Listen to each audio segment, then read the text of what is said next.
round. The situation has changed, and it is really favoring one of the leaders, Vishy Anand.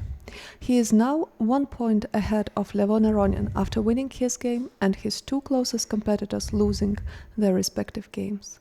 So right now the situation is as follows. Vishy is 1 point ahead of Levon Aronian, 1.5 points ahead of Karyakin, Mamedyarov and Kramnik.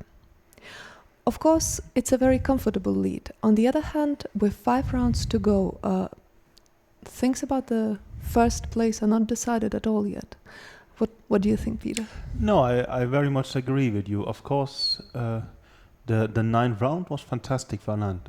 Mainly winning his own game against Topalov is a big achievement. But, well, the two closest rivals also losing their game, of course, meant it was a full point, extra for Anand, certainly. And, well, practically speaking, he has a, 1.5 point lead to the rest of the tournament. They need to catch him by 1.5 points in the remaining games in order to overtake him, it being that Aronian, Kramnik and Mamedyarov or Karyakin.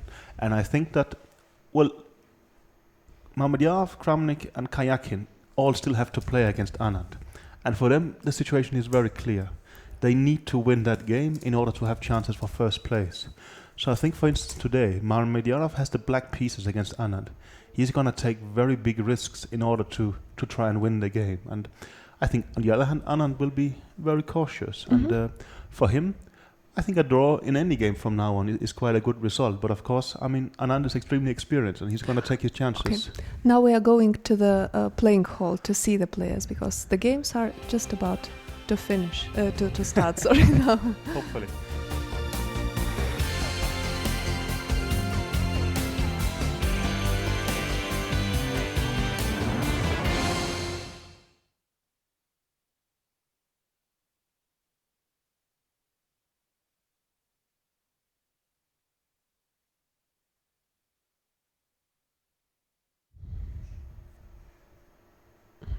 Okay, we can see all the players ready for the 10th round, and we have less than 1 minute left until the round starts. Did you see that on Twitter? There is a huge discussion today about Vishy's shirt. We have to, excuse ourselves. We haven't been paying enough attention to the fashion here. Yeah. But it seems to be a yellow shirt today, at least. Yeah. And to be honest, I don't really remember his earlier outings No, me in the neither. yellow shirts. I have to say that we've been paying much more attention to the opening lines and the first moves and such. As a chess player, I'm a bit more curious. Is he going to play e4 or d4? Yeah, but maybe that's what I was thinking as well. Mm-hmm. Yeah. I think it's going to be e4, and I think then Mamedyarov will play c5, and we're going to see a sharp Sicilian like in the previous round, Anand Topalov. But let's see. Well, the other picture is Aronian against Topalov. I think also a very important game for Aronian trying to catch up. Yeah. No, as we just spoke of, the situation in the tournament is such that any player who's playing Vishy is in a must-win situation if he wants to fight for the first place. And the reason is that, for instance, Mamedyarov has lost the first game. So would he make a draw in this game? He will be 1.5 points behind, and he will have a worse individual score than Vishy. So, which means he has to overtake him by 2 points in the last 4 rounds, which is, very difficult. So I think tiebreak comes into the player's mind when they are going to play Vishy. Else they just try to make as many points as possible. Definitely. Okay. So far we can see that it's another night. We have a night off. Mm-hmm. Actually, all night off so far in this tournament has been 6H3. You think Vishy will do it again? Yeah. Well, yes. Wow. 100%, yes. I think this is the 4th time. I think, Vishy against Topalov and Mamedyarov, and it was also Andreikin against Mamedyarov, and I think one more game, which I can't remember right now. I think Topalov was white against. Oh, this I've forgotten. I'm sorry. Let's see, G4, H6. That is new, not sort of according to theory, but to this tournament. Mm-hmm. Topalov put his knight on D7, but Mamedyarov played H6. Mm-hmm. I think actually this is quite similar to some of the lines that Ushenina was playing against Huyefan in their recent female world championship match. And the reason I China. mention that is that Mamedyarev's second, Halifman, the former world champion, he was also the second of Bushanina. So I think there could be some overlap in preparation there, and they are sort of relying a bit on similar systems. So what I would say that it's a courageous decision by Vichy. He keeps on playing h3 and g4 very aggressively. On the other hand, when things are going well, and if it's part of his maybe even world championship preparation, there is not that much reason to change. I understand. On the other hand, I don't think he expected Carlsen to play the knight off against him, though. But I mean, I think you're right. Vichy is trying to play as Vichy always has been doing, and not sort of go into a very defensive frame, but basically playing from a position of strength, not just trying to be extremely tactical. And especially since today he is white, and he has every reason to play, for sure, and to I play think chess he feels comfortable with. And also, he's facing an opponent who he knows is going to be very aggressive. So, I mean, instead of focusing on just making a draw, he could also maybe take a crucial lead. And I think he's experienced enough to understand that there will be difficult games later. He's black against both Kramnik and Kayakin, who's trying to catch him. So why not, instead of thinking defensively, actually try and expand the lead? But of course, Definitely. there is risk. Yeah. It is, as we said, it is a very comfortable lead, but nothing is decided yet in this tournament. 5 rounds is a long way, and somehow just shutting down and becoming very, very solid is also, it also has risks. I would say so. I think that, Vichy has a very comfortable lead, but to the extent that the lead is so comfortable that he can survive, let's say, one accident. Should he lose one game, he's still in a comfortable position. Yep. But nothing more than that, basically. That's true. That's not so much. It's not so much, with 5 rounds to go. So it's a commanding lead, but to call sort of the event decided is way too early. Way too early. And, we could see during the FIDE that quite some internet resources were doing that, or starting to do that at least. Of course, they are speculating. On that. They also have to create stories, obviously. Okay, Bishop G2 happened and Bishop E7. I would generally think that Vichy would be happy with a position like this. I think he likes to be white in a Sicilian. Well, I think he also likes to be black in a Sicilian. I mean, remember, for a very long period, no one dared to play the Sicilian against Anand with any colors. And I think it's only after his sort of, let's say, spell of not as good luck, as you could say. Yeah, not as good results that he was used to, that people has got the courage to play it against him. And I would say so far not successfully at all. Not at all. This is how Vichy has been making his living for 20 years or so by being a Sicilian expert. So this is I think it's the right decision by Mamedyarov, and Mamedyarov is not afraid of anybody. So this is cool, and I think it's going to be good fun. But still, Vichy is very good in the Sicilian. So I think we saw it with Topalov as well. Yeah, he has just beaten another very sharp and uncompromising player in the same line. So it could be a very interesting game, sure. And right now, I just had a glance at one of the other games, and I think we have another Dutch in this tournament, right? Yes, your favorite opening. But maybe we should keep to the order of things, and first of all check Aronian Topalov. We can do that. Just tell me the moves. It started with d4, right? That's right. That's correct. And he replied with d5. Yeah, it was d4, d5, c4, c6, knight f3, knight f6, knight c3, a6. And now Topalov played a6. That's, I would say, moderately surprising. I'm not sure he's done that before, a lot at least. Not a lot, I would think. No. I think he did it really a long time back, but then I think somehow he went in other directions. But we should remember, Andreikian also played a6 in this tournament. So actually, this has been the popular choice. In the Slav? Yeah. Yes. It's a difficult move to explain. So I'll actually try and skip on that. Maybe leave it for later, and just say that Aronian played the move e3, and Topalov replied with bishop f5. Yeah, bishop f5 is something from slightly different Well, line. it comes by different move orders. And for instance, had Topalov, for instance, played e6, we would be in a line that was debated in, I think, 4 games of the Gelfand Anand World Championship match. But Bishop f5 has also, I think, it was played initially quite sometimes by Morozevich, and he lost a famous game to Kramnik. And I think Kasparov have played it, Anand has played it, Carlsen has played it. I think, well, that's a good, good. Yeah, that's good a set good of players, indication right? that it's I think that a good line. he has played the quite solid move Bishop d3 in response, right? That's right. I think that was Kramnik's choice in the original game. I think later they tried even more on Bishop setup, but Bishop d3 is a very solid move. And I think that he just took on d3, Queen d3, e6, and castling, and Bishop b4. Bishop b4. And Bishop d2 has been played. That's right. Now castling. Short castle. Actually, I think I had this position with black in our European Cup club game a couple of maybe 1.5 years ago. And I think I was slightly worse against Grachev. He played the move a3. But Bishop d2 also looks like it's quite normal. And then castling, Rook f2 d1.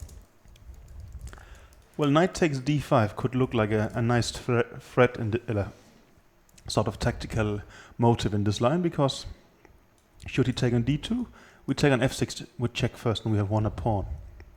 And if you take back with either pawn on d5, let's say like this, again, we are going to have an extra pawn. So after knight takes d5, the correct move will have to be knight takes d5. White takes the knight. Well, the point is now the bishop on b4 was protected. And should you choose to take on b2 now, then d takes c6, bishop goes away, c takes b7, we have the move rook a7. I will say this is not the only point of playing 4a6. This is actually a bit random. But this is the tactical point that is the reason why Topalov actually allowed 10 knight takes d5. Rook f d1 was played, and now he played a5, actually protecting that bishop. So I think this position could be seen as slightly more pleasant for white, I would say, but I still think It's rather very solid. playable. And after bishop d3, after exchanging the bishops, it is quite, it could be slightly better for white. Let's do that. I mean, we could say that this is quite a modest setup for Aronian in a game that not necessarily is a must win, but I think he really wants to win it. But I would say that, Aronian likes just to play long games, putting a lot of pressure, and it's not like he needs to have a big advantage in the opening to the win. Actually, at times he needs no advantage whatsoever. And what I think he's doing mainly is actually that, his focus is that he wants to play a position that is not very pleasant for Aronian, and I think, for Topalov, and I think he's managing that. Topalov really likes complicated struggles, and here it is, I would say, rather simple in some way, and that should, in principle, not really favor Topalov. So I think that he's done. I think he's done it quite cleverly. Although I think there could be some fans who will be a bit disappointed with the way he has done things. But at least I think that this is I think it's a clever way he's doing it. Yeah, this should be a long, hard fought struggle, which generally could favor Aronian. I would say so, at least. Should we try switching to the other two games, as this one, has become a bit slow, you could say. I agree. Let's do a round, and then we can sort of return to things. Well, I think also a few move has been made in the game between Anand and Mamedyarov, but also there nothing substantial has happened. But we have a quite sort of clear Sicilian struggle coming there. I think that's going to be quite interesting. Yeah, let's have a look at the game Karyakin and Draken. If someone is a hero of the last 2 rounds, this is probably Karyakin. Very much so. He has managed to beat 2 of his older colleagues from the Russian team, Peter Svidler and Vladimir Kramnik, in his last 2 games. And instead of being in the last place, he's suddenly sharing third and is, well, you could say, almost within striking distance of the first place. He's a bit far, but if things go really well, and he still has a wide game against Vishy Anand coming up. So Karyakin has done extremely well. Exactly, and he's wide against Anand in the 13th round. So let's say he just catches Anand by half a point from the situation right now, then he actually will have the chance to overtake him. And I think for any player except Anand, if they can get it down to just having one, must-win situation, it's already great for their chances. So I think Karyakin is well, he has to be quite excited about that. Let's see how he's handled it today. So e4, c5, knight f3, e6, d4, takes, knight c6, knight c3. Actually, I think Karyakin already had this position if we go back to the first round. Yes, against Peter Svidler. Had the white pieces against Svidler, and Svidler played the move queen to c7. And I think then during commentary I said that queen c7 was a bit of a surprise from Svidler, because normally here he plays the move a6. That's right. And now I think we get to see what is Karyakin's idea against that. So he's taken on c6, which is normal. But then he played the move queen to d3. Actually, the move bishop to d3, I think, is what theory considers the main line, and gives quite some interesting struggles. But as we will see, Karyakin has some very specific idea in mind. After the move queen d3, you don't want to have the queen permanently on d3. I think you want to put it on g3. And Karyakin, to some extent, is trying to sort of prevent that. So he plays the move queen c7, but Karyakin doesn't mind, and he played queen g3. That's right. And, well, takes. Well, we have an ending already after 9 moves. It almost feels like a Berlin, but not quite. Not quite. Do you like White's position? I think it's quite a nice idea. Yes. Even though you swap queens so early, but you get h-line, you get some kind of pressure along the h-file, and also h takes g3 is taking towards the center, so you strengthen the position there to some extent. It's quite an interesting idea. I agree with you. I think we normally say in Sicilians endings are good for black, but, well, one of Victoria's points is that the pawn has taken to g3, which means, for a start, we have an open h-line, which is moderately pleasant. And secondly, when we can see the game continuing d5, g4, so we're actually going to use this pawn aggressively. But a further point I would say is that if you look at this pawn structure, normally the pawn would be on b7, not on c6. And this pawn structure, for some reason, I do find a bit worse for black than the normal one. I mean, well, with the pawn on b7, we could play b5, bishop b7, and put pressure in the c line. But here it is rather different. Let's say g4, d5, g4 has been played. Well, now I'm going to make a very bad move, just for illustrations. If you play d4, trying to get the center, white is happily going to go knight a4. The knight will jump here, but even, let's say, if black defends against it, just a move like b3, well, the knight will go for one of these 2 ideal squares, and generally, I would say, for instance, these 2 pawns are just weaknesses. This is a positional dream for white. So there's actually quite some positional prospect in the white position. But of course, I think d4 is a very bad move.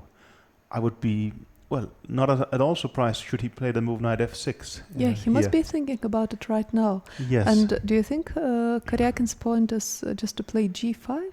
I would guess so, because, well, actually, it almost looks like winning a pawn. Yeah. And would you not sacrifice a pawn and, let's say, take here? Well, then after c takes d5, I would really change what I said before, because suddenly, well, you have both the c line and the b line, as well as a beautiful structure. So I think you're right.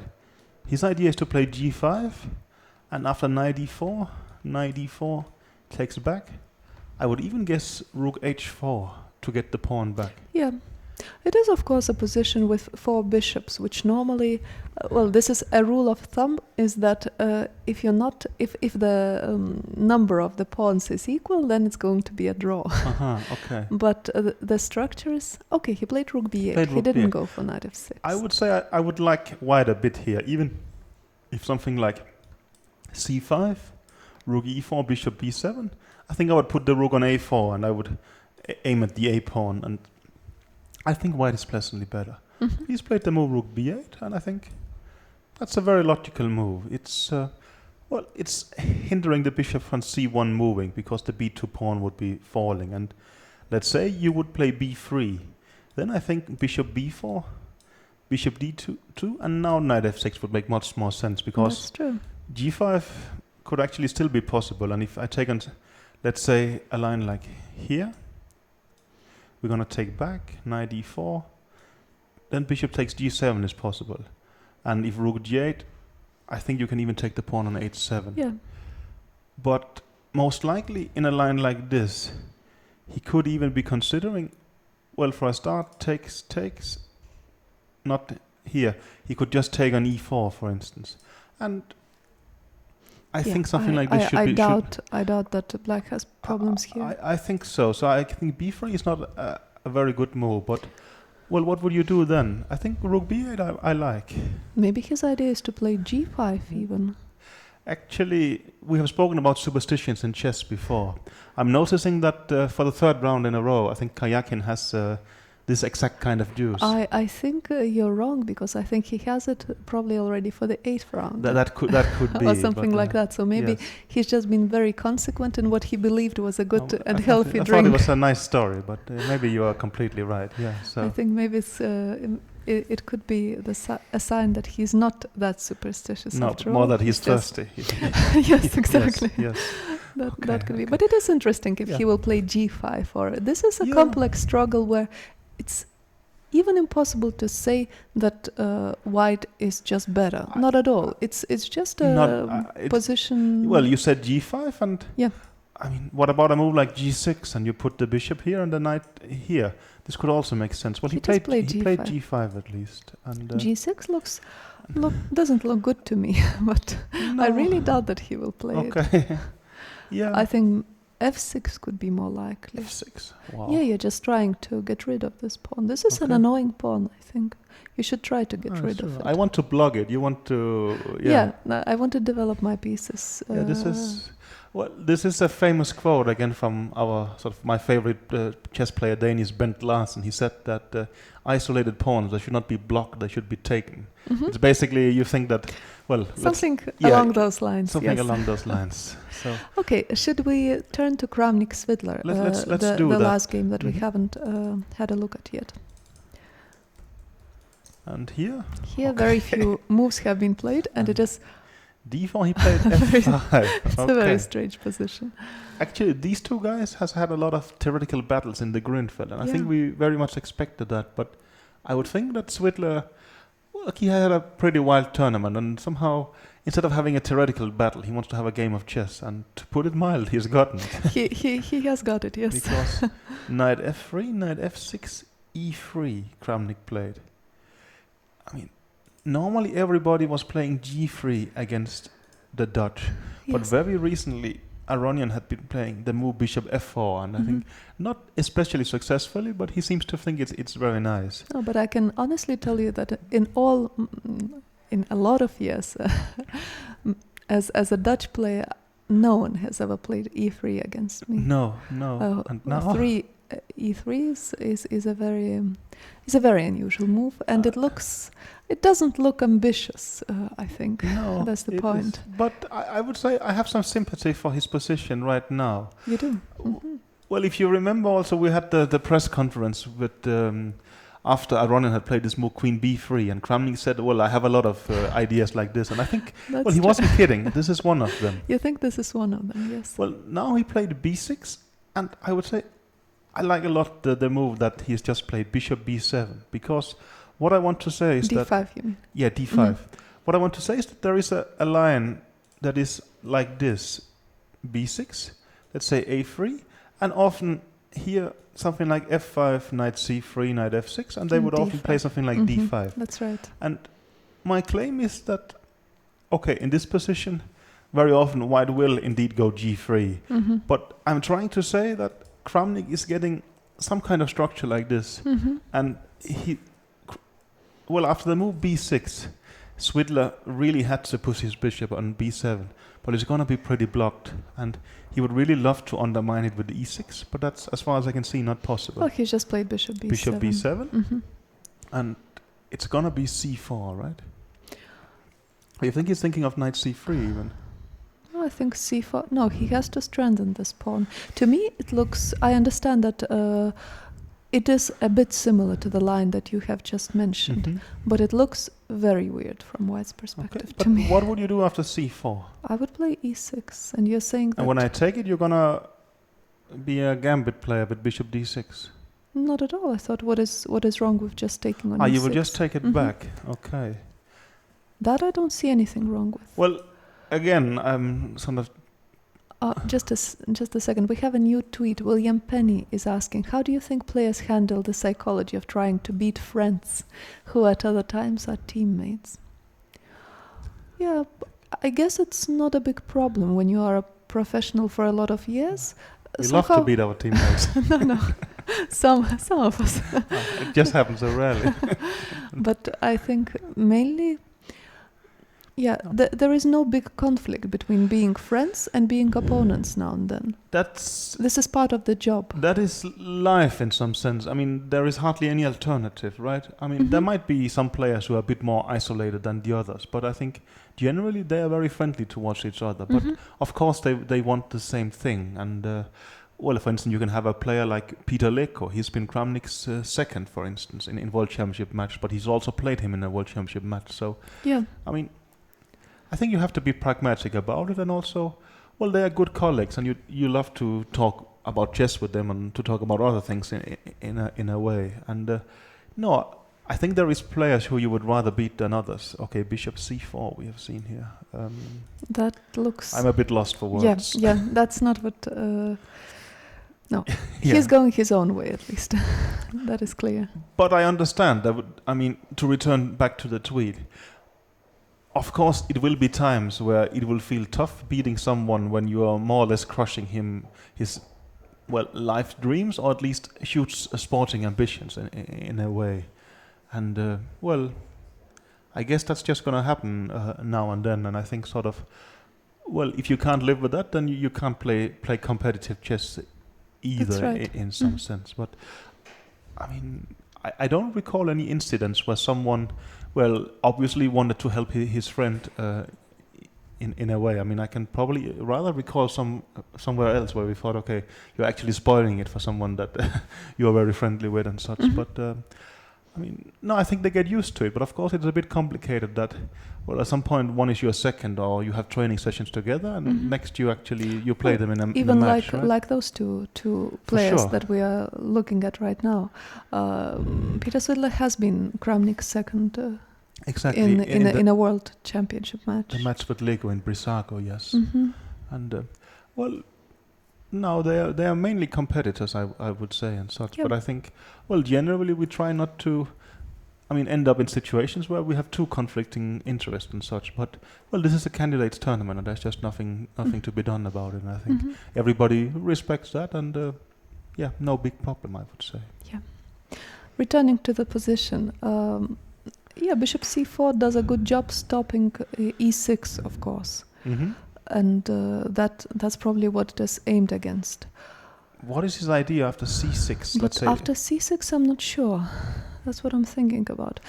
Since after d takes c6, then it is feels I like. I guess knight takes c6 is nice, and I have also d5 idea with a tempo. But of course, d5. Let's say I castle and you play d5. I would B5. play b5, and then this e5 square is quite a weakness. That's right, yes. Maybe instead of d5 you would play something like e6. It actually looks like a very weird Sicilian to me. But, or a good Dutch. Or a very good Dutch, yes. Bishop on c4 is very, very unusual. And he's just played c6, as it is a very logical way to I mean, deal with this position. my first blitz chess instinct is to play d6 in this position. But after e takes d6, Yes. I doubt you will have Exactly, because anything. next you will go, I mean, knight g5 looks terrific and we go here, but I think after d5 it's just going to be a pawn and a bad position. And That's right.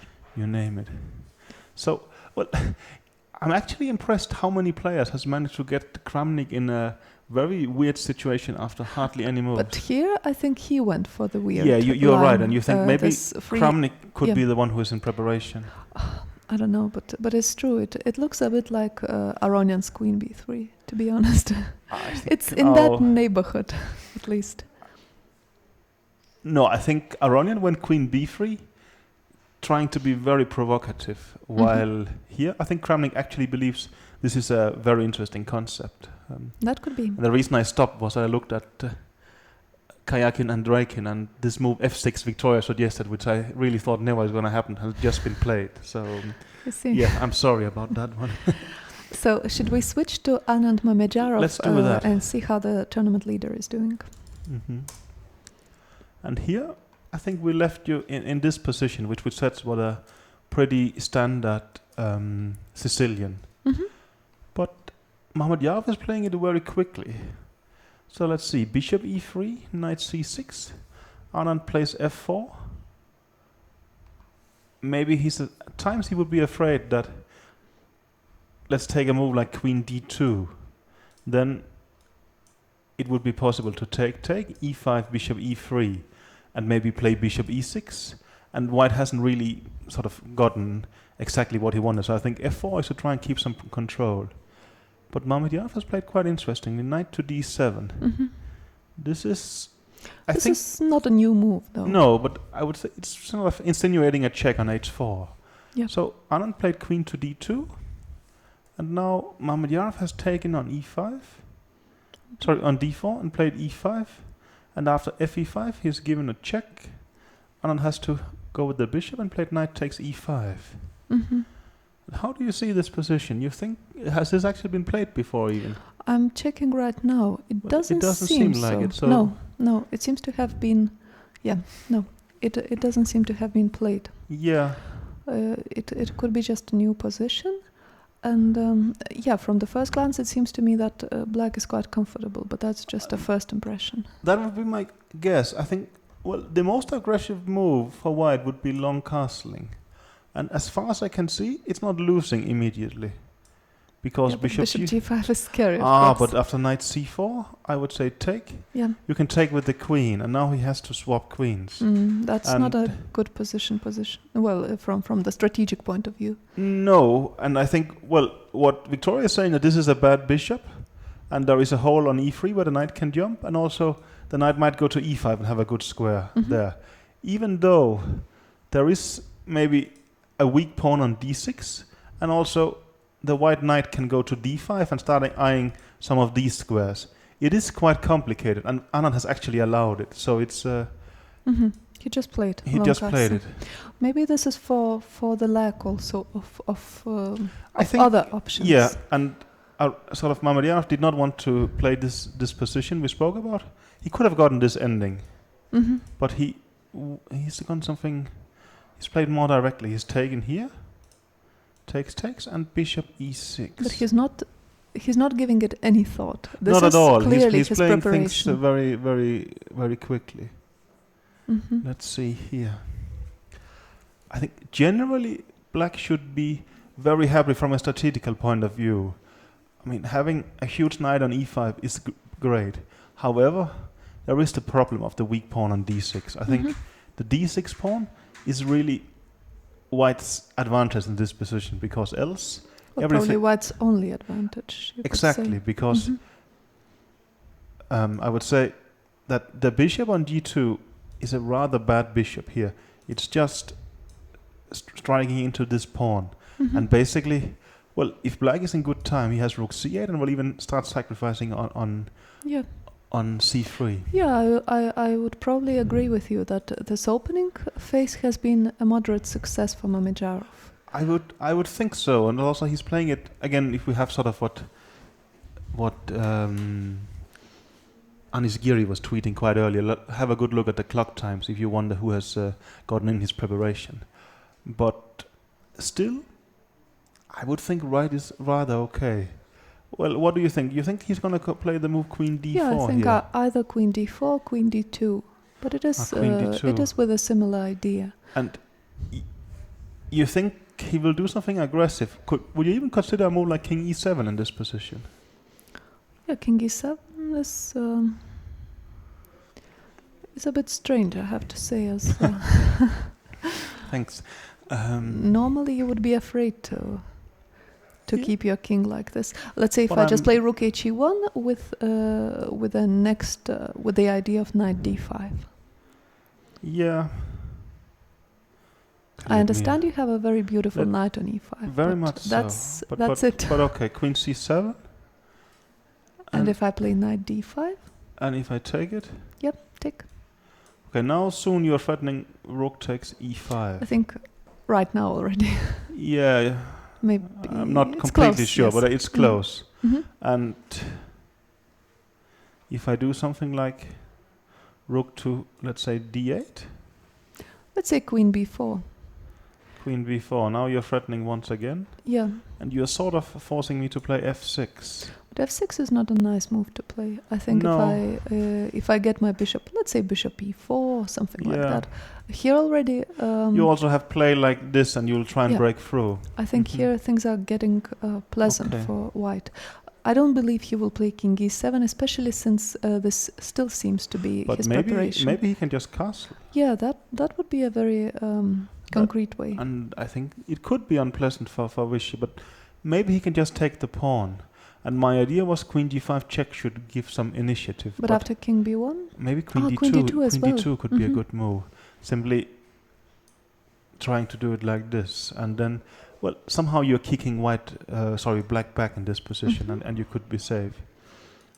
Yeah, well, just to remind ourselves, Vishy hasn't played Queen D4 yet. No, We're but just going I think he further. has to do something like this, because I think black's threat of Rook C8 is quite severe, and it is white who is a bit in a hurry in this position, because if black manages to solidify things, but you are saying maybe you think Queen D4, he could do something like aggressive. Oh yeah, No. like Queen. No, he didn't do that. No, he doesn't even give time to He's really to Queen G5 check. to discuss the options. Yes. Queen G5 check immediately. It must feel unpleasant for Vishy to play against someone who doesn't even pause. He's played King B1, and is he gonna do long castling now? Let's see. That I don't is think. not too bad. Yeah, But he long is- castle. He's played like this. Wow. It's actually, I think, quite an ambitious setup by Mamedyarov, because, well, Mamedyarov's claim is, I have this very strong knight on E5. Whenever the white knight is going to jump to D5, I can take it. My king is on C8 here. It is a bit insecure, but it's not too bad. And mainly, he's thinking, the bishop on G2 is weak, and next I'm gonna go H5 and break your structure. It's actually really forcing Anand to do something very concrete. I think it's very ambitious and interestingly done, but I still think the Indian player has a perfectly healthy position. But you know what I think about this position? Of course, this H5 looks scary, but let's say, should Vishy just switch to Bishop F1 very, very quickly? And look at the king, look at the black's king, and the lack of safety around it. But it's bishop S1 is a very tough move to make. But something like but that, you are and trying right. There is to some attack immediately. Yeah. You can put your bishop on F1. You can play Queen B6. Exactly. You're saying Queen. Well, you can even go to A7 or at some point. depending on. Well, that is the moderately lonely king on C8 is why white still has quite some resources. I think from a positional point of view, it is quite different. Yeah. And we have a new tweet. Amit Dandekar is asking, why has Sicilian Opening suddenly... why is it so popular in this candidates tournament? I think it's popular because we have some players with the black pieces who needs to provoke a fight, and also white players who are welcoming it, right? I mean, we saw earlier Mamedyarov tried to provoke a fight against Kayakin and played B5, but Kayakin just played bishop b5 check and played it very solidly. But right now the tournament situation is basically like we have one clear leader in the picture, Vishy Anand, and everybody else is trailing, and they're trying to catch up. And for that, the Sicilian is an excellent choice for both players. And well, the only question is, why does Anand allow the Sicilian? Because he's actually the one who least needs instability. But I think Anand, it's been his favorite opening for so many years, and he's so good at playing it. I guess he's almost missed playing it. So when you get a chance like this, then do it. And what you're trying to say is that there is a way just to play 3 bishop b5 check and make at least turn it into a very quiet. Wow, okay, he's going to play bishop f1. You're having a pretty good day. Yes, I have to say. Well, maybe every day. I just haven't noticed. But bishop f. Okay, it's a logical move. He paused to think, but he really wants to play bishop f1. This is, I think, quite an interesting move, I would say. Okay, now he's pausing still. It's also a bit of a, compromising move to play in the sense that it is. You can say it's very aggressive, but also momentarily it is sort of undeveloping your position. Yeah, I would say. And with a move like bishop f1, he basically leaves his kingside pawns almost to die, because after h5, he will only have weaknesses there. Then he has to hope that there is some kind of direct hit, maybe with queen b6. But exactly. Let's say bishop f1. Would you play the move knight c6? How is he going to respond to that? Yeah, I understand that you always have queen c5. Exactly. This is sort of my point. No, it almost looks like black is slightly better in this position. That's sort of what I'm getting in the direction that I think black has a perfectly healthy position at least. Yeah, and, definitely. No, this is hard to disagree with, I think. And maybe this is sort of, if we look from preparation point of view, that this is, maybe Anand's least successful to some extent in the tournament. I can't. You could argue that it is a little bit of a mistake or something like that, just to go into the same thing as it's obvious that this is what... He seemed to trust his preparation a lot. And but knight c6, I would say I like it for black moderately. And I would guess that, let's say queen f2, queen c5. If you start taking on c5 in positions like this, you're just worse. This pawn is isolated and the knight can jump to e5. And of course it's an ending, but it's a very unpleasant ending. So I don't think he's going to do that. I don't believe he would do that. After queen c5? Most likely something like this, I would think. Yeah, I think so. Putting some pressure on d6. What I like from the white's perspective is that should black have castled short castle, he would always have this rook c8 and rook c3 ideas. Now the white king is extremely safe, and I think it just makes sense keeping queens for Vishy. I agree. As in case of going into the endgame, this will be this classical Sicilian case where an endgame favors black. And this knight jump to d5, I think also at times will be quite nice. But even so, I could easily see either he wants to be aggressive with h5, but if he wants to play it also very calmly, he can play something like f6, rook e8, bishop f7, and all his pieces are in quite nice squares, I would say. And I think Vishy's position is solid and nothing wrong with it. But if anyone, I think black is slightly better in this position. Yeah, practically speaking, I think I agree with you. That wouldn't be the engine's opinion right now. But I think in reality, it feels like a pleasant position for black to play. I agree. Yes. So. Okay, let's have a look at the Aronjan's position against Veselin Topalov.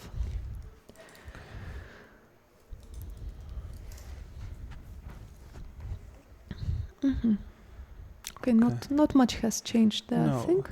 I think the last move we saw was a5. And now a3, bishop e7 happened. And Aronjan has played e4, just, opening the center. And there's been quite some exchanges, takes, knight to d7, bishop to f4, and rook e8.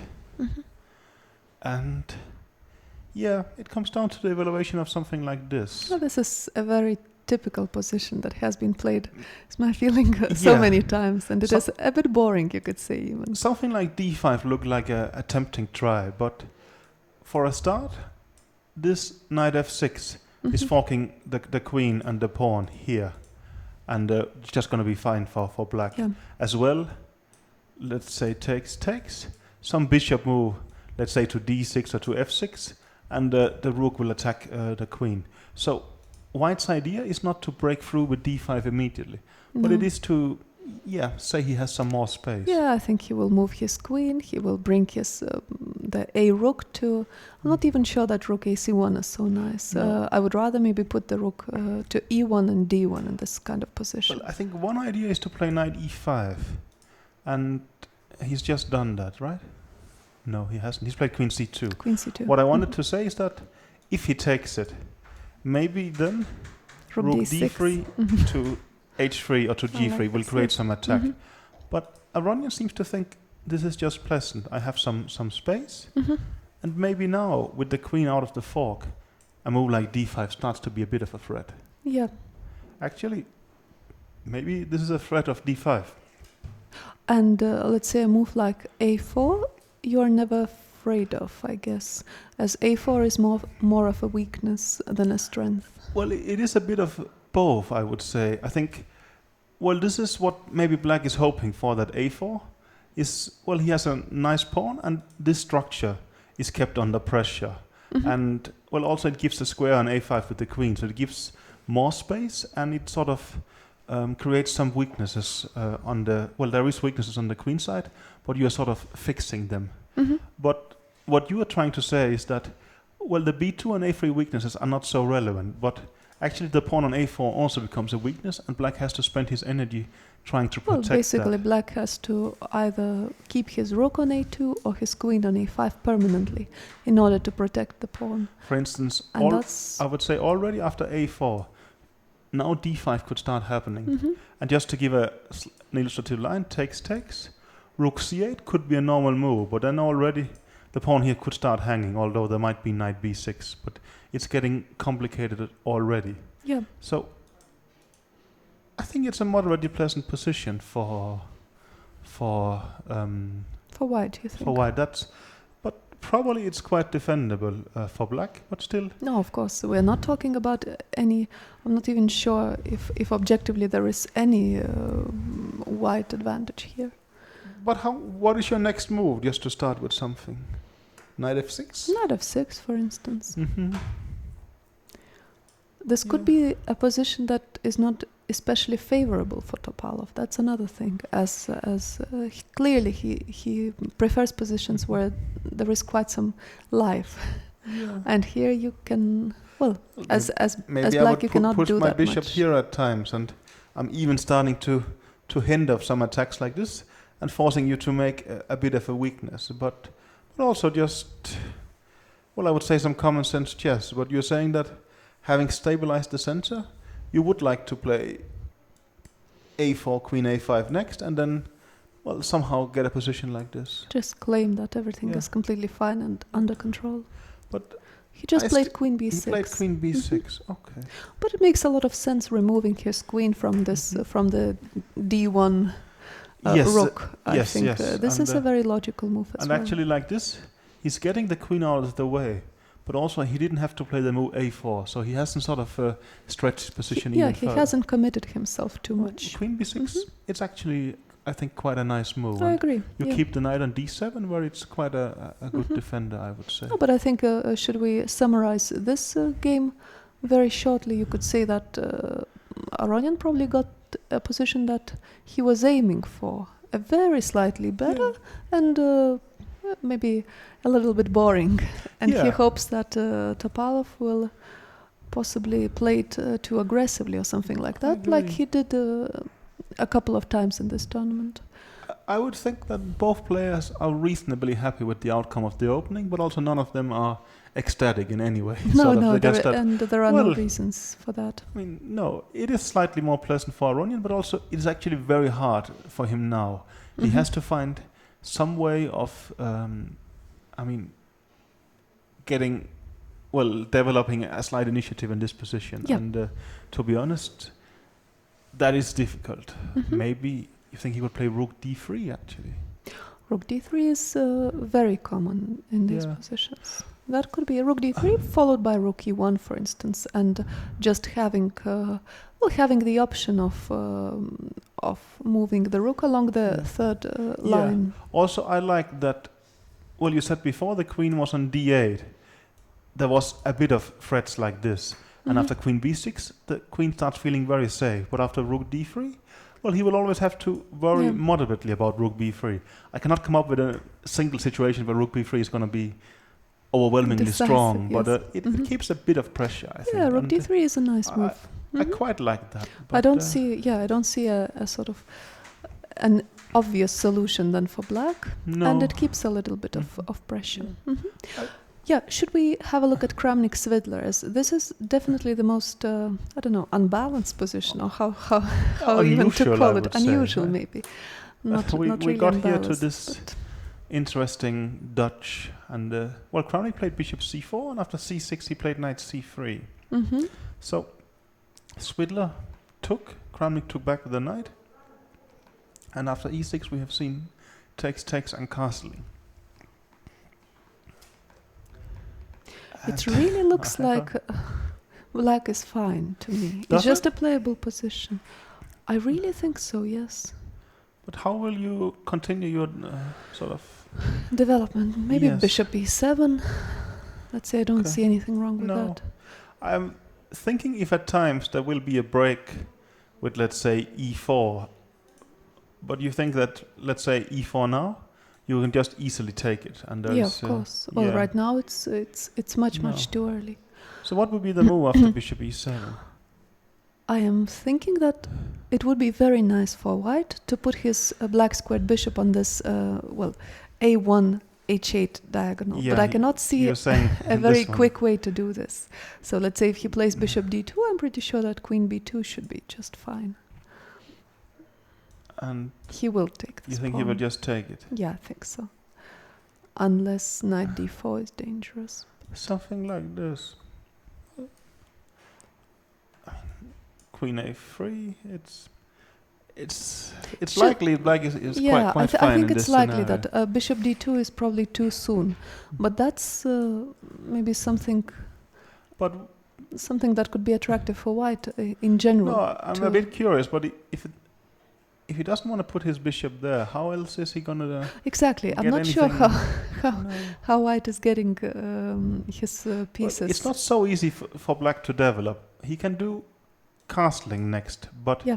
when he has to start developing the knight on b8, he has to care about the pawn on d7, because a move like knight c6, queen takes d7 would be possible. Yeah, but I and think there's playing- nothing even wrong with playing d5 sometimes. No, then after d5, well, we spoke about it before in this situation that, well, of course not here, but when you play d5, you will always weaken this a bit. But with the queen on f6, And the It knight is- on c6, yeah, it I is- think there it is is- enough control. yeah, well, you will also have c4 and stuff like that. But no, generally. But you think Svidler what is he considering here? He could be thinking about knight c6 at once. Even long castle cannot be ruled out if Really? he's very... Well, why not? Well, that could run into this e4 tactic, and there will be some bishop g5. But I could even sacrifice an exchange. Yeah. Let's say knight c6 and just, letting white make a move. No, but it is not obvious what is Kramnik's point of this, right? I think he simply might be thinking, Svidler, that knight c6 is a more flexible move, leaving more options. And let's say next he could play d5 followed by bishop d6, which is more active. Yeah, but okay, now I'm gonna make a stupid move, rook b1, but I want to play b3. I'm not sure it's And if you do like this, I will go here. And Yeah, I if understand bishop that you d6, have I'm c4. undermining with Mhm. c4. Yeah. And else I could play b3 and bishop b2. So let's say bishop d6 I cannot play, I agree with that. So you would say bishop, but somehow here already I'm getting in c4, and it's getting uncomfortable for What you. about a6 here? Okay, this of course is... This is very concrete, of course. Yeah. But this is a6 is a good move. this could be something that Svidler is thinking about right now. But maybe there is something like this, and But then bishop c5. yeah, and you get this. We get some. At least for me, quite complicated pawn structure here. It could also be very nice for black. It could be very nice for black, but it could also be that, let's say, knight d4 here, and I could play f4, and your pawns are a bit stuck. But this, I think, it is complicated. Very. No, it's true. Black has to make up his mind whether he will play d5 or not. That's one of the big questions, I think. But I think Cmilyte has gotten what he wanted, and actually players has been quite successful in this tournament of getting Cmilyte into some quite complex battles very early on. Yeah, but I think by now he's probably used to it.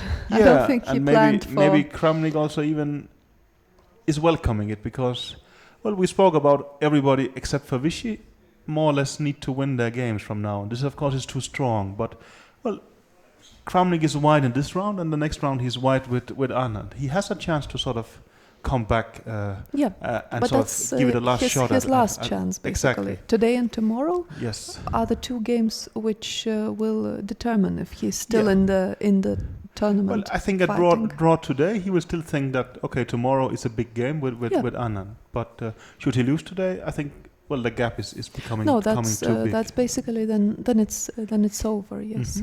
Very much so. Should we switch to Karyakin's, to Andreikin? Let's have a look at that, yes.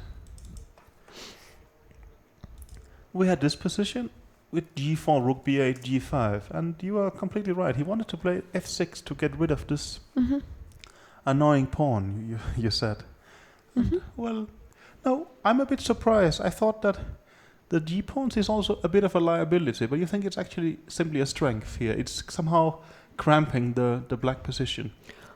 That's, I think, that I think is quite obvious what both players there think. That's an answer. True, yeah.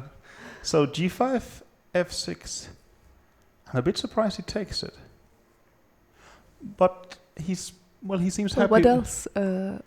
He doesn't have a choice as the b2 is hanging. You're saying fg5 would be a problem because this pawn is hanging. So takes, and he's played e5. Well, I think, is Karyakin still in his preparation? Not according to the time. Not according to He's already time. thinking. And, well, he's for me, knight d7 looks like a very obvious move because that's how you always play in this position. But I think Andreikin is a very enterprising player. He's wondering, can I be aggressive with knight to g4? I am pretty sure that's what he's considering. That is hitting the pawn on e5. And I would think, well, you have to play f4, right? And then bishop c5 is interesting. Attacking the square here. Then I would guess, is it going to be knight d1? Wow, that looks passive. Maybe. Looks good, I think. As well. Yeah. No, that would be really intensifying the struggle.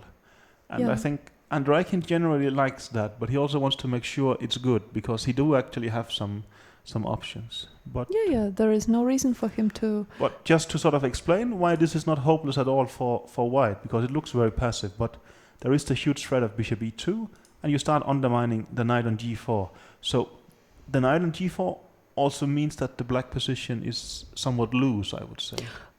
It will have to go back at some point. Yeah, and that's sure. the problem. I think what Victoria is saying that, well, let's just castle, and after bishop e2, okay, we're going to go to h6, and we could soon join the party like this, and it could start being And being unless you nice. play g4, which is very risky, I think. Yeah, well, we have a this is very messy position exactly. here. I could even see some enterprising players playing like this and giving an exchange. But no, knight g4 in the diagram position, well, in the game position, I think things will sort of get very interesting. But alternatively, I think both knight g4 and You're saying knight d7 are probably similar in strength. You're thinking about g5? Yeah, but I'm thinking about g5, and that could very well be what he's thinking about. It's a very, very typical reaction for black.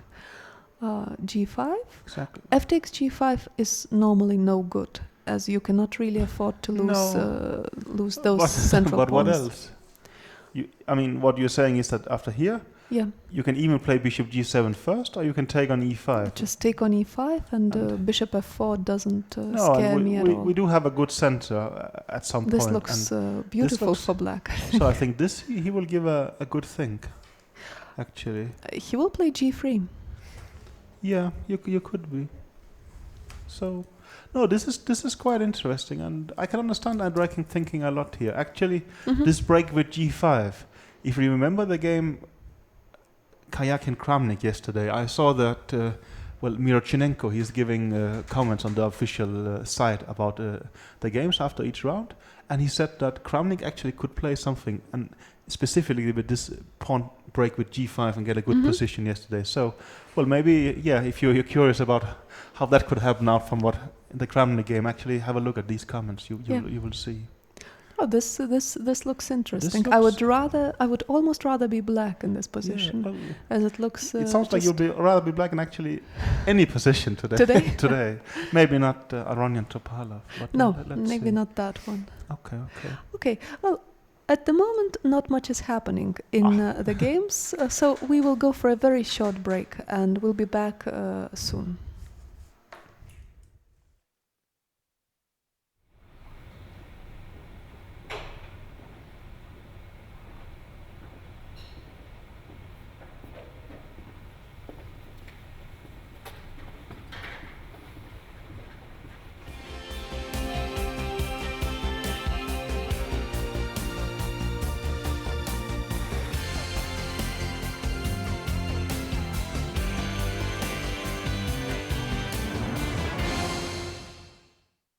India is the birthland of chess, but until Vishwanathan Anand came along, the country couldn't brag about having any extraordinary players.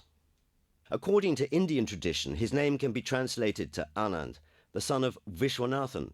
Confusion with the name started when he first came to Europe. Many thought that Vishwanathan was his first name and that Anand was his surname.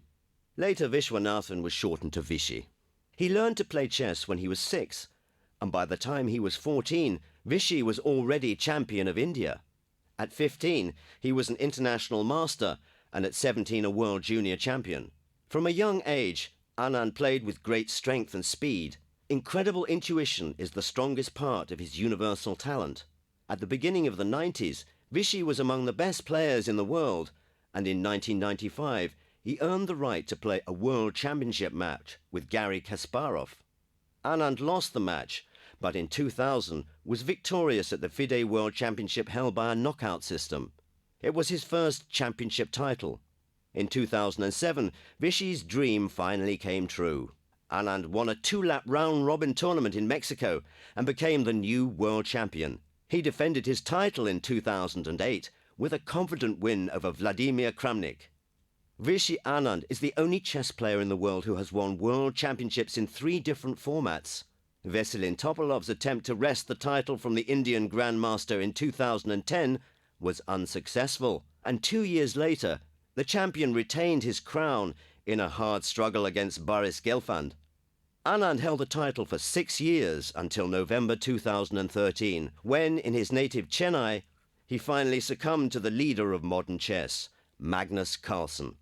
A player with universal skills and a stunning defender, Vishy Anand remains a serious threat to any opponent in any competition, in any format. Dmitry Andreikin was born in 1990, a vintage year for chess talent. His contemporaries were very strong.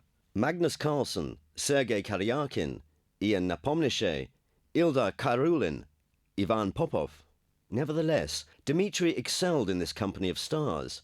More than that, he became one of the leaders of his generation. His junior career peaked when he became world under-20 champion in 2010. In 2012, Dmitry was virtually unbeatable. He was victorious in the higher league of the Russian Championship and later in the superfinal, where on a tiebreak he was ahead of Sergei Karyakin and Peter Svidler. In the same year, he won the match of the champions against Ian Nepomniachtchi and took several first places in rapid events. Throughout the summer of 2013, Andreikin tested himself in super tournaments. He progressed through the Tal Memorial with flying colours, was the best among the Russians, and shared third place. However, in Dortmund he could not avoid zeros. Nevertheless, Andrejkin was gearing up for the most significant success of his career, qualification for the World Cup final. In Tromsø, in Norway, Dmitry knocked out Dreyev, Karyakin, Svidler and Tomaszewski, although Kramnik got the upper hand on him in the ultimate match. Quick, precise calculation of complicated plays, sober evaluation, competent tournament strategy, and psychological stability are qualities that will help Andrejkin aspire to the highest achievements.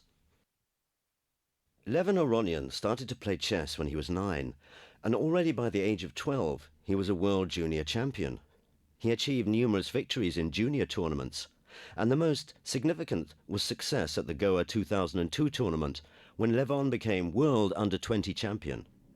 By this time, his family had moved from Armenia to Germany, and to this day, Aronian shares his time between these two countries. The title of Chess Prince gave the Grandmaster confidence in his career and convinced him in the choice of his profession. By the mid-2000s, Aronian had begun harvesting his first big successes in the international arena. The first phase of this part of his career culminated with a win at the World Cup in Khanty-Mansiysk in 2005. The Armenian Grandmaster then earned the opportunity to take part in the candidate cycle. He was soon among the chess elite. His track record boasts first places in the strongest tournaments of our time: Week Anze, Linares, the Tal Memorial and Bilbao. In 2009, Levin presaged his greatness by winning the FIDE Grand Prix series. Aronian is a great team player. For many years he has led the Armenian national team and has presided over 3 team victories at chess Olympiads and once at the World Team Championships. Aronian is a past master of the rapid game and has scored repeated victories in Monaco and Mainz. As of the 1st of March 2014, Aronian's rating climbed to a personal record of 2,830. For many years, this Grandmaster has held the number 2 spot in the world rankings, and world champion Magnus Carlsen names Levin his biggest threat. Like many other chess stars, Sergei Karyakin was born in the bountiful 1990s. When he was 5, his father showed him how the pieces move. 2 months later, Karyakin visited the chess club of the Pioneer's Palace in his native Simferopol. Sergei's talent became evident early on, and to develop his extraordinary talent, he moved to Kramatorsk to study at a famous chess school known for nurturing stars. In 2002, Ruslan Ponomaryev included Karyakin in his team when preparing for the FIDE World Championship final match with Ivanchuk. This invaluable experience helped Karyakin become the youngest Grandmaster in the world. He earned this lofty title at the tender age of 12. He was a typical wunderkind. Chess ruled his life from an early age, and he dedicated everything to his main goal of becoming world champion. In 2009, the young chess player changed his citizenship from Ukrainian to Russian. He firmly established himself in the Russian national team, and since 2011 has confidently stayed in the world's top 10. Sergei regularly wins super tournaments. His biggest success so far was in May 2013 in Stavanger, where he headed the likes of Carlsen, Aronian and Anand. Karyakin is not only strong in classical chess, he is also in his element in rapid chess. He was rapid world champion in 2012 and won the World Cup in this discipline in 2010. Karyakin's hallmark is all-round strength. He is equally good in calm positional games as in wild tactical flights.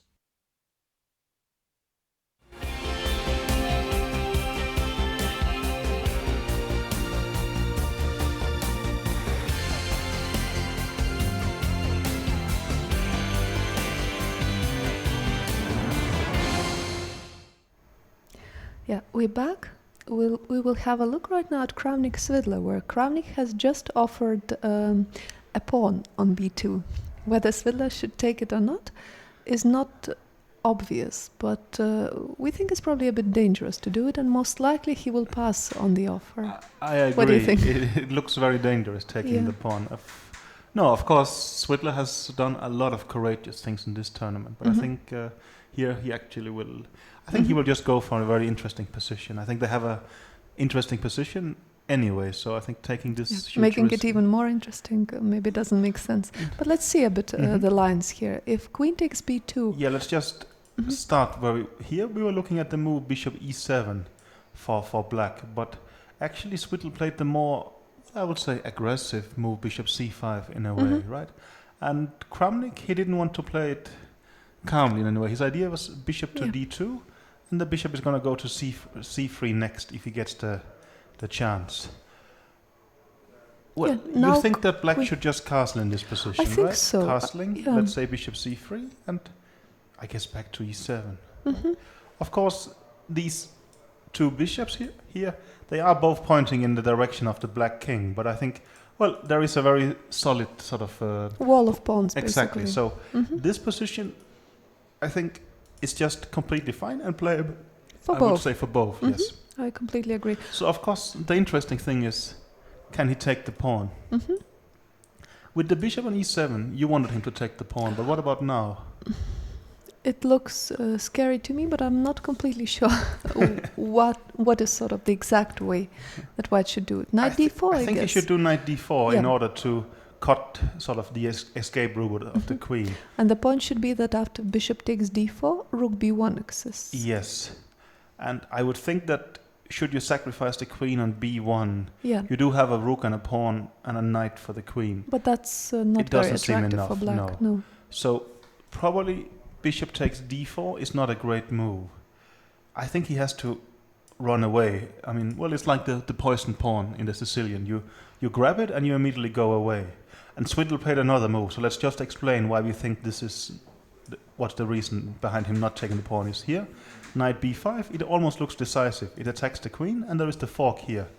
But there could be this nice defensive move. And the point is that if you give a check, king d8, bishop b3, attacking the queen, and next you're going to take on a8. Well, queen c6 is going to be a big problem because there's a mating threat on g2. So actually knight c7 check would be a huge blunder. But it seems that white has this very aggressive move, queen h5 check. And after g6, we're going to step back here. And you see, the queen is defending the bishop here. We have a threat on c7. And also, there is dark squares around the black king that has been weakened. We could go to f6 any moment. This looks, for a human, extremely dangerous. This looks terrible. And so Swidler has chosen something much more common sense after bishop d2. He's just developed with the knight c6. Maybe he actually wanted to go long castling. You think so? I can't rule that out at all. Of course, in that case, I think bishop c5 could run into b4.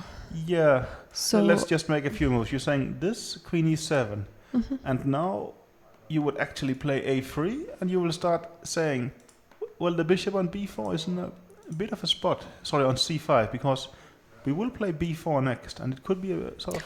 No, I think it's more likely that knight c6 is just a good, healthy move, taking control of very important e5 square.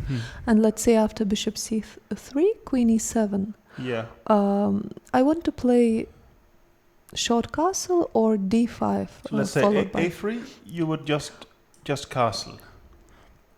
And b4, Probably. bishop d6. Yeah, you will go back to c7 maybe, and... Unless b5 here is scary, but I that's a guess very committal you move. can probably jump here, and if you take it, okay, black has double pawns, but, well, let's just illustrate this. Black do have, indeed, two weak pawns here, but there is also a lot of weaknesses in the white position, and I think a rook will come to c8, and it could maybe penetrate to c3. There's a pair of bishops. This is just very nice for black. This must be at least enough counterplay for black. So knight c6 is a good, healthy move, and it's very undecided yet. I'm not even sure who is better in this position. I think it's an interesting position. I think Swidler can generally be happy in the sense that he's gotten a complex position and not even, I think, remotely dubious in any way. But to start off talking of him being better, I think it's too much. I think if we go back to his game against Mamedyarov, where he also played a Dutch, after the opening phase, I think Svidler could be very happy about the results. But there things went wrong for him in a very short, in like 2-3 moves, he suddenly found himself in a losing position. It was a bit random, but of course these positions, they are unusual. So you have to play extremely well, as there are much less, let's say, typical play here, or typical ideas. Let's see, he's gonna make... Okay, he's gonna go... Okay, bishop c3 is the most expected move, and probably queen e7 he wants to go, unless queen g6 is an idea. But is it only me who thinks that this is a good square? Probably it is, but you're saying queen g6? Well, again, now when we have the arrows, it's so tempting to say that there is a bishop pointing on g2 and a queen pointing on g2. So you would be tempted to go there. So I think it's going to be e7. Also, because that's the most healthy move. Queen h6 is the kind of move you would make without e7, thinking in blitz, but not here. No. So queen e7 I think interesting position very much. Should we go back and see how the leader Vishy Anand is doing right now? Because we thought he was almost slightly worse, but you think things has gotten a bit better for him? I think things have stabilized, and we can see from the times, from the time that players have used, that Mamedyarov has also caught up on the clock. Yeah. Which means that he's out of his preparation, and now they are just playing chess. I think we left you in this position, and Mamedyarov played the move King b8, and we thought that was a bit slow. But as you can see on the top position, actually he had some specific idea in mind. Vishy stabilized with bishop e2. Knight e5 happened, and now knight d5, and he has played the move rook c8, which has a very concrete threat on c2, but I would think Vishy is just going to play c3 now. There is nothing wrong with c3, I think. No, and... his bishop is... Vishy's bishop is not great, but it's a good defending piece. Yes, that's... And that's about it, I guess. I think we were trying to say black was slightly better here, but to be honest, I don't think so anymore.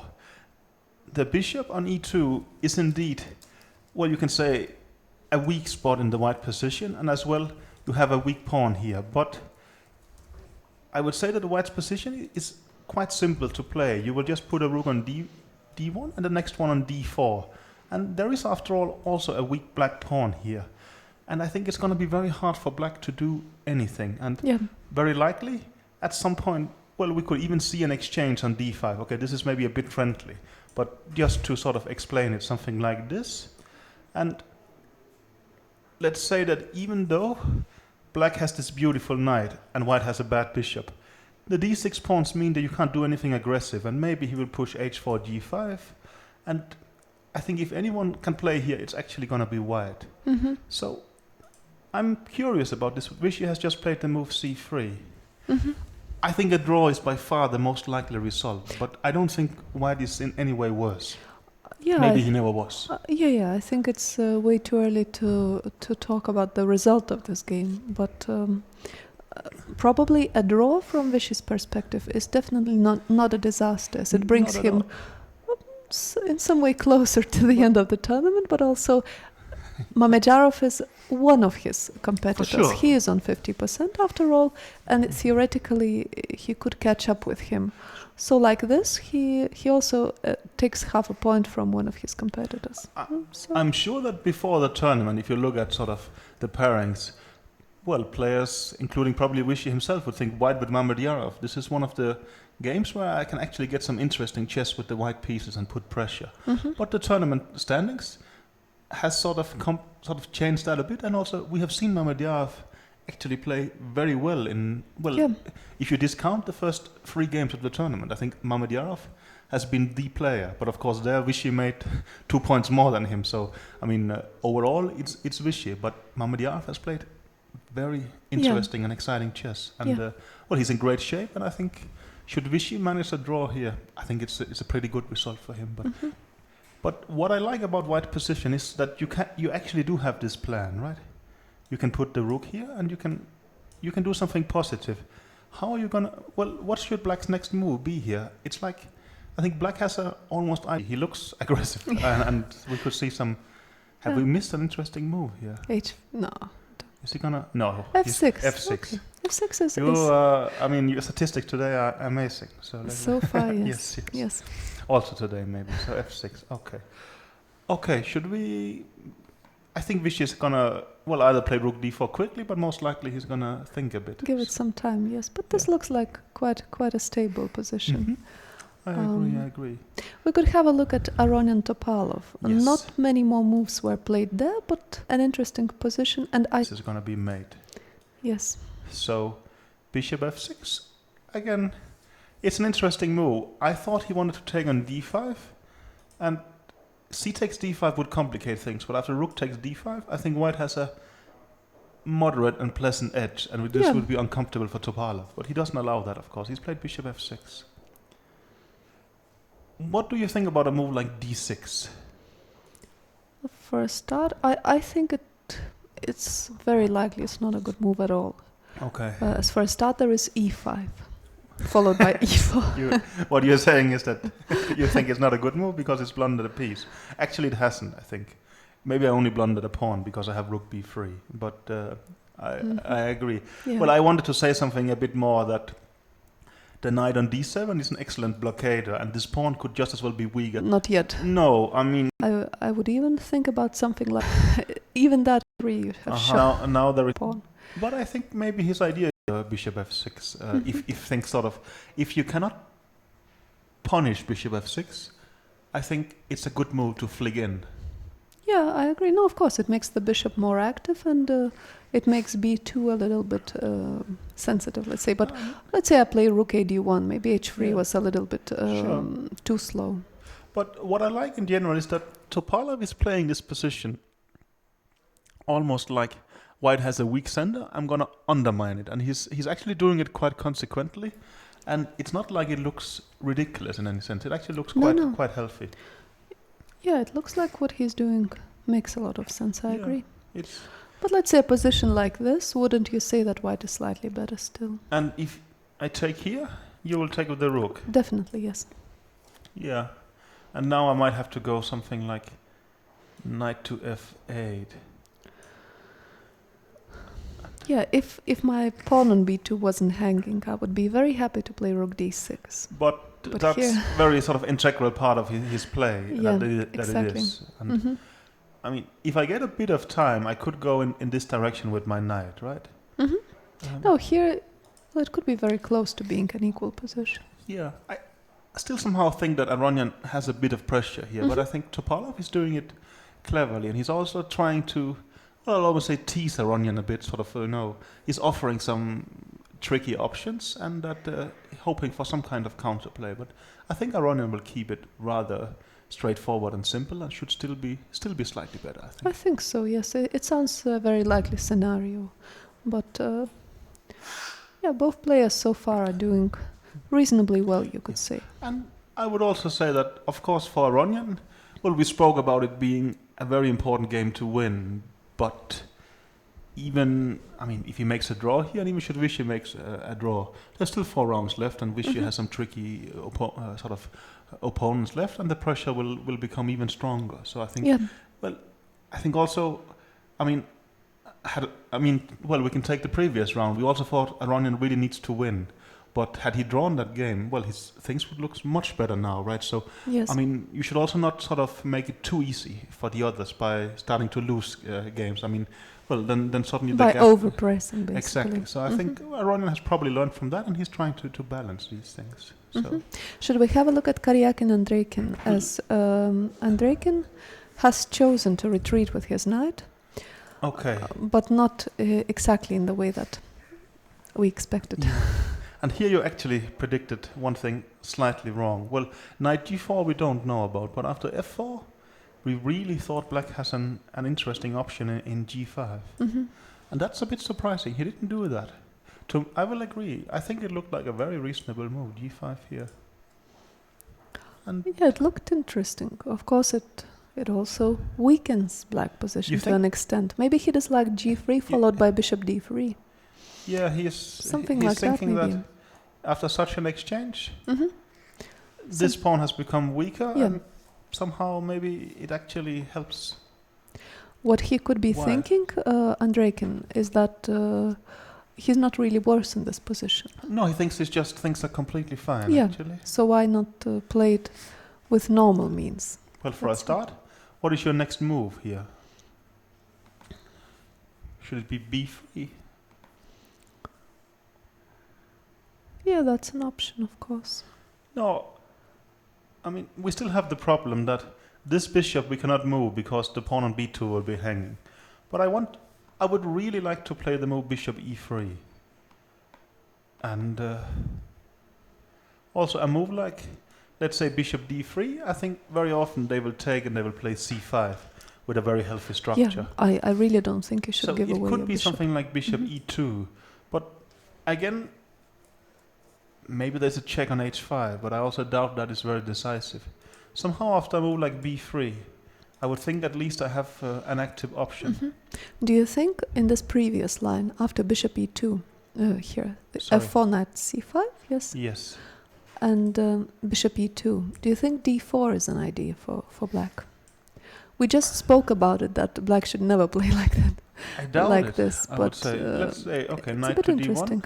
And knight e4, for instance, just playing it very, very aggressively. But I'm not really sure where you are aiming at. I'll go here. And bishop b4 check. Wow. Okay. I'm just lost after that, maybe. I think it's not unlikely, yes. Yeah. Okay. That came out That- of nothing for me, Yeah, but that, sure. that looks So- very dangerous, suddenly.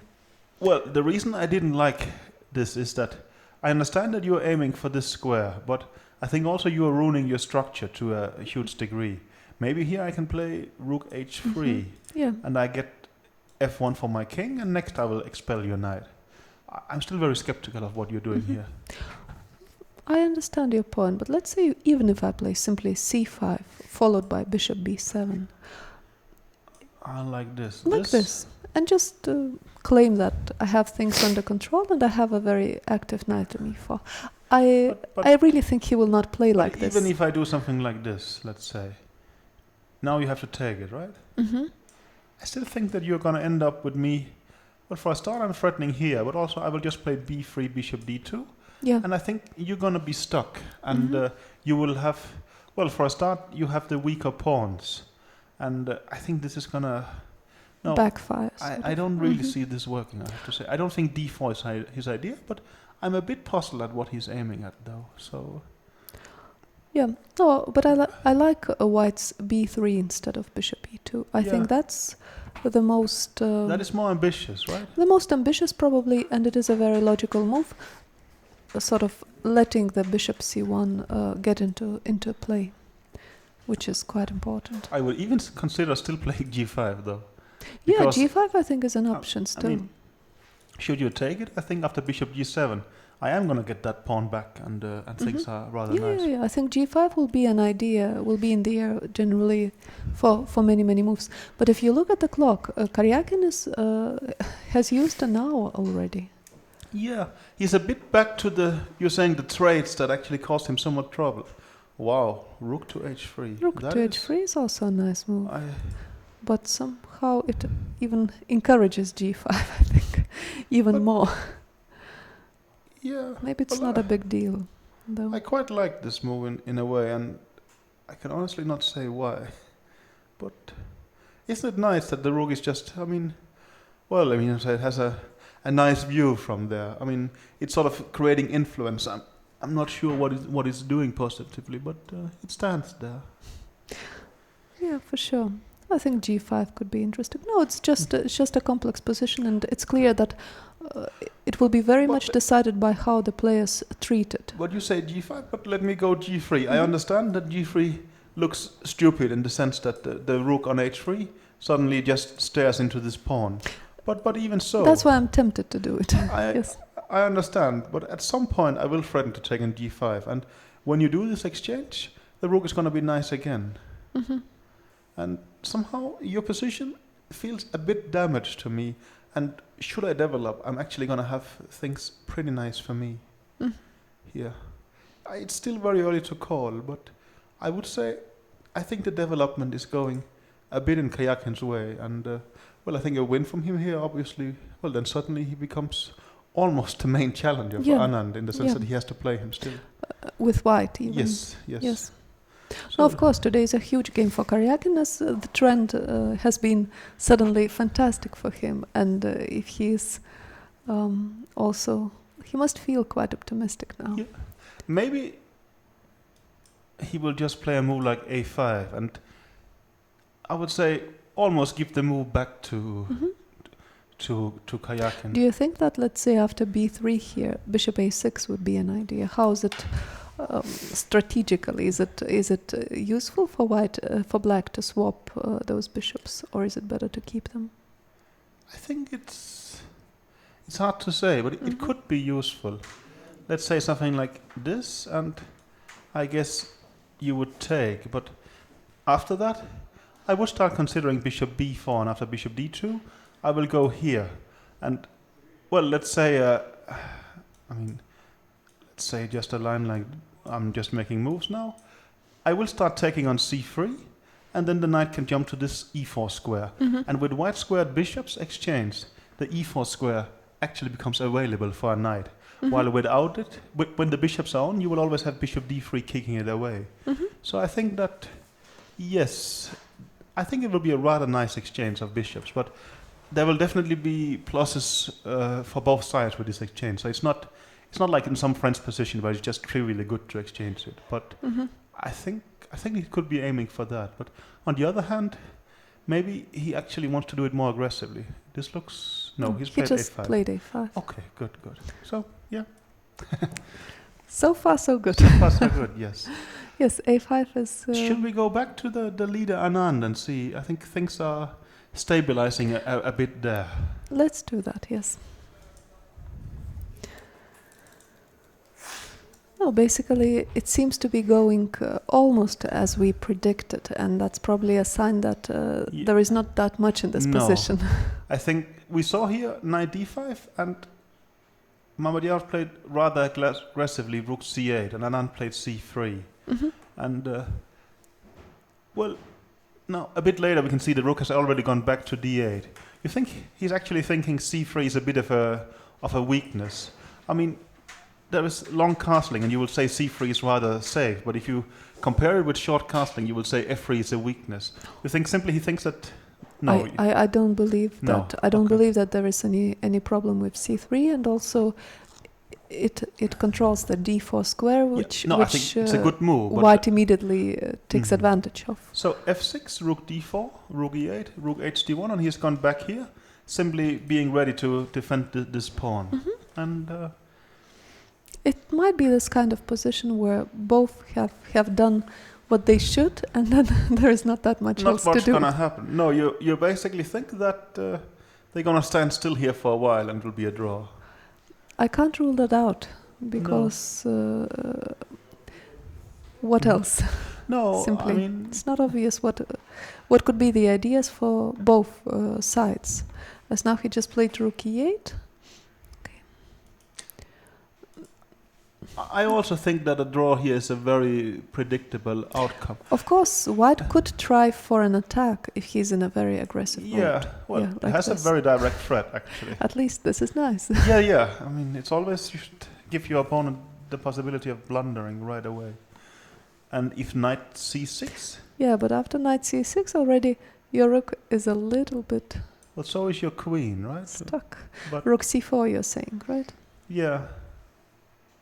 But of course, something like queen a5, you're already starting to make the game quite complicated. Quite more interesting, yes. Yeah. Well, white is sort of, it seems a bit hope-based. You swing your rook out and you threaten a bit. I'm sure that Vishy will not do it hope-based. He will calculate. Yeah. I mean, would I go king a7? It doesn't strike me as obvious that, why should black's king be in any particular trouble here? It's a bit hard for me to say. Yeah. So? No, I think it is hope-based, as you say. Yeah. Black has all the resources needed to strengthen his king's position. So rook b4 is just a one-move threat. What about if instead of trying to sort of lash out against the king, if you try to go it from a positional angle, black's weakness is the pawn on d6, and his pride is the knight on e5. Let's say we go knight b4 in this position. I want to play knight d3, and I will exchange this knight, and then I will say you have a weakness, and I've actually removed what's good in your position. Maybe knight b4 is a good move, and again, when I'm looking at one move threats, isn't bishop takes a6 actually a threat here? That's also a beautiful threat. Yes, you're yes. right. Now let's say, okay, so probably, he cannot even move his, let's say if he moves his queen To to c7. c7, it doesn't really help. No. Okay, so let's say king a7, Yes. for instance. And your idea is that if knight d3? Knight d3, I think I should play queen c7 or something. Yes. And now if I take on e5, you're going to take, and the weakness has gone away, and Yes. actually Yes. we have a weakness here, so that would not be great. No. And I think if I go to f4, bishop f7, and I can say I want to go to this strong square, but I think that's where I started, right? So I've just done a 2 off the knight. So Which also Yeah. could very well be what they will do Yeah, if there's something like nothing better in the position. But knight b4 followed by knight d3, it has an interesting But idea. even let's say knight d3, if he takes here, there is a tactical problem. I thought takes, queen e5 would be normal, but I think you can just take an e5 and take Of the course, d6 pawn. yes, So that this would you be a cannot do. blunder. Mhm. So, no, I think black is solid, but nothing more. And these thoughts we had about this being pleasant for black has gone away. But also with the tournament standings in consideration and such, it would be a bit illogical if Wishy starts lashing out. It's hard to imagine him sacrificing an a6 or something like that. Yeah. This is not going to happen. It's a nice thought, though. No, but, it doesn't not seem really, no. to work. Right? Not really. So, No, let's have a look at Cmilyte's Fiddler, where anything could happen, I think. okay. But somehow, now they started to go back and playing some, I would say, rather common sense moves. I mean, in the beginning it was very sharp and It's strategically complicated, maybe not tactically complicated. no, right? But that's right.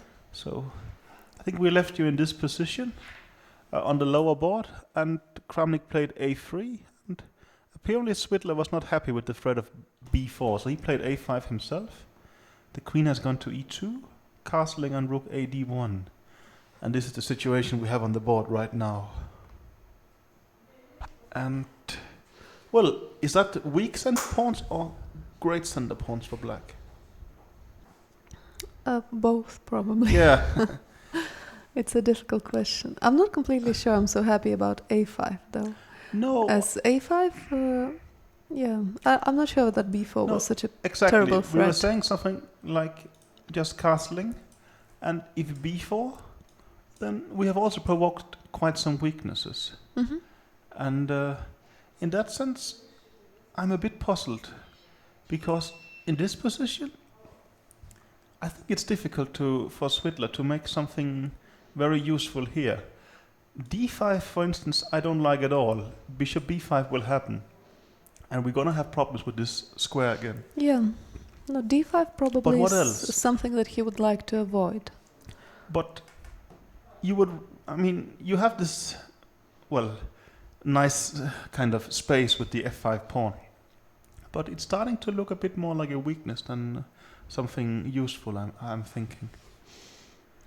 I probably agree with you. Svidler has to make some moves. Yeah, but which one, almost? Maybe rook a c8. Just Yeah, putting his maybe- rook to a more useful square. Yeah, so I think that is a nice move. But, I was about to say that, when I don't know what to do, I would normally give myself a bit more king safety, but that's straight into this diagonal. So even here, I think it's difficult to do something very... What about, you think he should play a4 here, like this? a4, I think a4 pawn will be a weakness. Yeah. No, I was thinking knight a5, but then probably bishop b5 will start eyeing I things. think a4 is just Yeah. terrible weakness, and there's no Okay. good reason to do that. No. It's a bit easier. You could say that it's a bit easier to make moves as white in this position, but on the other hand, what is your plan as white? And, well, now we are thinking quite negatively from Swedish perspective, but let's try and be aggressive and say, well, f4, we're going to open up this bishop diagonal, and actually we have two bishops here, is sort of heading towards the king, but I would think that e4 is strategically good, and maybe also e takes f4, rook takes f4. Knight e5, Knight for e5. instance. And after takes... You could be the first one in trouble. Yeah, something like this, I guess, right? And now I blundered a piece. Sorry. So you should take here. How is queen g5 here? It's threatening mate. Just wait a second. After you play f4, e takes f4, rook f4. Yeah. What about rook takes d7? But I think that would be a good moment to resign.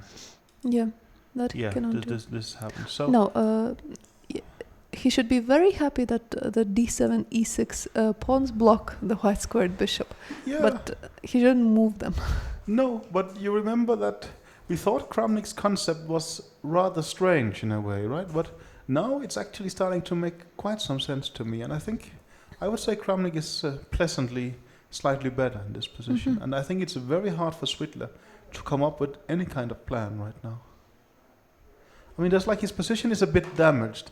At the moment, these two bishops are pointing quite nicely in towards sort of the king side, and as soon as you play d5, you get this weakness on the e5 square. But I simply don't see how black can make any kind of reasonable pawn push. And I think he's more or less doomed to just defending quite passively. What about d5, bishop b5, bishop d6? Simply protecting this e5 square. And if you really want to not sacrifice, but take on c6, you're very welcome to do it. But I don't think it's a big deal. No, I would consider something like this, and now bishop e5. And somehow my knight will go to d4 next, and I think you could end up with a rather bad structure in a way. Maybe you will play bishop back to b7, and you even have this threat of going to a6, but I think I could just play something like queen d2. And I think structurally speaking, you are in some trouble here. And you don't want to allow me to exchange the bishops because, well, my position would improve. But if you go here, I think I can put my knight here as well. And somehow I'm setting up on the dark square in the center. And I mean, no, I think Svidler's position, it's a bad mix of different openings, basically. Yeah, I would say that, well, because of the c-pawn, you can't really play d5. But because you have played f5, you somehow have to play d5 as well. Somehow these things are not coordinating quite well together. And I think Svidler is in a bit of a spot here, strategically speaking. Yeah. I'm curious how he will do it. It's interesting how he will do it, as of course he's more into details in this game than we are. Obviously, but so he will weigh at least all of pros and cons of this position. He does look a bit worried to me, is my impression. I think so, yes. It looks like I think yes. first probably he was excited about his position, but I think it has actually changed, I would say. Yeah, I think I agree with you. So should we have a look at Aronian Topalov, I guess? Yeah, I think that makes quite some sense, I would say.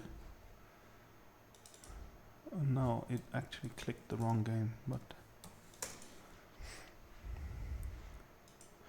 Okay, we left you after bishop f6 here.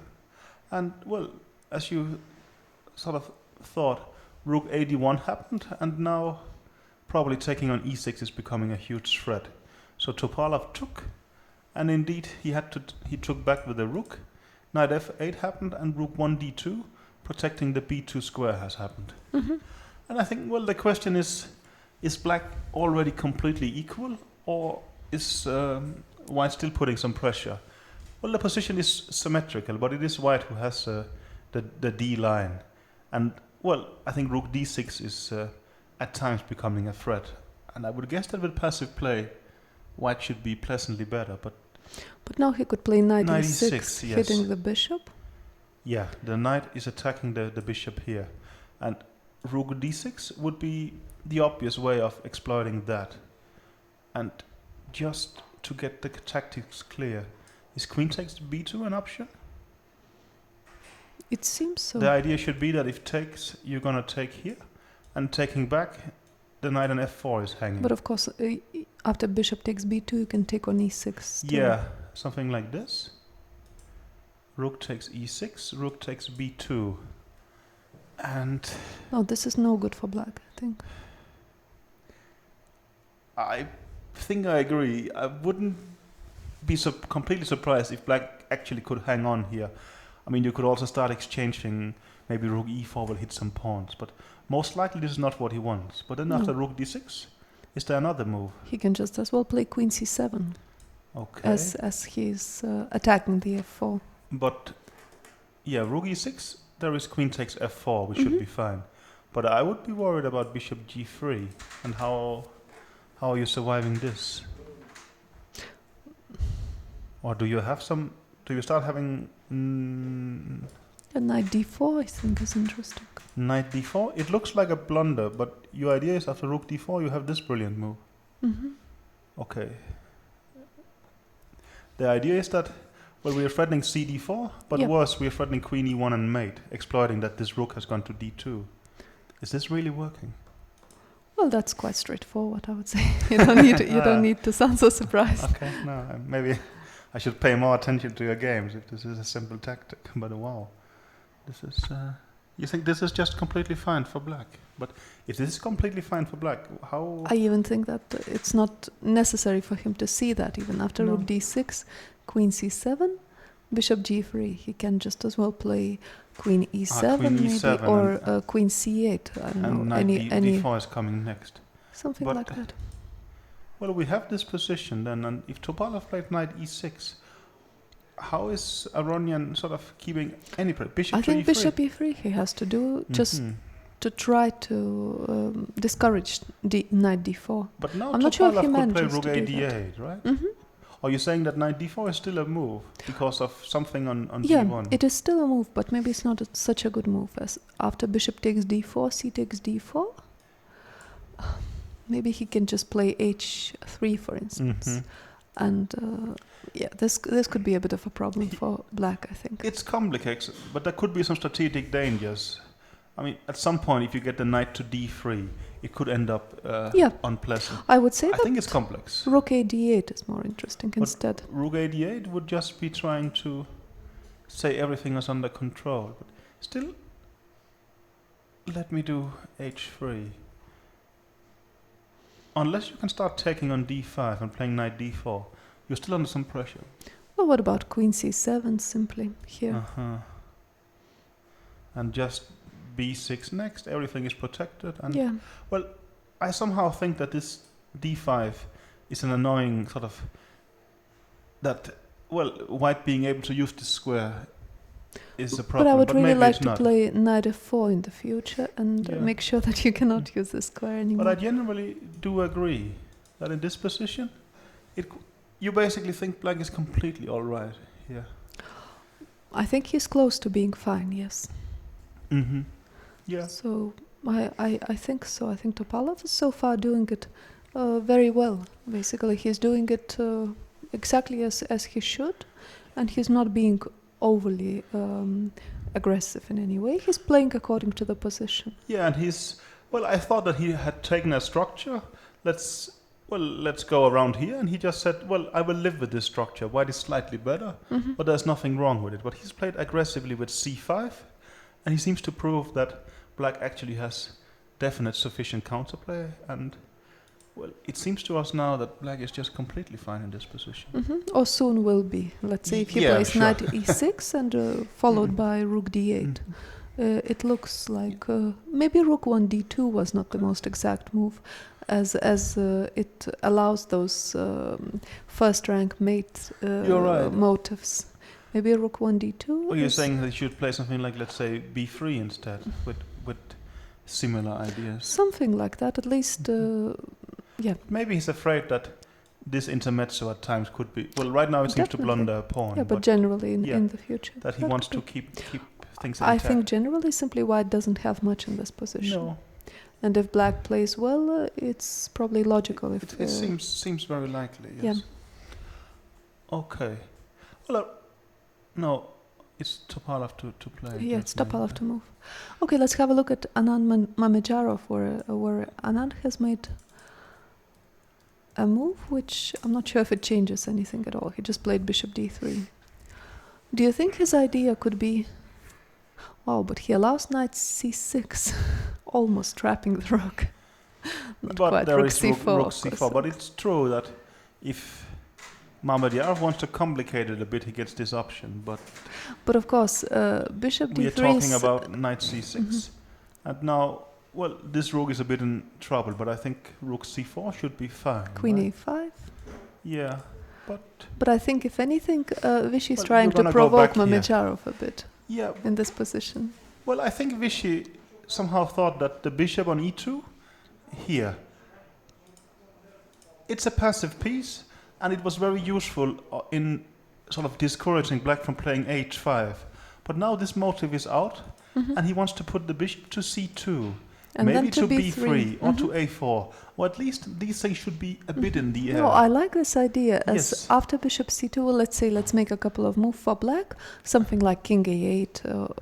Actually, king a8 maybe is a terrible move because of rook c4, right?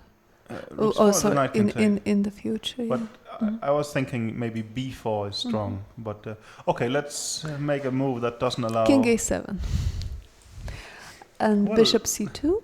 I was about to say still b4 and a queen move to the f2 a7 diagonal could make sense. Actually, there's a bit of discomfort in the black position, I think. Surprisingly so. yeah. Let's say bishop c2 now. And Okay, let's go bishop g8 just to... Well, then knight f4 will never be a motive and Yeah. things like this. it's true that it's possible to play queen f2 here. But you could even... You will start considering something like this, and you will just attack this rook, and you are saying if b5, well, I am gonna go back and I will course. play a4. Yeah. But and else you have to stand on f8. Probably nothing wrong with that. No, but what about bishop b3 now? This is what interests me. If I play like this, and next I want to play knight f4 and swap these bishops. Yeah, well, I mean, Vichy is almost playing it like he's slightly better, as far as I can see. I think so. No, it's quite impressive how he finds small resources in the positions which And seem to be I think almost... Mamedyarov will soon have to think, should he actually switch to taking on d5? Rook d5, queen c7, because then at least he has a very, very safe and solid position. And I understand Vichy might play bishop c2, but, well, you will play rook e7, and should Vichy play, let's say, h4, g5, you're going to exchange everything, and you're basically going to sit still and be extremely solid. Yeah, maybe this kind of solution is very solid for black. I think so, but I think Vichy is playing the position like he's slightly better, and well, okay, we got flat zero from the computer there just to undermine my point of view, but I still think that I mean, Vichy has no reason at all to be sort of unhappy with his position, while I think earlier on maybe he was a bit out-prepared and sort of Mamedyarov was blitzing out things. But it's when a he had good to point think. that apparently he trusts this variation very much, and it could just be objectively, he trusts that objectively he will always get a fine position. Although the situation is quite different, then, well, if one remembers back to game 11 in his World Championship match in Bonn with Kramnik, well, Kramnik needed to win he needed to win the last 3 games in order to force a tiebreak. Then he won the 10th game, so he needed to win the last 2 games, and Anand was white. And he played d4 the whole match, but he chose to play e4. I think simply he thought that it's going to be a Sicilian, that's his home ground. And that's, I think, his attitude against today, that, well, if they want to play Sicilian against me, that's great. And this is, well, you can't just expect people to give you the points you need to qualify. There's going to be some work left, and it's going to be complicated. And if they want to do it in a Sicilian, well, I mean, I like my chances there. And somehow, there is some strong message in that I mean, I'm not going to budge from playing open Sicilians ever in my life. I mean, I'm the best one in that. So yeah, I will take that challenge. Yeah, for sure. It seems to be along the lines that he's thinking, and also even if you have a lead 5 rounds to go, you cannot you cannot stop the tournament. True, actually, you have to continue playing well. In game 16 in his match with Gelfand, he was leading 2-1 in rapids, and he needed just a draw. And there he did play bishop b5 check, but he was actually worse in that game. So, well, who knows what would have happened if he played free d4. But generally, I think Vichy, is happy to play Sicilian, and I think yesterday, the day before and today, we have seen him doing it quite well. I still think this game is very likely to be a draw, but I think maybe his opening position was not so great, but his play has been quite natural. Yeah, right now, if anyone, it's him putting pressure, as Mamedyarov doesn't seem to have a very positive plan. No, and I think also for Mamedyarov, it's, how would you think as Mamedyarov now? Well, the position looks drawish, and you could maybe even go for some repetition, but that's almost resigning on winning the tournament. I think Mamedyarov is just playing a tournament, and I think so. I think also he understands that he plays the leader who has been showing the best chess here in this tournament. So, losing to him just because he really wants to win would be also not a reasonable thing to do. So I think he will play according to the position. Another thing that he is normally quite optimistic about his position, so he could just evaluate it as good and play according to that. It's my impression that Mamedyarov is an optimistic player. Yeah, I think not only mine, I think. No, I think that's more or less stating the obvious, right? Yeah, but I think you're very right, and I think also he's not afraid of anything, but to play this position in an enterprising manner, it's a bit difficult. Yeah, yes, I agree. Yes, you can't really. If you play b5, it's not in your favor. No, it's like you have a nice position, but to make it better is quite difficult. It's very easy to make it worse, and I think that goes for both players. But at least Vichy, I think he's improving the position of his bishop. Maybe he's just making it different, but I think it's moderate improvement. But I think Black's position has a lot of defensive qualities, but of aggressive qualities, to be honest, I see very little. Well, none, I think, is the exact. So, I predict very little would happen here, right? So, should we move on a bit, maybe? And, there is a new tweet from Baratia Race. Moral victory for Anand already. Mamedyarov came up with a preparation wherein Black became strong, still Anand is strong. Yeah, that's very much along the lines that we are thinking, that the prep Mamedyarov has shown is good. Still a bit strong to call it a moral victory, I would say. Moral victory maybe. I mean, no, I think, it's a moral draw, if that exists. No, I've never heard anything like this. But I think also it is too early for Anand to think that every draw is closer to the goal, because he is needing, I think 5 draws from now, he's gonna make it most likely. But I think that's just because he's playing all of his competitors. Exactly, and I think somehow if you start thinking too much about the result and then thinking that too, could be too a disaster, far ahead, yes, then. But at least as I know him, I think he's thinking very much about chess positions. I really think that moral draw you coined and using that. Yeah, maybe that's good. But yeah, let's see. Yeah, so let's switch to Kramnik's Fiddler now. Okay, let's do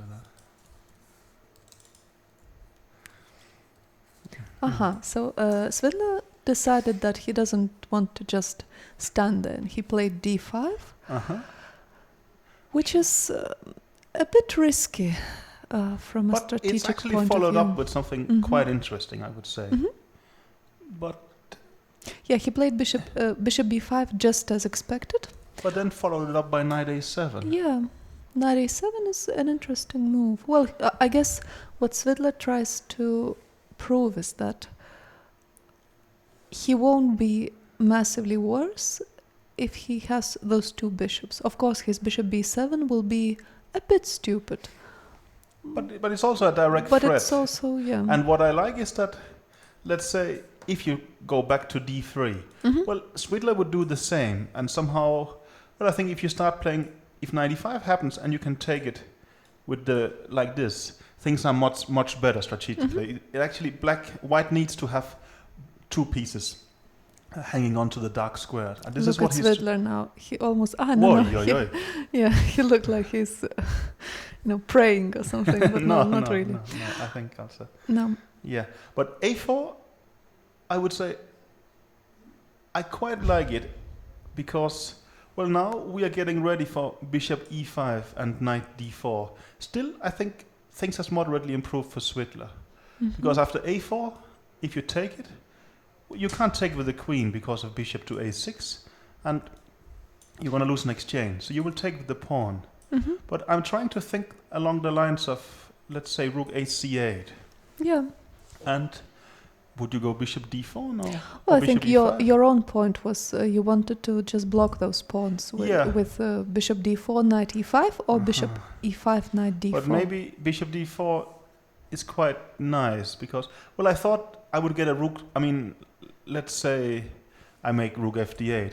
If you take on c5, I thought something like this, and at least I'm attacking the pawn here, and there is a new weakness, which means black suddenly gets some more play. But maybe Cmilyte just wants to play, let's say, c3, and you can never really take on d4 because after ed4, well, there is the e5 square, and there's the pawn on e6 under attack. And something like this, I would say knight e5 next, and I think you have quite easy play with white.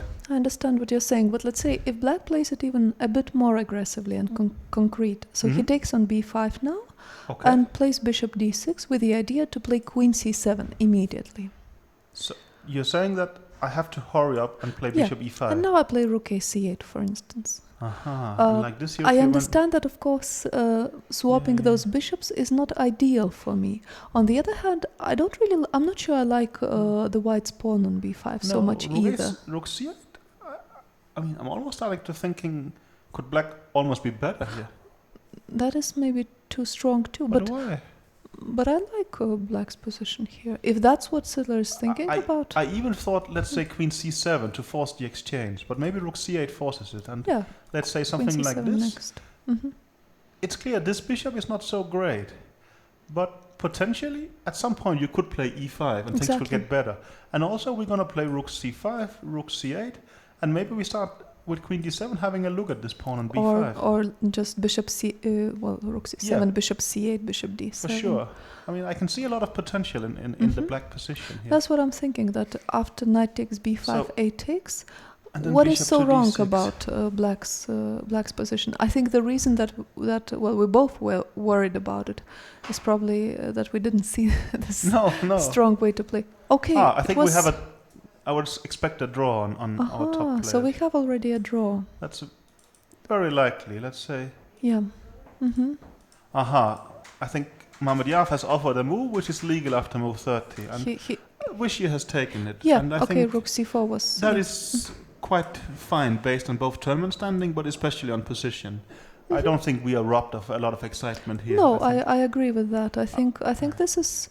I mean, next there could happen any kind of move on knight e5, rook d4, knight c6 back. And I think Vichy got caught in a bit of preparation, and he should be, with his tournament situation in mind, he should be quite happy with how events have developed. But we will see how he thinks. We have a press conference, and I think we will be in plenty of good time to come back and follow the action in the others. So yes, but I think it's a reasonable result for both, and it is very much based on the position, not just on the wish of the players. Wanted to provoke a fight, but also not at any price, right? I think he tried, and he will have to tell himself, well, I gave it a shot, but Vichy played it well, and a draw against Vichy Anand with black. It's not a good result for anybody, basically. So. Definitely. But I think you're right. It's quite nice for both. It seems so, yes. And press conference should start any moment now, so I'm sure that both players will tell us what they think about this. This is the Aronian game, and we can see he's played the move bishop g3, which we thought was not the best. So this is quite interesting. So let's see. Nothing particularly wrong with Aronian's position, but we thought knight d4 is possible. We thought knight d4 was possible here. So this is this tactics. Well, I would say enjoy the press conference, and then we'll come back with action after that, hopefully. Hopefully, yes. Okay. See you then. See you then. Yeah.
We're ready to start? So, dear ladies and gentlemen, welcome for the 10th round of FIDE candidates in Ханты-Мансийск, and we have the first game over. It finished in a draw between Вишванатан Ананд and Шахрияр Мамедьяров. Дорогие дамы и господа, добро пожаловать на первую пресс-конференцию 10-го тура турнира претендентов в Ханты-Мансийске. Партия между Вишванатаном Анандом и Шахрияром Мамедьяровым завершилась в ничью. Can you please tell us what happened today? Yeah. Расскажите, пожалуйста, что сегодня произошло. I mean, this is an old line. In fact, it was very popular maybe 15 years ago. Это I старый haven't seen too вариант, much of it since.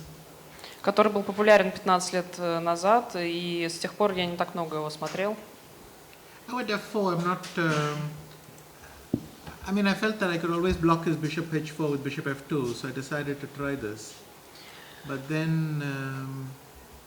Когда я сыграл F4, я всегда думал, что после слона H4 я смогу пойти слон F2, поэтому решил попробовать сыграть таким образом. Then this check, I guess,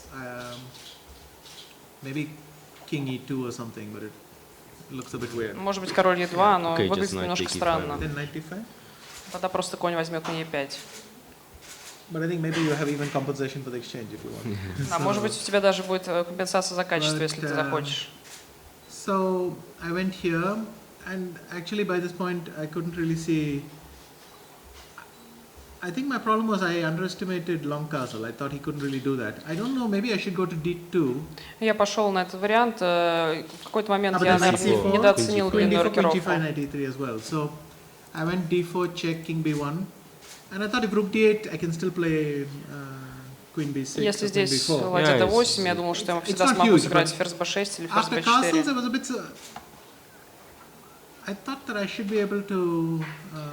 После рокировки я думал, что Well, B6 and A7 a little bit weak, but in fact. B6 и A7 немножко слабые поля. Because he's getting knight C6 everywhere, it's not really feasible to do anything. Но на самом деле черные везде конь C6 могут сыграть, так что это ничего особенного. To regroup my pieces so that at least I don't become worse. I mean, white's pawn structure is so much worse on the king side that I have to regroup my pieces. Я решил перегруппировать свои фигуры, чтобы, по крайней мере, у меня не было хуже, потому что структура пешечная белых на королевском фланге очень слабая. Черных королевский фланг. Knight C6. Черных слабых. Yeah. Queen F2, Queen C5, and in fact, because black's queen is, well, let's say dominating the dark squares, there's not much I can do. So I was okay with the repetition here. Но поскольку здесь черный ферзь контролирует черные поля, не так много я могу сделать, и был готов на повторение в этой позиции. Shakhriyar decided, well, I think he is right. He should try, because here if I go rook D2, rook C8. Yeah, I hope. Но я думаю, что шах правильно отказался, ему нужно попробовать. Hasty, because rook C8, rook D1, потому что здесь ладья C6, D2. and now it's not easy for me to get the C3. Вот в этом варианте мне не так просто играть. C3, F6, rook D4, rook D1. In the end, we decided that, and this is what I was also thinking for, I thought for 15 minutes before I could find this. The problem with rook D5 is he plays rook E5, and this rook has some difficulty coming back. Здесь ладье сложно вернуться назад. By the way, also interesting is queen A5. Также интересно ферзь A5. Yeah, bishop C2. No, if rook D7, then I have bishop. Если ладья D7, то у меня есть слон A4. So now you take, but I can do the same as in the game anyway. But also rook D5 is. Ну, вероятно, я могу сделать то же самое, что и в партии. Yeah. But no, only one thing I want to mention. If he keeps chasing my thing. Now I don't want to play bishop B3, I think, because my pieces, because now if bishop D5, слон B3 мне не хочу играть. ED5, knight E5, the bishop is not on C2, where I want to go to F5, E6. But I thought that after queen B5, B3 was good. Но после ферзь B5 я думал, что B3 можно сыграть. No, excuse me, that's not correct. After На bishop самом деле это B3, неверно. bishop B5, I have rook D5 still. Yeah, it looks queen is. Слон B3. Okay, queen But queen B3, somehow I'm also stuck. I don't have a next move. I actually thought B3 was nice, because I'm threatening A4, B4. Я думал, что B3 это хороший ход, потому что потом А4 я грожу. This cannot really be important for black. So да, здесь не может queen быть. A7. Этот вариант не может быть важным для черных.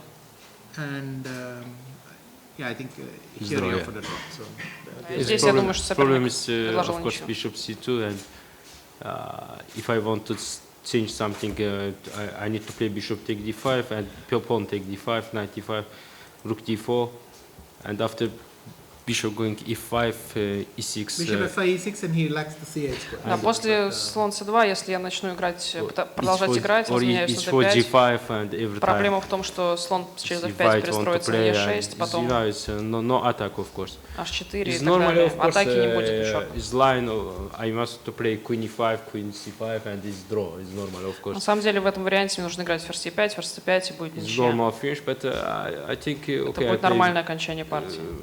Okay, I must play some. I must try.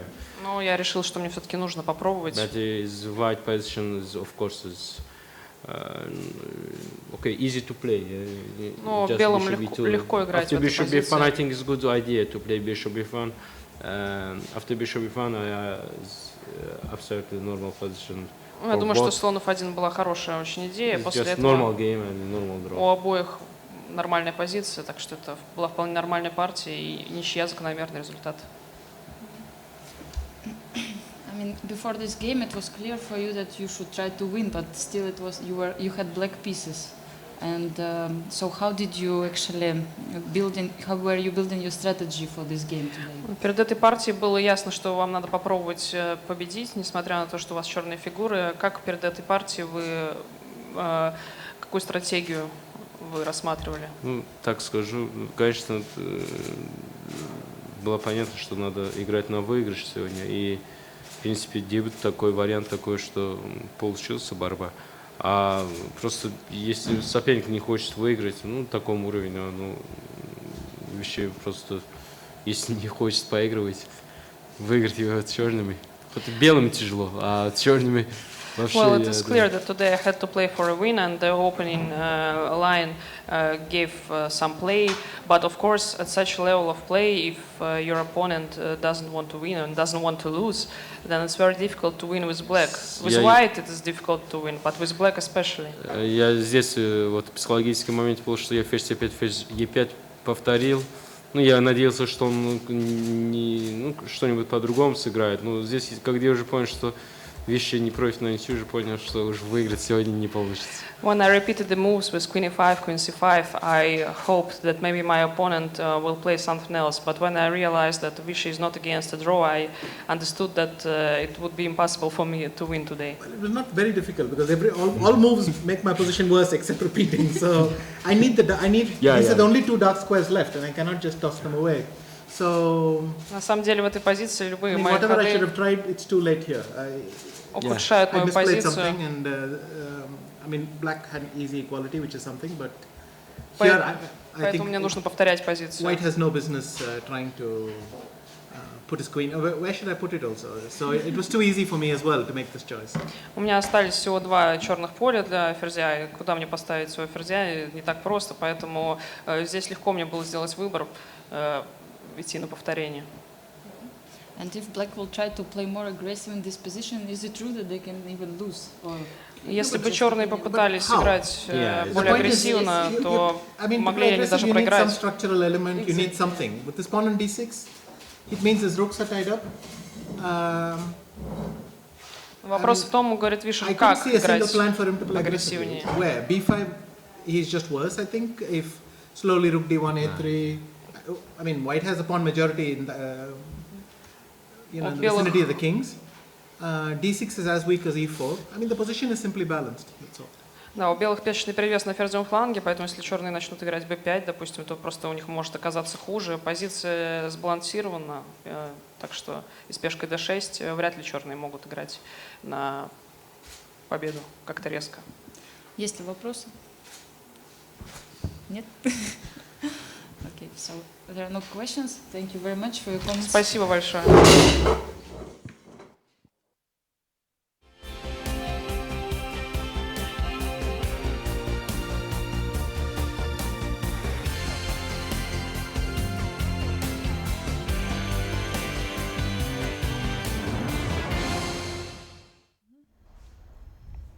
We're back after a pretty short press conference. It seems that even journalists are getting a little bit tired already. But yeah, things are happening in the other games. For a start, we will have a look at Aronyan's game against Topalov. There, suddenly it seems that almost black is slightly better in this position.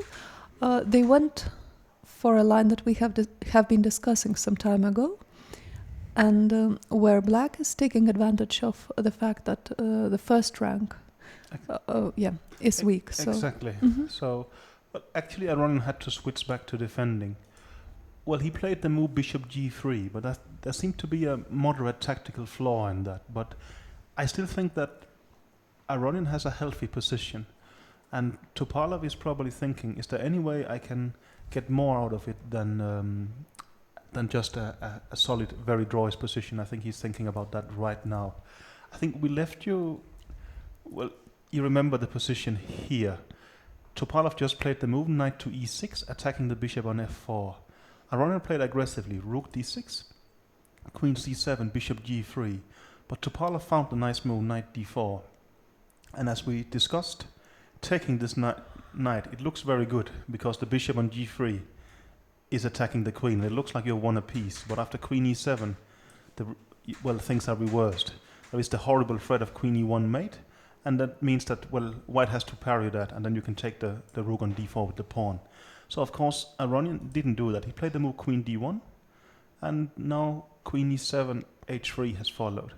I think it's worth mentioning that after queen d1, it was possible to take on f3, but white would just play gf, and somehow here his position is quite fine. Of course, the king's position is a bit weakened. Well, again, queen takes. Well, I'll just point at the square e1 and say there's mate there. But here, this pawn structure, it's not too bad, and white actually has a lot of activity in the d line. And I think playing like this for Topalov is not tempting in any specific way. So he played the move queen e7, and Aronyan has played h3, sort of, well, I would say, yeah, giving a bit of space for the king here, so queen e1 is not going to be made. He will start considering taking on d4 at some point. Now I think that what Topalov is trying to do is to see if he can be better in this position. That would be my hunch, as he got some tactics here, and probably Aronyan missed it. I agree. This sounds but quite I don't likely. think he can be quite better here, because simply the d-file activity is quite a lot. And I would say, if anything, I think Aronyan would very much encourage him to try and be better. Yeah. And I think that's actually Aronyan's chance. For instance, what about a move like knight e2 check? You think that makes sense? I guess king h2. But if you take on g3, I think I will happily take back with the pawn. I agree and with you. Somehow, I like that this is providing some safety to my king here, and I have the d-file. So no, this is not attractive for white, I think. Maybe, not from that position. Maybe a4 I would like a bit, and I would, if I have to be very ambitious, I would say that I'm fixing your pawn weakness on b2. Again, I think the d line is going to be enough to make a draw for Aronyan. But I mean, knowing Topalov, I don't think he's just going to quietly go for a draw. No, here. I think he is looking for ambitious things here. But let's say rook a8 would be the most. This is not an ambitious way to play, but this would be a very healthy way to play. Just getting rid of the active rook on d6 and keeping the knight. On now d4. I glanced at what my computer's suggestion, and I almost feel embarrassed. I didn't suggest it myself because, well, again, if we return to our strongest Danish player ever, Bent Larsen, he always advocated you should use your flank pawns. What about the move h5 here? Doesn't that make a lot of sense? You want to play h4 at times, and if the bishop has to go back to h2, then suddenly back rank mates again becomes an issue. h5, I think, I like it. It's an interesting move. Maybe it weakens too much, but it would be something if you want to put pressure. That actually could be reasonable. We can show a nice line after h5. Let's say if white goes for rook d5, which is very logical. And h4? I thought even rook a8 maybe. And I don't think you can take on h5. This is maybe an interesting line because of knight takes f3, g take, and queen e1 check. Okay, and we're going to overload the rook there. So there is h5. Not going to happen, but just it's not going to happen. an illustration. And probably h5, you can also find some downside to it. But if Topalov want to push in that position, I could actually see him playing a move like h5. Or you think Topalov will just keep pushing towards the end of this tournament? Or you think that he could actually say, I'm on -2, there's no way I'm going to win this tournament, and actually I don't really care. I have been the former FIDE world champion. Somehow for me it was winning or nothing, and now it's too late. Or you think he's going to care about final standings? Probably he is. It's really hard to say, but I think he's generally a maximalist. That's my impression. So I think someone like him would just really do his best until the end, despite the standings. It makes a lot of sense. It makes a lot of sense, and also, well, many players have mentioned that here everyone, well, no one is thinking about a couple of rating points and things like that. Well, at some point he was, very close, if not at the absolute top of the sort of chess players in the world. But then he dropped quite considerably. But recently he's gotten quite back. So probably he does actually care about such things. I think he's ambitious, and also, well, if he doesn't have a chance to fight for the first place, at least he has a chance to play some good games, and that should also be a good motivation. I was about to mention it. Well, I think he got married recently. I don't know if you think such affect your chess career. I don't think he got married recently. So okay, maybe a couple of years back. But it's true that there is a saying among the chess players that a marriage costs you in average 100 points of rating, and a baby costs a further 50 points. But it's really... Topalov had both, right? I don't think that's necessarily the case. No. So let's see. Okay, h3 here, and nothing has happened. I think Topalov is really taking his time, because he must be considering h5 as well. And things are quite happening in some of the others' games. So actually, let's sort of direct attention towards these. I would say. Let's have a look at Kramnik-Svidler first.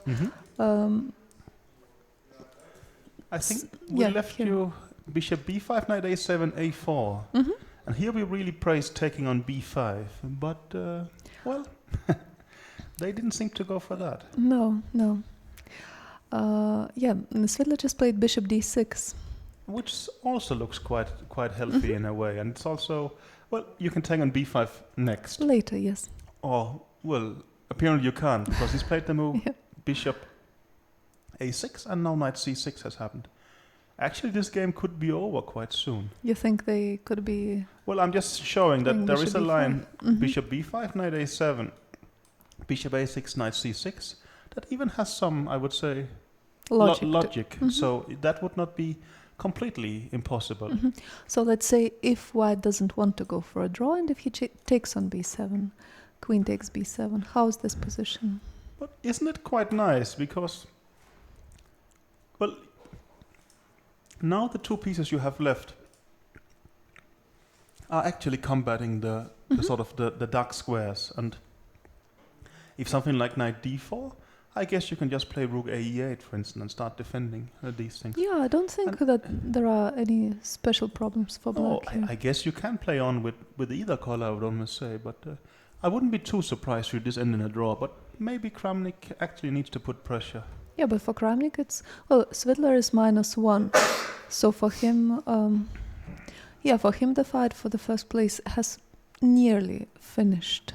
Almost, I would say. I think Svidler has played, I think, very interesting chess, and also a lot of very good chess, and things could definitely have gone better for him. Yeah. Well, he wasn't lucky in this tournament. This is clear. Not at all.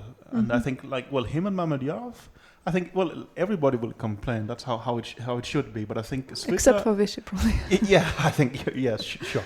That's true. Yeah. But I think Mamedyarov and Svidler would actually have quite good claims on that. Well, things could have gone much better for us, and we got unlucky at times. And I think there is some truth. Okay, now we can see that the table is just empty. Neither Kramnik nor Svidler are. But the clock is running, so working place. Well, I think It's going to be interesting to see whether Kramnik is ambitious in this position, or if he thinks that there's nothing to do. But based on what he has been doing in the previous rounds, I think he will try to find ways to continue to play. Probably. Especially since tomorrow he is white against Vishy. So. But actually, but tomorrow is much more crucial than the half point today. Yeah. Maybe he will think that, okay, I make a draw and I get ready for tomorrow. Because, I mean, if he wins today and draws tomorrow, he's still too far behind Anand and there's no chance. But let's say he draws today and wins tomorrow, then suddenly he's very close to Anand and has the best tiebreak. That's So true. I think for Cmilyte, really the big game is tomorrow. Well, actually, for everybody, the big game is against Anand because he has such a comfortable lead that you have to do something. Well, just what we about heard it. now during press conference from Mamedyarov, that he understood that he must play for a win, but simply Yeah, there was no way to. there was to no do way it, to right? do And it. I think, Yes, well, I mean, nobody has been close to beating Anand so far in but this even tournament. yeah. And I think also, well, it's not so easy in, Not at in all. that sense. Okay, let's have a look at Karyakin and Draken. Yeah, there I think we have probably missed the last 10 moves. Or I think we around left you that. after a5, b3, and we said bishop a6 could be quite an interesting way to sort of make some exchanges for black. But we were not completely sure. But this has happened. Bishop a6, they took off the bishops, knight a4. The a4 square is quite nice for the knight, wouldn't you say? Yeah. Somehow, well, because of the missing b pawn, you can never play b5 and attack it, which means the knight can stand there. But even more importantly, you want to play bishop d2 and attack a5 But pawn. why at didn't he go times. knight c5 here to start exchanging off that strong knight? Do you see that? Maybe he was afraid of something like knight b2 followed by bishop d2, but I'm not sure. Somehow He knight could e4. even- Yeah. the knight is. I would. Maybe he was actually just afraid of takes and bishop d2. Yeah. And there is a most threat of likely. rook c3, so you can't really play a4. And maybe he thinks that white is actually better here. Oh, rook Maybe he c3 thinks. is not Well, exactly it could also a be threat. that I'm thinking defensively of exchanging this knight. What he's thinking is that I'm getting, activity on the fourth file. There's a check here. Things are beautiful. That could well be. It could very well be that Andreikin is quite optimistic about his Well, position. That I think he's an optimistic player in general. Yeah. So he's given a check on e4 after bishop d2, king f1, and played bishop b4. c3 happened, and bishop a3. And now rook e1. They have exchanged rook and castling. And you think white is slightly better here, or is it quite equal? I would somehow think that white could be better here. Maybe not too much, but He has a slightly nicer pawn structure, and it's true that, let's say, should white play bishop e3 now, Andreikin might regret that he didn't play knight c5 when he had a chance, as the knight on a6 is out of play. in general, I like keeping the bishop here attacking this pawn. But I think I agree that knight a5 is a nice way to progress. So you're saying playing bishop e3 first, and then you're going to improve things slowly with king e2. And Something like that. I think that's what he will do. And if we look at it just very structurally, white has a better pawn structure. This is clear. I would really think so. And it's So I it's think somehow hard to see how you put your pieces in a better situation. Yeah, I there think- we have Andreikin in the picture. yeah. He doesn't look worried. Or does? Oh no, I think he looks more worried than usual. That's what I was Okay. thinking. Or maybe very, very concentrated. It looks concentrated to me. Mm-hmm. You think here he's just gonna sit with the knight on a6, or he will say, this is actually my last chance. I will put it to d7 instead, where it could be quite better placed. Maybe actually this is a good idea. And things are not, they are no way hopeless for him. No, I think not at all. No. It's. I think this could be a very, very long game. To be honest, I can't see them agreeing a draw soon because I think No. for Karyakin it is a chance. And I think Karyakin However, small, but Yeah. it is a chance to is... Yeah, continue. and I think also Karyakin is starting to play with an attitude of actually... Being one of the favorites. Exactly. Almost. I'm Yes. aiming for first place in this tournament, and I know that. Well, just 2 rounds ago I was -2, but now I'm 50%, and I'm playing Vichy with white in round 13. So my job is to get in a situation when this game becomes crucial, and I Definitely. think he's doing that quite well. And even a draw today will massively change that thing. But No, he's doing his best. Look at his time as well. He's using a lot of time. He's Yeah. really trying to find the best moves. Well, right now I'm really curious about knight c5, though. It seems that they're not going to do it. Andreikin is not going to do it just because, well, Karyakin encourages him to. So there must be some kind of reason behind it. Yeah. yeah, I mean, there is some weakness here. Yeah, definitely. Maybe he will just play king d3 and... Or you think he was even considering something like b4?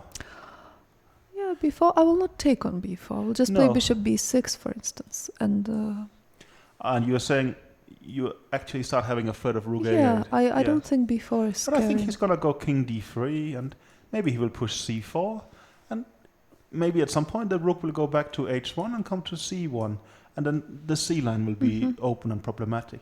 I mean, this is not a trivial draw from black's perspective and I don't see anything positive in the black position.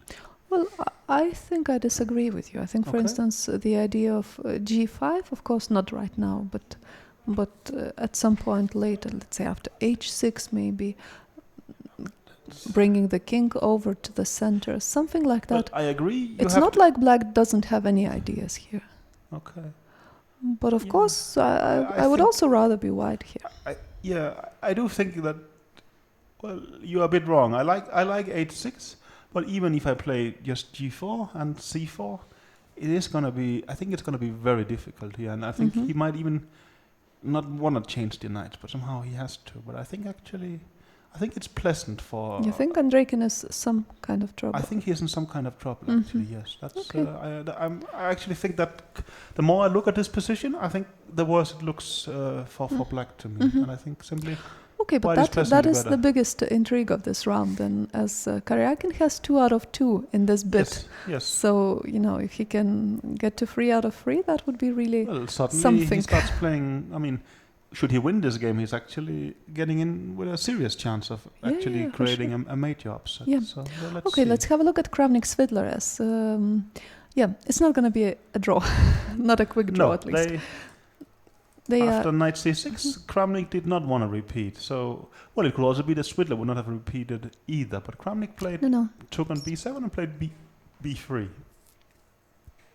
And, well, I would say he want to put the bishop back to b2, which for a start is normalizing his position, but also more importantly, he's getting ready for c4. Okay, and Svidler just played Queen A6. Queen a6.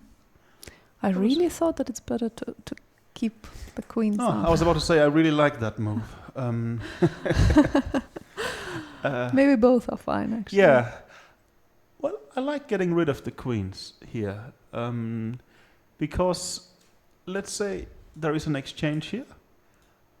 I mean, your plan of c4 becomes less powerful, and I think even I would consider rook b8 and b5 as a positional way of playing it. But I mean, I will just get rid of the rook and put maybe the bishop back to f8. And I mean, with queens on, I could see bishop b2 and c4.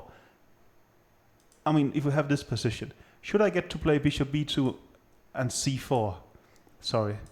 Then your center is under quite some pressure.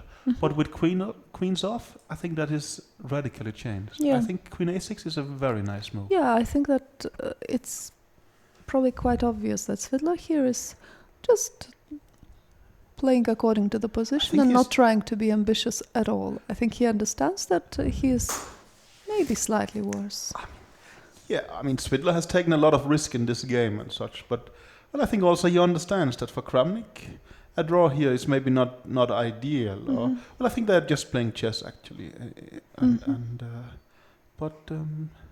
Oh, it's interesting I like the way Svidler has been if doing Kramnik things will just here. take on a6 and claim that this position is slightly better. But how can it be slightly better for white?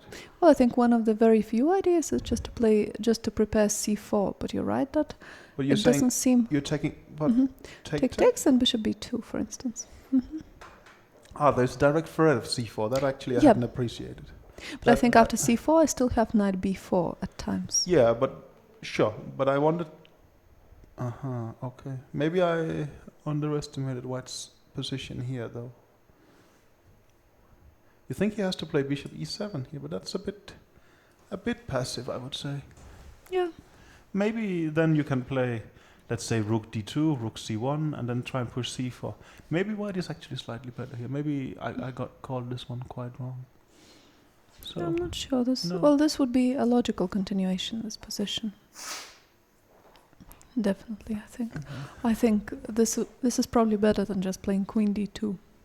Okay. Yeah, queen d2 feels Looks wrong. awkward Yeah, somehow, I think. I mean, you would like to break with c4 at some point. I think after queen d2 you can just play rook a c8, for instance, and yeah. It's simply, it's not obvious. Also, I mean, if c4 is his strategical idea, why not this? And whenever c4 comes, you can take it. Yeah. And this looks wrong. I really think that Kravnik will think a bit about it and take on a6 and try to prove some advantage in the endgame, which he might have after all. Yeah, that's true. But no, I think they're going to play on for a while, but it's not like he is sort of massively better in any way, if better at all. No. Let's have a look at Aronian Topalov.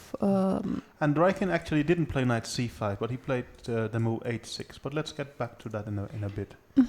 We were here, and Topalov did not go h5. No. And he played... Well, Topalov... Well, I mentioned his image a couple of times of this being extremely aggressive, and he is, but he's actually also a very sound player in a lot of ways. He's just played rook a8. He has sort of decided that this rook on d6 is not really a weakness. It's more an active rook, and he wanted to get rid of it. So that was takes, knight d4, and now it took back with the c pawn. That, I think, that is a bit surprising. That's an ambitious move, because, well, if you just wanted, let's say, a draw, or even to be slightly better, well, if you wanted a draw, I guess you will take with the rook, right, and get rid of them. Yeah. And I thought bishop takes d4.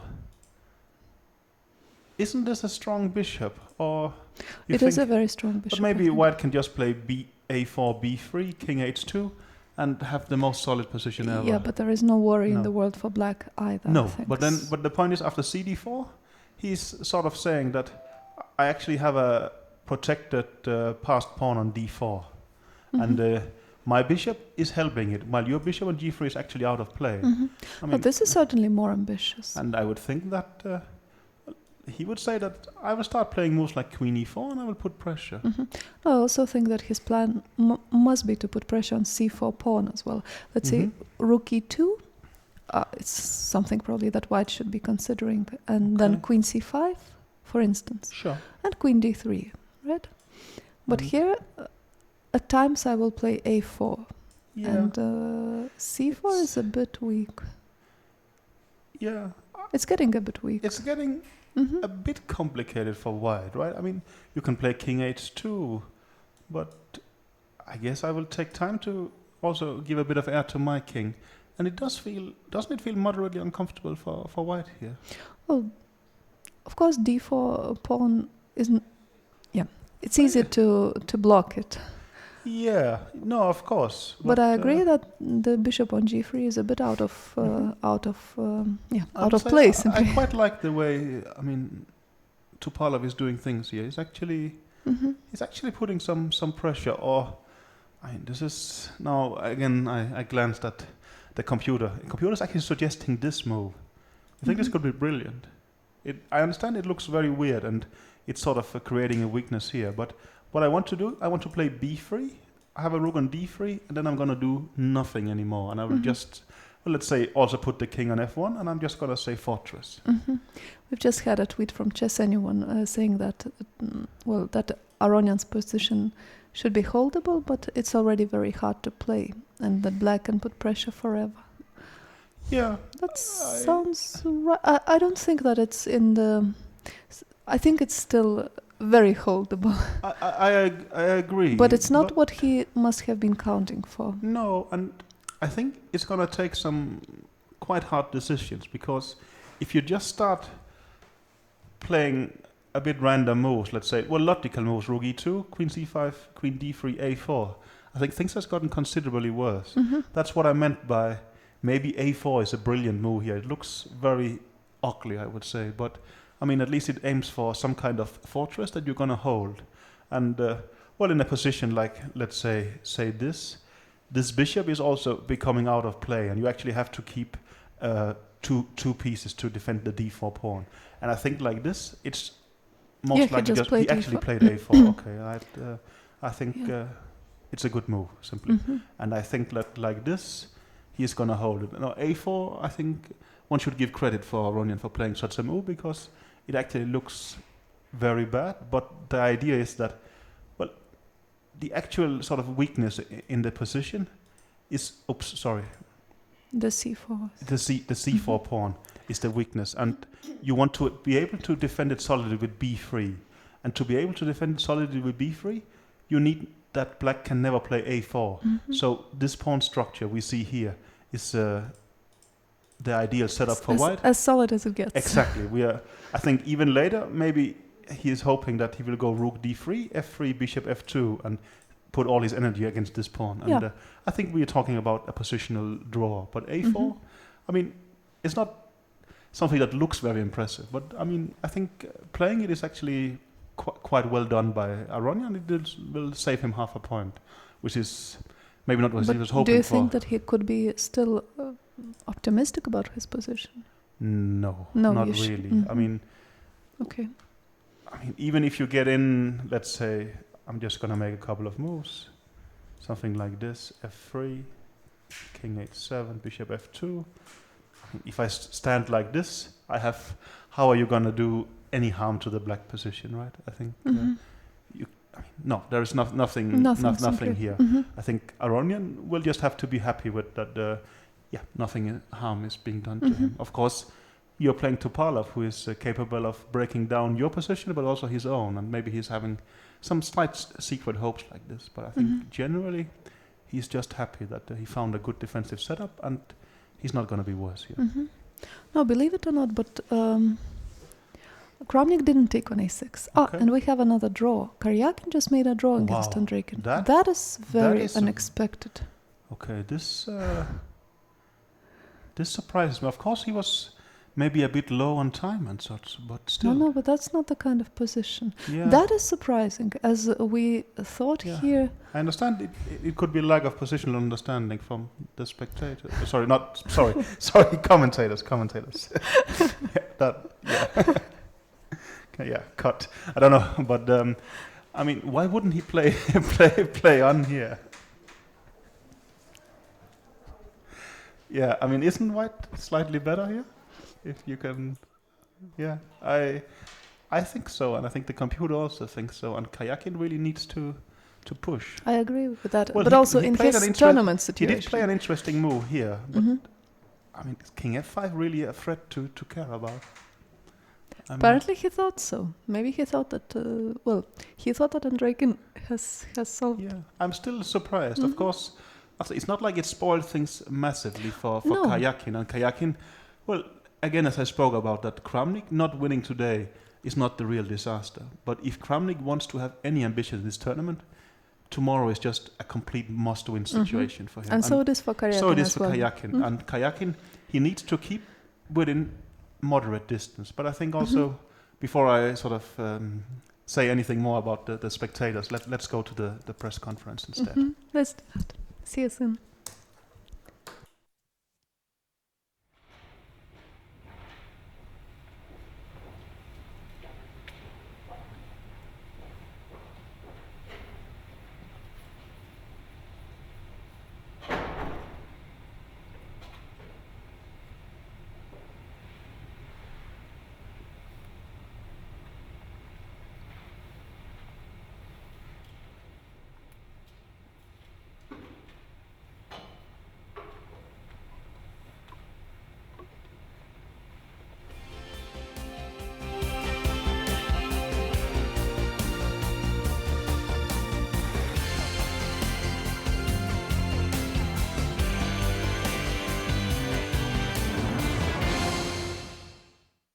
Dmitry Andreikin was born in 1990, a vintage year for chess talent.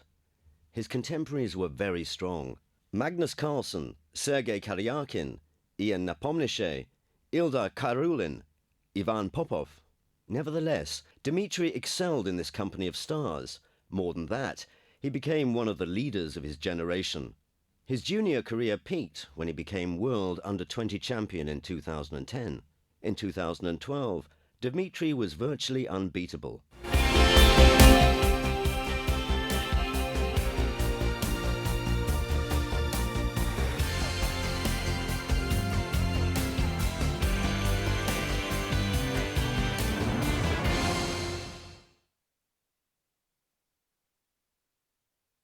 Dmitry Andreikin.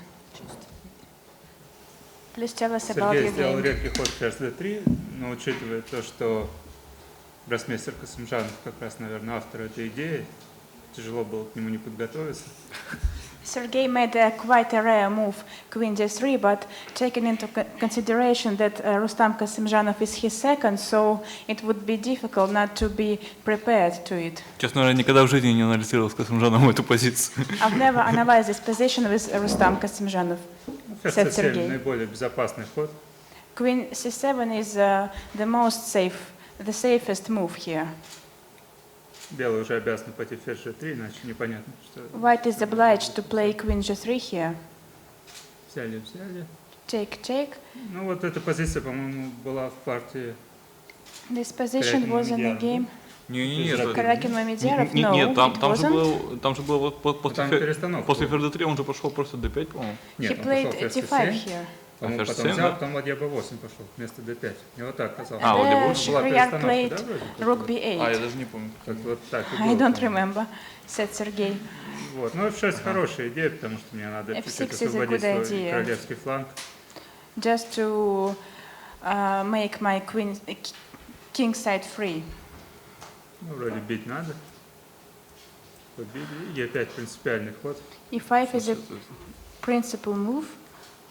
Иначе, наверное, вообще ничего не... Ну да, я вообще Otherwise, it is nothing for white. Тут черные могут еще как-то так играть. Black can play like this also. Ну, да, возможно. Конь идет на f5, если It's ход possible. слон d3, то у меня есть ход c5. Дальнейшем Bishop d3 is c4, c5. Ну, b3 может поставить. b3. Тут, b3. Тут я даже d4 могу пойти, наверное. Не, ну я Black can even согласен, что play в целом, d4. черных нормальная позиция, но она игровая. I think black's Да, position могу is good f6, here, а it's потом playable. f5. Дмитрий, можно сказать, что вы были готовы здесь к этому ВТН, шли на него и, в принципе, уверенно здесь себя чувствовали? Dmitry, can we say that you were ready for this endgame and that you were planning to play it? У меня только вот эта позиция стояла дома. I had only this position on my home computer. В принципе, позиция несложная, поэтому я считал, что если уж она получится, то разберусь с доской. This net position is not very complex, so I thought that if I get it, it won't be too hard to play here. Ну, конь c5 важный ход, потому что иначе белые пошли бы слон d3. Knight c5 is an important move. Кстати, я так думал, можно и так, да? наверное? By the way, Например, слон d3, black can play h6. a5, Это тоже не совсем bishop понятно, что хотят d3, белые. h6, and it's not very clear what white wants to get from this position. Вот здесь, наверное, первый единственный ключевой момент, потому что Maybe если the бы first and белые the успели пойти слон e3 key moment и here. не дать разменять белопольных слонов, тогда у белых был бы перевес. Нет, ну ладья b2 же. Ну да, но тут дело в том, что вроде If bishop e3, как-то у черных все срастается. rook b2, Да, король d1, слон Ну да, король d4. d1, слон d4. Я вот читал king вариант король d1, c2, bishop d4. король c2, I слон was a1. Calculating the move. И тут проблема, что казалось, что ладья This d3 variant. сильно... Ой. Что ладья d3 сильно, но... The problem is that if after черный rook делает рокировку, d3, и there если is g3, то слон castle, e5, а ладья d1, ладья А f4. почему не слон a6 на ладья d3? Ну, тогда ладья... why not ну, bishop ну да. a6 here? Периодически, да? Yes. Слон 6, ладья b3, ну да, это бред. Ну вот, а поэтому черные форсированно меняют белопольных слонов. That's why the exchange of Yeah, white square bishops is forced. Maybe I should have played bishop d2 here and Может быть, здесь следовало Just пойти слон d2 to keep здесь some tension in the position, И и but, сохранить but- напряжение в but I позиции. don't really believe. Ну, мне А не Я так А возьму, три? там нравилось. 4 пойдет. Ой. Ну, взяли a4. Take a4. Спасибо, это ничего не дает. Мне кажется, там 2 нуля. Конь B8 a4. doesn't give much for white. Then castle. Может, конь e2 как-нибудь. Да, там 92. тоже конь на c5, наверное, придет. 92, knight c5. Okay, basically the position is equal, I think. So. В целом позиция равная, по мнению Сергея Корякина. Ну да, тут, в общем-то, больше нечего смотреть. There's nothing much to see here. Сергей, ты собираешься теперь проанализировать этот вариант с Рустамом? Сергей, are you going to analyze this line with Rustam? Ну, как всегда, у меня анализ происходит после партии, а не до. As usual, I analyze the games after the game, but not before. У меня вопрос Сергею. Вот после двух предыдущих побед, соответственно, над Циллером и Крамником, какие были, не знаю, планы на сегодняшний день? Sergey, after two previous wins against Vladimir Kramnik and Peter Swidler, what were your plans for this game? Ну, планы были получить игровую позицию, играть в шахматы, но это как раз и не очень удалось, потому что позиция сразу уравнялась. Ну, это бывает, потому что сегодня Дмитрий был очень хорошо готов. Ну, как бы не получилось, ничего страшного, буду бороться, еще 4 тура осталось. My plans were... Didn't you want to play with queens? Ну, я надеялся, что на ферзь d3 мой соперник пойдет d5, и тогда бы мы играли с ферзями на ферзь c7. I hope that Dmitry play otherwise that Dmitry play d5 instead of queen c7 after queen d3. And Sergey's answer was that he wanted to get a playable position and to play chess, but he did not manage to do it because Dmitry was very well prepared and played very good. So there are 4 more rounds ahead, so everything will be. У меня вопрос обоим участникам. Вот я не знаю, как вот с той стороны, как бы со стороны игроков, но вот со стороны зрителей вот сегодня по, ну, не знаю, по настроению, как бы по содержанию партии было ощущение, что как-то вот многие уже чувствуют, что турнир, ну, свою как бы основную функцию осуществил и пошло такое немного доигрывание. Не было у вас вот такого ощущения и, на ваш взгляд, ну, при таком развитии сюжета, при отрыве Ананда, таком существенном, будет ли поддерживаться интрига и... The question is to both players. From the spectator's side, it seemed to us that the tournament now is in a, how to say, in the last phase, so the players are just not playing too aggressively. Maybe they are thinking that if Anand is ahead so much that he will be the winner. So didn't you think like this? Ну, мне кажется, что турнир закончится только когда Ананд, ну или кто-то другой займет первое место, а до этого момента все только в самом разгаре, и я уверен, что еще будет масса результативных партий и полнокровной игры. The event will be over only when Anand, if someone else wins it, but till that moment the play is on, and I think that there will be many decisive games ahead. А я с первого тура играю партию за партией, у меня как бы настроение особо не меняется. Поэтому вот получаю удовольствие. Еще от 4 партий хочу получить удовольствие. From the very beginning, I play one game after another, and I just playing for pleasure here. So that's why I'm just looking forward to play these 4 games, the next 4 games with pleasure. А что касается Ананда, я думаю, что интрига сохранится до последнего тура, может быть, там до предпоследнего, но в любом случае еще, конечно, есть люди, которые могут его потревожить. Но это будет не только от нас зависеть. Speaking about Anand, I think that the intrigue will be continued till the last round, and there are people who can disturb him. It will depend also on us. No questions? Thank you very much for your answers. Спасибо.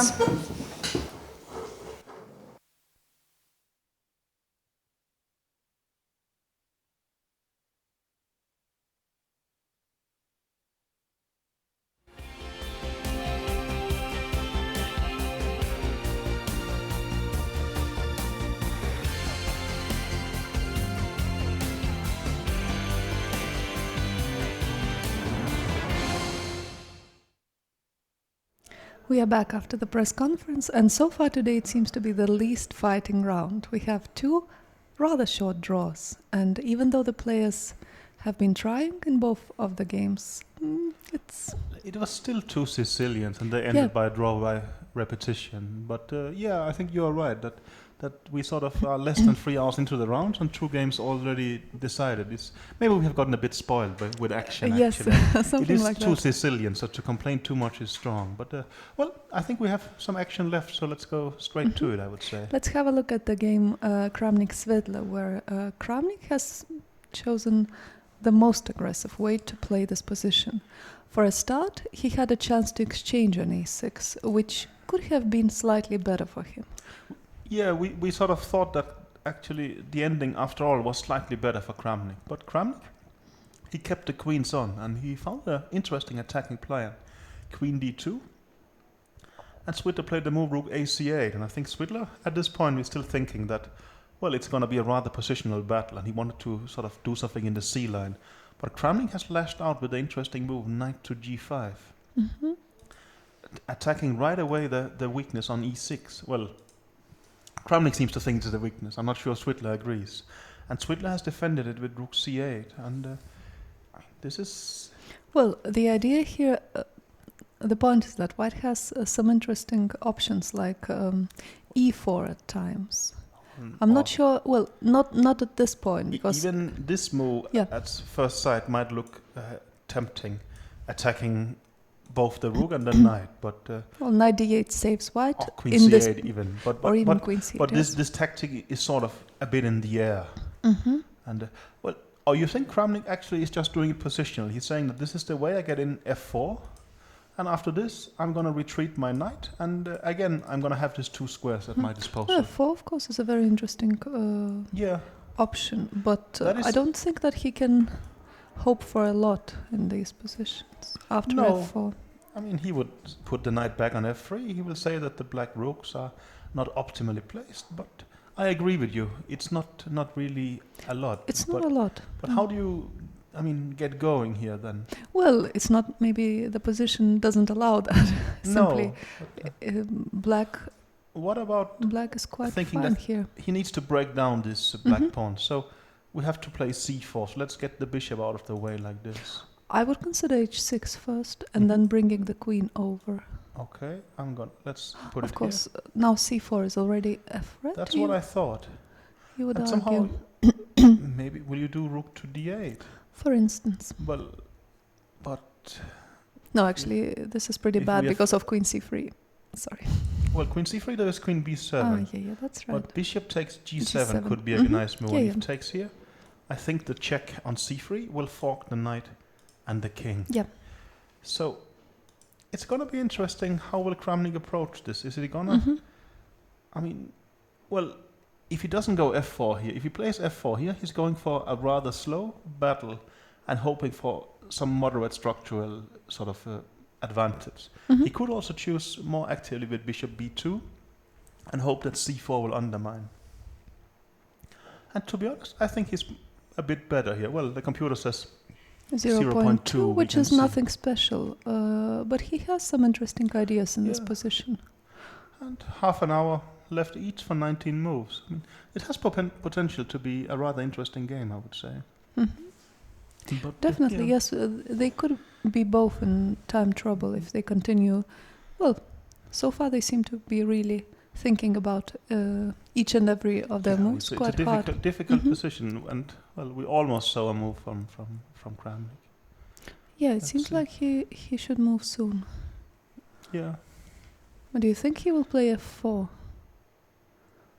Or bishop b2 with the idea of c4? I think bishop b2 actually. I think of course bishop b2 has a plus. You want to keep aggressive, and I think seems I'm going to be right. Or is he putting in an a1 just to? He's not. Okay, bishop b2. Okay. That is definitely the most natural way to play it. And now c4 is a threat. I think he's slightly better here.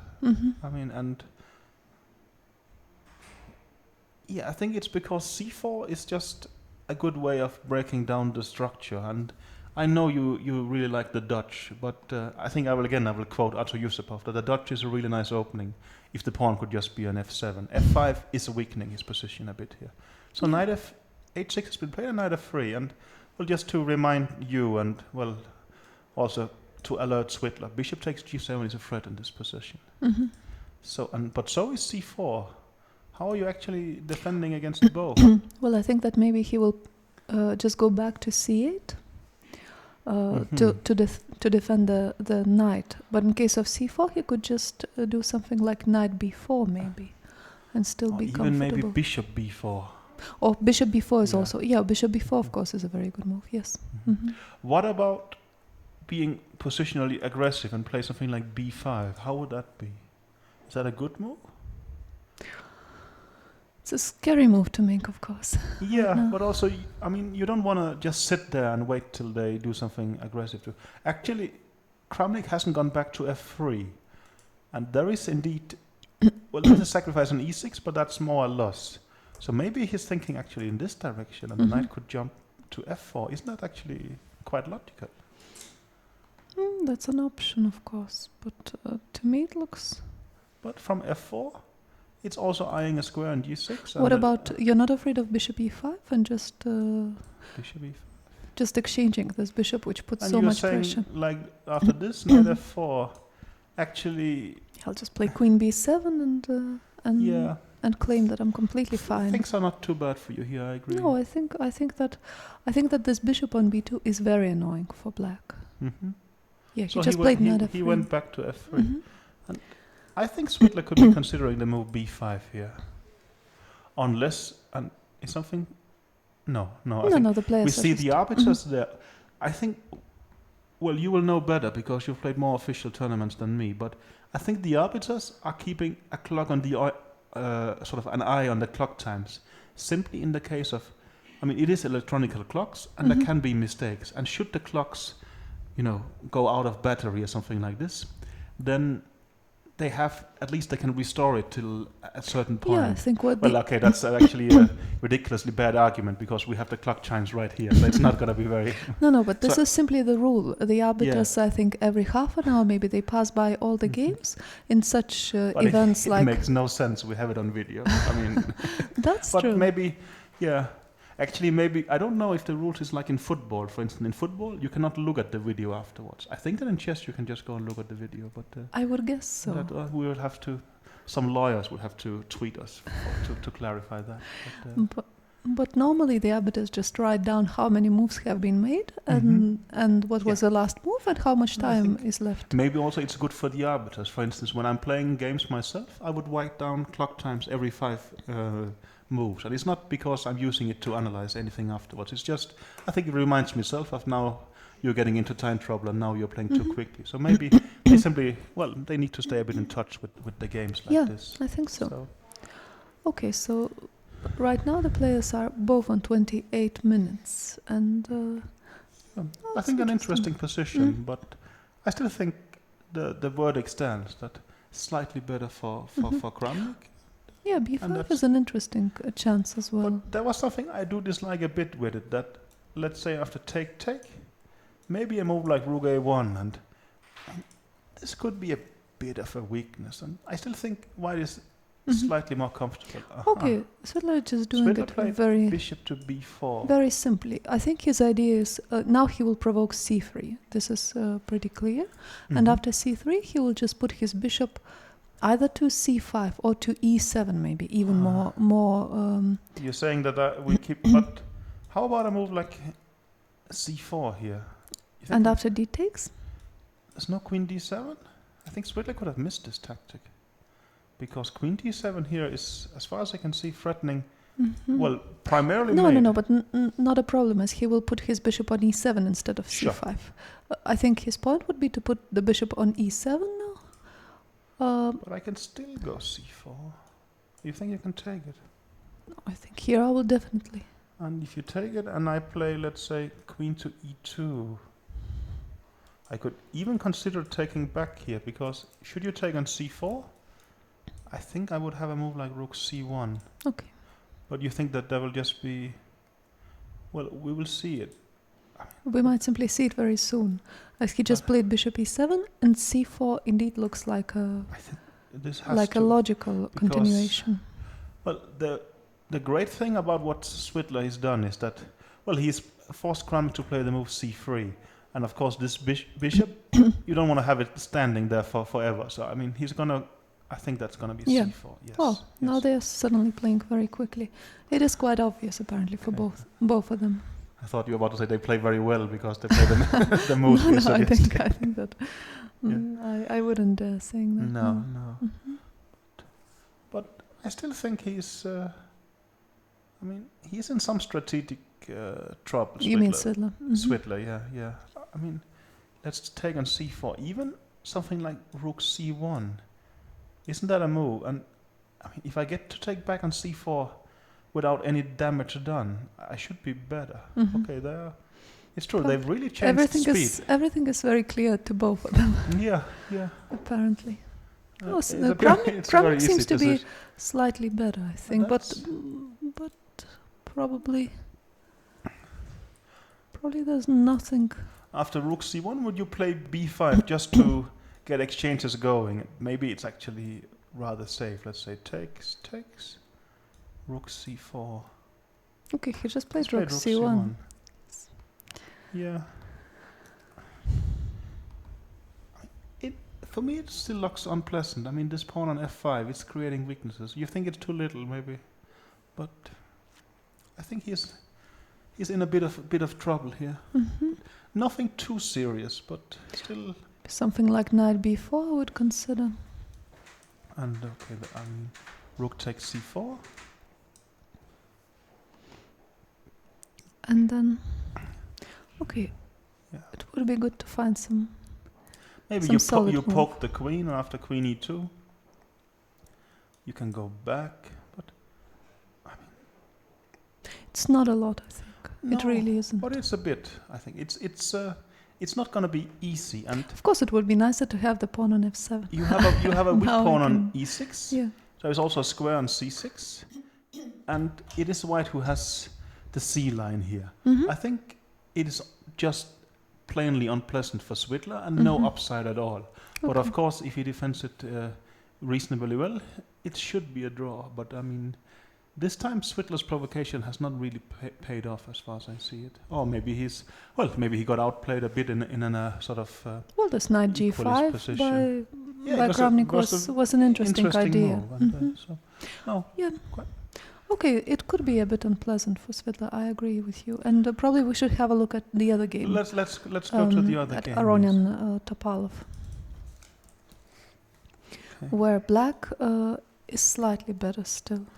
Yes, I mean, Aronian played the move a4, which I indeed praised really a lot, and I still think it's a good move. But Topalov found an interesting response. He played h5, and we have mentioned the idea earlier, but not in this position exactly. And just to underline the very basic tactical point, if he takes the pawn, then this check is gonna pick up the rook on d2. So he played b3, and after h4, bishop f4 has happened. And I mean, I like having the pawn on h4 because somehow white's position is a bit less stable, I would guess, right? I think we can return here briefly to the conversation about good and bad bishops. Because according to every piece of common sense, the bishop on f6 is quite bad.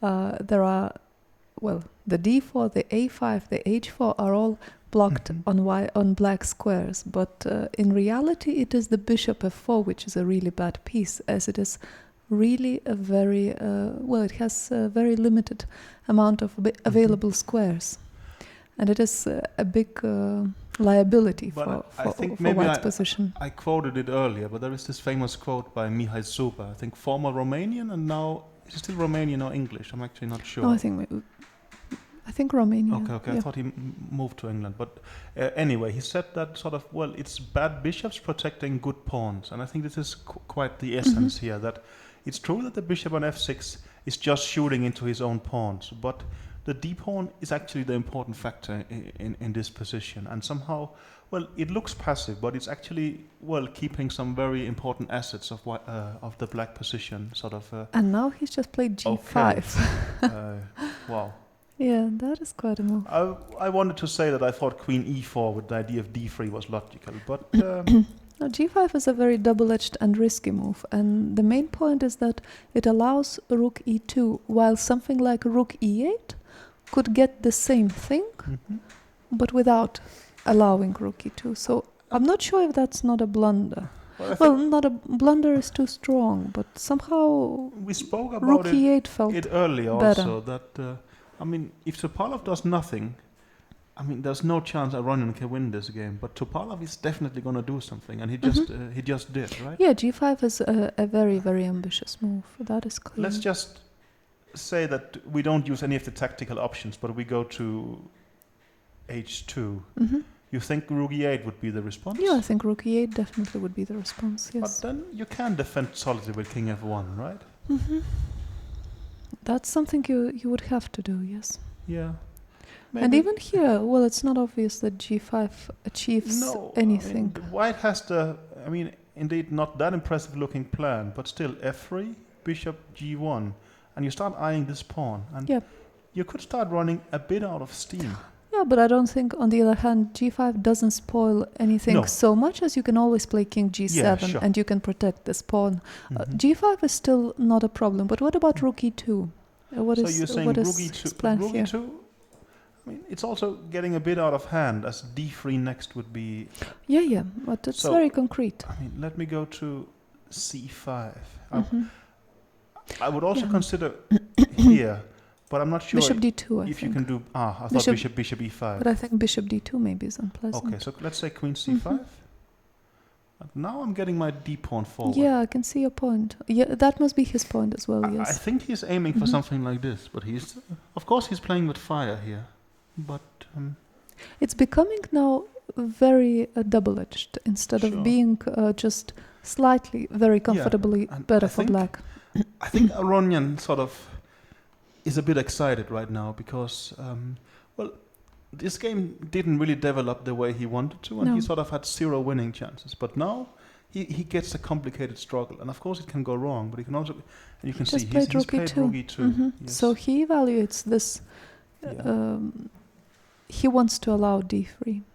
Yeah, but it's very quite interesting. Understand him, and I like this concept. You put the bishop on d2, it's a very solid blockader, but it also looks at these pawns. And next I want to go rook e4, queen g4 and I attack. have a question. You cannot play queen takes d3. No. Come again? Queen takes e2, queen takes e2, d3 doesn't work because of queen g4, I would assume. Yeah, and you're saying if you take... this is bad. I think your point was that if there was no queen g4 here, something like this, then actually the d pawn could be decisive. Exactly. But it seems like queen g4 doesn't work. And what about rook d4 here? No, that's probably too much, right? Probably queen c8 check. Yeah, I thought rook d8 then, but not really. So rook e2, and well, we are saying some kind of queen move, let's say to c5, and then bishop here. Well, I was trying to say that after something like d3, rook e4, one should not be blind to a wide attack with queen f5. Exactly. But maybe queen f5 is a good start here. But even here, what about something like this? Just queen f3.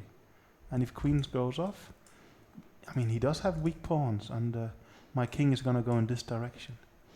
I mean... Yeah, no, this g5 I think turned a very healthy position into a very unbalanced position. Topalov is sort of spinning a bit out of control here, and we can suddenly see much more action for Aronian that he even dreamt of, and I think that I think it's an exciting moment for the Armenian fans, and they have I think their optimism should go a bit up here, and I think a draw is still the most likely outcome. But if Topalov I mean, he's already spoiled his position a bit, I would say. Let's have a look a little bit at Kramnik Svitla. Okay, let's see that. As they seem to have exchanged more pawns even. And we left you in the position after rook c1, and well, Svitla indeed chose to play b5 to somehow. Well, I think Svitla is realizing I mean, unpleasantly worse here. It's defendable, so let's try and exchange as much as possible. So he played b5, ab, queen b, rook takes c4, knight b4.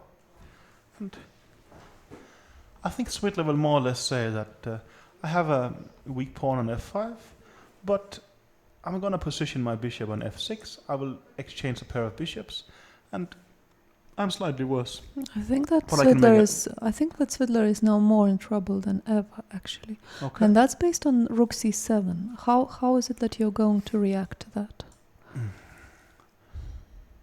I would think bishop f6, but you think this is... You're thinking of something direct here, or just you're just gonna rook fc1, something like this? Yeah, I think simply you have a lot of... the 7 rank is a terrible weakness. Let's say I exchange and just play rook I don't think you even have to D1 exchange, actually. something. Well, I just wanted to show this nice tactic that after rook d8, I think you can play bishop takes f6 here. That's what I think as well, yeah, sure. Yeah. Mm-hmm. But you want to exchange the bishops, actually. For instance. Yeah.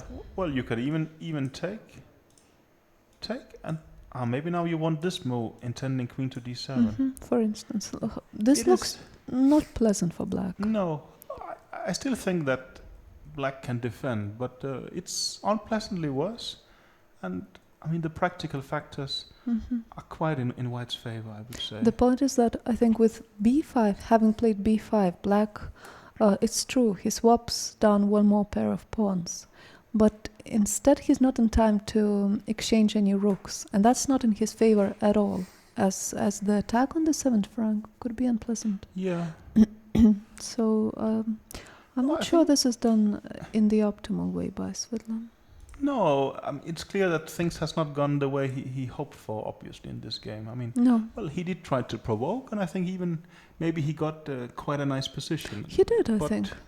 It wasn't better in any way, and somehow, at some point, it ended up strategically quite difficult. And, no, I think it's a good moment for Kramnik, and actually, should he win this game, he is suddenly within striking distance. And a win tomorrow, he will actually lead the tournament. So yes, tomorrow he's white against Vichy. Yes, in a for the tournament standings, very important game. So we should remind the viewers that you are very welcome to send your comments and questions, and please use the hashtag candidates2014. Okay, here comes something. d4, I guess, with the knight. Or is it e5 he's aiming at? I think knight d4. I wouldn't be surprised if it goes to e5. It went to e5, okay. So...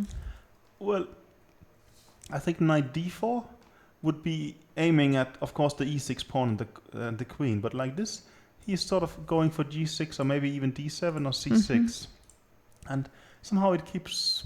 Well, it's easy to say now. Knight on e5 is very beautiful, of course. So it does keep some pressure here. And what about rook d8? Yeah, rook d8. What is his point? I agree, it looks very logical. So Pavlov, by the way, is still thinking about this position after rook e2.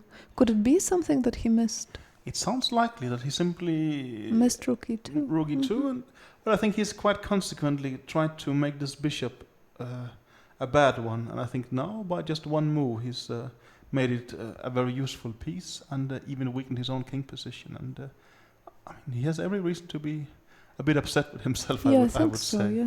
Yeah, if that's not something he planned, then of course, maybe that's not ideal. He was thinking of the queen sacrifice you mentioned, but it looks just I think plainly it's bad. It's very, very easy tactics. Yeah, I think this was just illustration. But okay, to return to this position, after knight e5, rook d8, for instance, what is Kramnik's point? I like your idea of rook d8 because it immediately kicks I think it's queen. Very important to do it as soon as possible. Yeah. And okay, wow, the evaluation just dropped to minus 0.04. And we could just see that... I was very proud predicting 95. Well, the computer... Okay, now it again shows that white is very slightly better, which probably is the correct evaluation. So let's say rook d8. I guess queen e2. And bishop f6, just to make sure I don't... have this bishop exchanged. Knight e6? I mean, should you take on b2? I can't safely take on f8 as far as I can see, right? No, I'm not going to do that. I'll play rook f7. Okay, no, this line hasn't been played. Svidler just played knight d5, which is also a very logical way to play. Yeah, and also I mean, well, I think he likes keeping the rook on e8 because it's defending the pawn on e6. And at the same time, the queen is attacking the pawn on b3. So I think he's trying to say, I got everything protected right now, and I'm going to aim at your weakness on b3. And I think even he might be considering to go rook to b8 straight away the next time. So something like this. And it's a very logical move. It is quite logical. And maybe Cmilyte's initiative is actually starting to fizzle here, I would say. Also, the good thing for black is that white was not on time to come to c7, and now now this option is lost. Rook c7 is not possible anymore. Yeah, there is some kind of harmony in the black camp, right? Yeah, I mean, not it's a bit better than not great harmony, but somehow yeah, it's defending things and such. And of course, b3 becomes a bit of a factor as well. Yeah, which is not ideal for white. I think Cmilyte needs to find a couple of good moves. Probably knight e5 was a little bit slow somehow. Maybe. Of course, we say that with hindsight, but that's how it is. That's one of the pluses of being the commentator. You can criticize afterwards. Yes. So no, let's. But unless what about knight g6? I would guess that this is not something that Svidler is scared of. Looks very much like rook f7 is going to be the reply. Yeah. Unless you can take on b3, should actually be mentioned that this might be very legal. Okay. And I don't see how you follow up here, right? That's true. No, that's true. So I think there is a direct threat here. It looks to me like he's doing it quite fine, but of course the computer there came with quite a statement and said 0.39. Of course there is structural weaknesses in the black camp and such. But so is b3, so it's not completely obvious what is it that we are missing. Even if they get to exchange the b3 and a5 pawn, there is still some weaknesses in black position, and Cmilyte is gonna play on there, and he has to defend. But should we? We will keep an eye on this game, but should we just have a look at... I think there's been a move in Aronian Topalov. Yep, let's do that. He played g5, rook e2, and now queen c5, bishop to d2 has happened. Yeah, just as expected, bishop d2, and now... if Topalov wants to take any advantage of what he has just done, he should play d3, but it's not obvious that this should be to his advantage.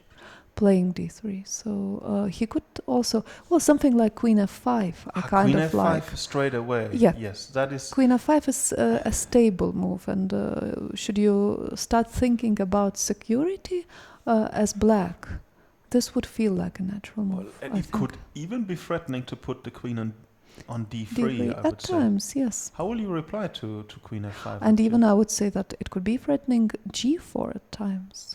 Well, I could play king h7. Right now I would take on g4 and give it. Yeah, I understand, but I would play king h7 yeah. and g4, for instance. But so at first I thought f3 was a nice reply to play the rook to e4, but I could think that queen d3 here is quite an annoying move. I'm a bit curious on what happens after queen f5, actually. Well, not much. Probably after queen f5 you could play queen e1 or something like that and try to swap the rooks or something, but I like this move. I think it looks nice. E1? I mean, I will go king g7 just so things doesn't happen with check. But I mean, soon I would be... you're saying a5 would be hanging, but I think a5, d3, most likely things would become uncomfortable for you. Maybe we hurried too much saying that black is almost in trouble. Maybe we should actually play rook e1 and again consider exchanging the queens on... let's say g4 or even f3. But queen g4, I mean, that's... I mean, now I'm going to make a random move and then queen g4. And ending like this, isn't it again into weak pawns on this square? And I understand we have a d pawn, but it's not really getting there, I think. No, of course. On the other hand, my pawns are not fantastic, but they're all very well protected. And let's say if I play something like b6, and just make sure that everything is protected. Okay, can you try to win this position? Maybe you can? Yeah. Well, for a start, I think I'm threatening to go to d3 with my king. And I would really think that bishop endings, let's say king e2, rook e8, check, king d3 is good for me. Bishop endings are not I mean, fantastic. well, I guess you have to do something like d3 to keep it complicated. And maybe that is a perfectly great position for black, but I could see something like rook e4 and the king goes to d1 and soon you go bishop e3 attacking this pawn, and this could go horribly wrong for black as well, I would That say. I agree with, yes. So, I mean, there is definite potential in it for Aronians all of a sudden, and I think, well, he couldn't have dreamt of that at some point. Yeah, it's only thanks to g5. Before g5 there was nothing of the sort. I really think so, that G5 Topalov was he lashed out with g5 and... okay, he just played queen f5. But after a simple move like rook e1... Rook e1 I really like, I would say. Yeah, with a threat of queen g4. Well, threat or sort of... No, I think it is a threat, as then at least white won't have any problems, it seems. But is there any way you can be ready to answer queen g4 with you could play queen g6 maybe, or queen c2. Queen g6 also feels... Oh, I understand. Doesn't feel that fantastic. And a move like d3, as far as I can see, doesn't really change anything, right? We're gonna go queen g4. Yeah, it's still this endgame that we have been discussing. Yeah, that's interesting. I'm a bit puzzled on what Topalov is. How is he actually going to do this? But I really think rook e1 would be the right move. Maybe after rook e1, would you consider a move like queen d3 maybe? What about bishop takes a5? Well, that would be a very good move indeed. Unfortunately, yes.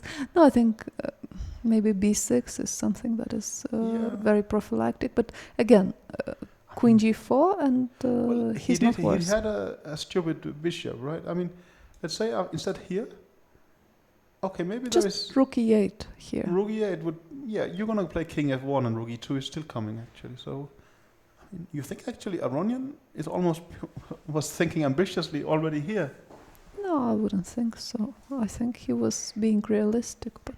Maybe queen e6 is a good move, going to f5. But even here you can play rook e2, queen f5, bishop to d2. Maybe... No. Maybe Aronian's move a4, which I praise so much for its defensive things, is actually also putting a weakness there and saying, I'm gonna get my bishop to d2 and I will even be ambitious. It's surprising for me, but let's see. Yeah, we could have a look again at Kramnik-Svidler, as there the players are also nearing to a time trouble, and Kramnik seems to be better. Yeah, I think let's. I mean, we have two games. We will switch back and forth depending on when there is a new move, actually. But let's go a bit back to Kramnik-Svidler. Yeah, and in this position, Svidler has just made the move. This was the position, and he played. He played the move queen c2. Queen to c2. Just protecting. Simply protecting the pawn on b3. Svidler went bishop d6, kicking the knight on e5, and I think there is a threat of knight b4 now. Yep. Maybe not winning something, but exchanging something. And Kramnik, well, he went to this tempting square on c6, and now Svidler has played knight b6. Yeah. And as far as I can see, some tactics are happening right now, right? I mean, you can't really move the rook somewhere. Well, not to h4, for instance. No. As then after rook c8, you could be in moderate trouble.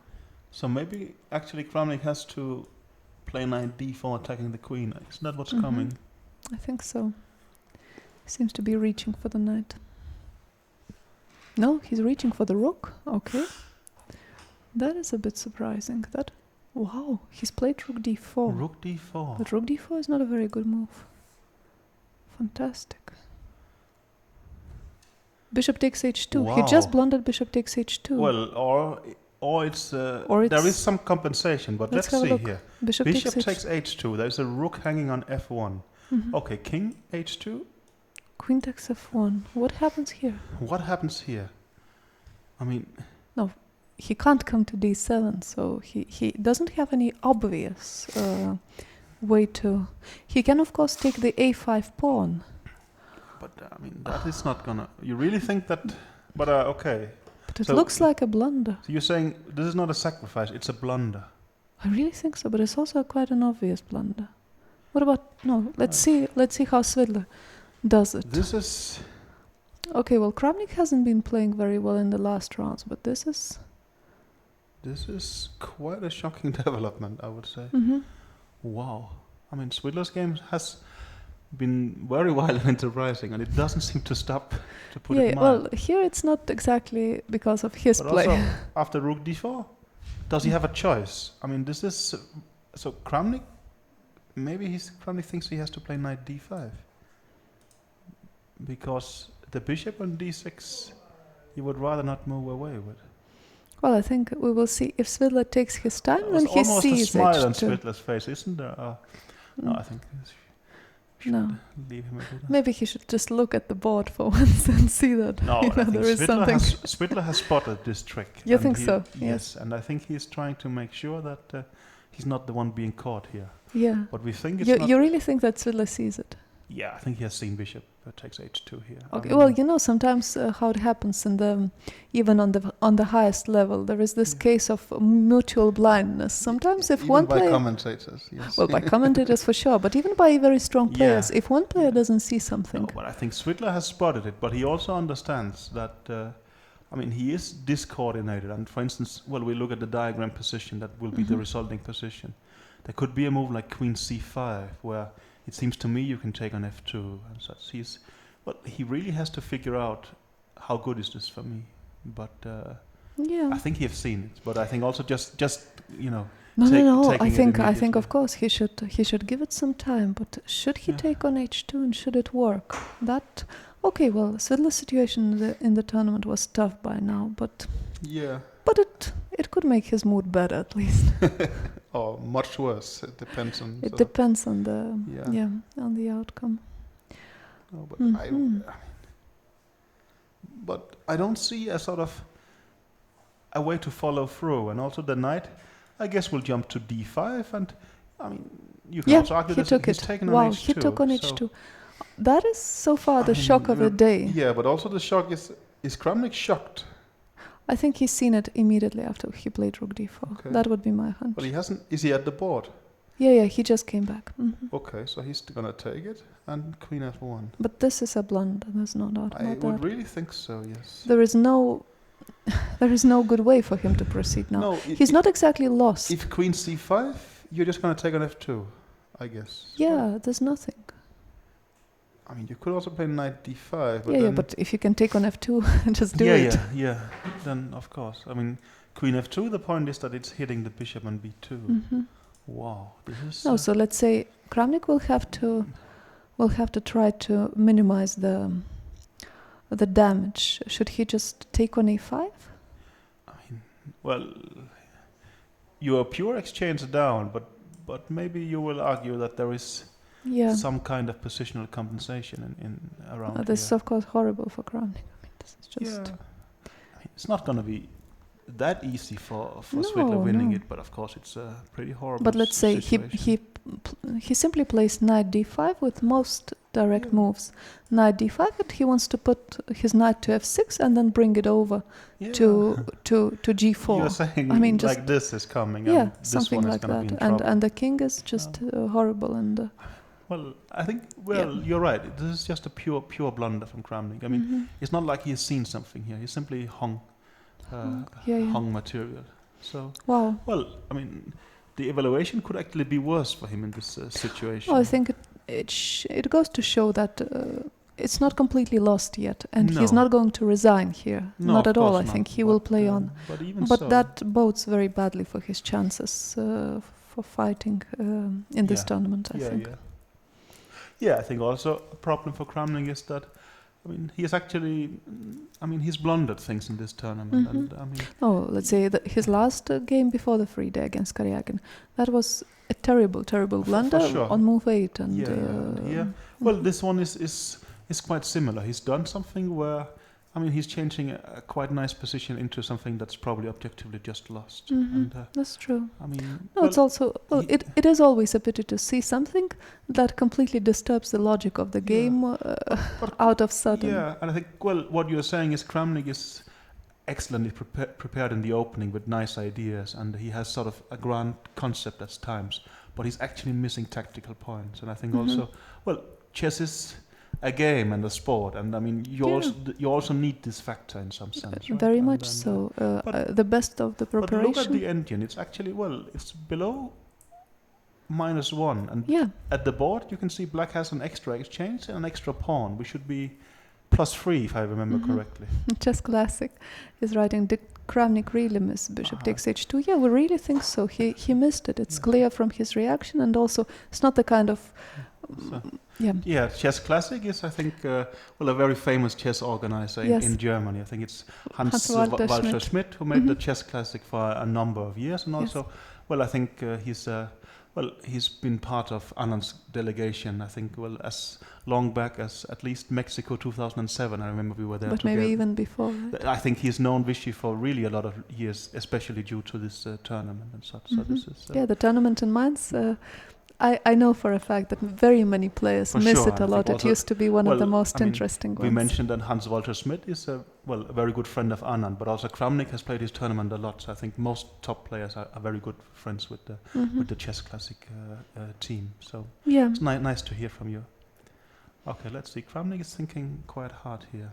In the meantime, something has happened in Topalov Aronian. So should we leave Kramnik a bit? We will come back, we promise. But let's just debate the other game. So we have an end game as was expected, basically. Rook e1 b6, and here is a very interesting point. I think Aronian could choose his own pawn structure here, and he's chosen queen f3. We were debating queen to g4, takes, and just try and remember this pawn structure and compare it with the game. Queen f3 takes. Here, white is having doubled isolated pawns, and he prefers that to the other position here, where his position is quite healthy. I think he prefers it because here he has potential. He want to go king to g2 and he want to push f4. And like this, he can actually do something, while this position, despite being sort of beautiful, doesn't really have a lot of potential. He thinks that I'm going to break with f4, and breaking with f4 is better in this situation than in the other situation. So this, I think, is a pretty advanced. You think this is an indication that at this point Aronian is playing for a win? Yes, I think very much so. I mean, Aronian is eyeing a lot of weak pawns, and he's saying this d pawn will go to d3 and no further. And he's threatening rook e4, or he's threatening king g2 and f4. I think Topalov has simply done something quite undefendable here, and he's ending up in a difficult ending. It could still be objectively drawn, but I'm sure Aronian are going to press hard here, and I think he has very good chances in a practical game. Yeah, no, it's interesting. This f4 idea, of course, adds something to White's repertoire of ideas in this position. You're saying king g7 is what he's just played, right? Yeah, he's just played that. And maybe you think that what I said is a bit nonsense. He's just going to go the king to f5 and everything is going to be under control. It's a bit hard to say. For instance, I quite like this idea of bringing the king over to d3. Should this be possible? Yeah.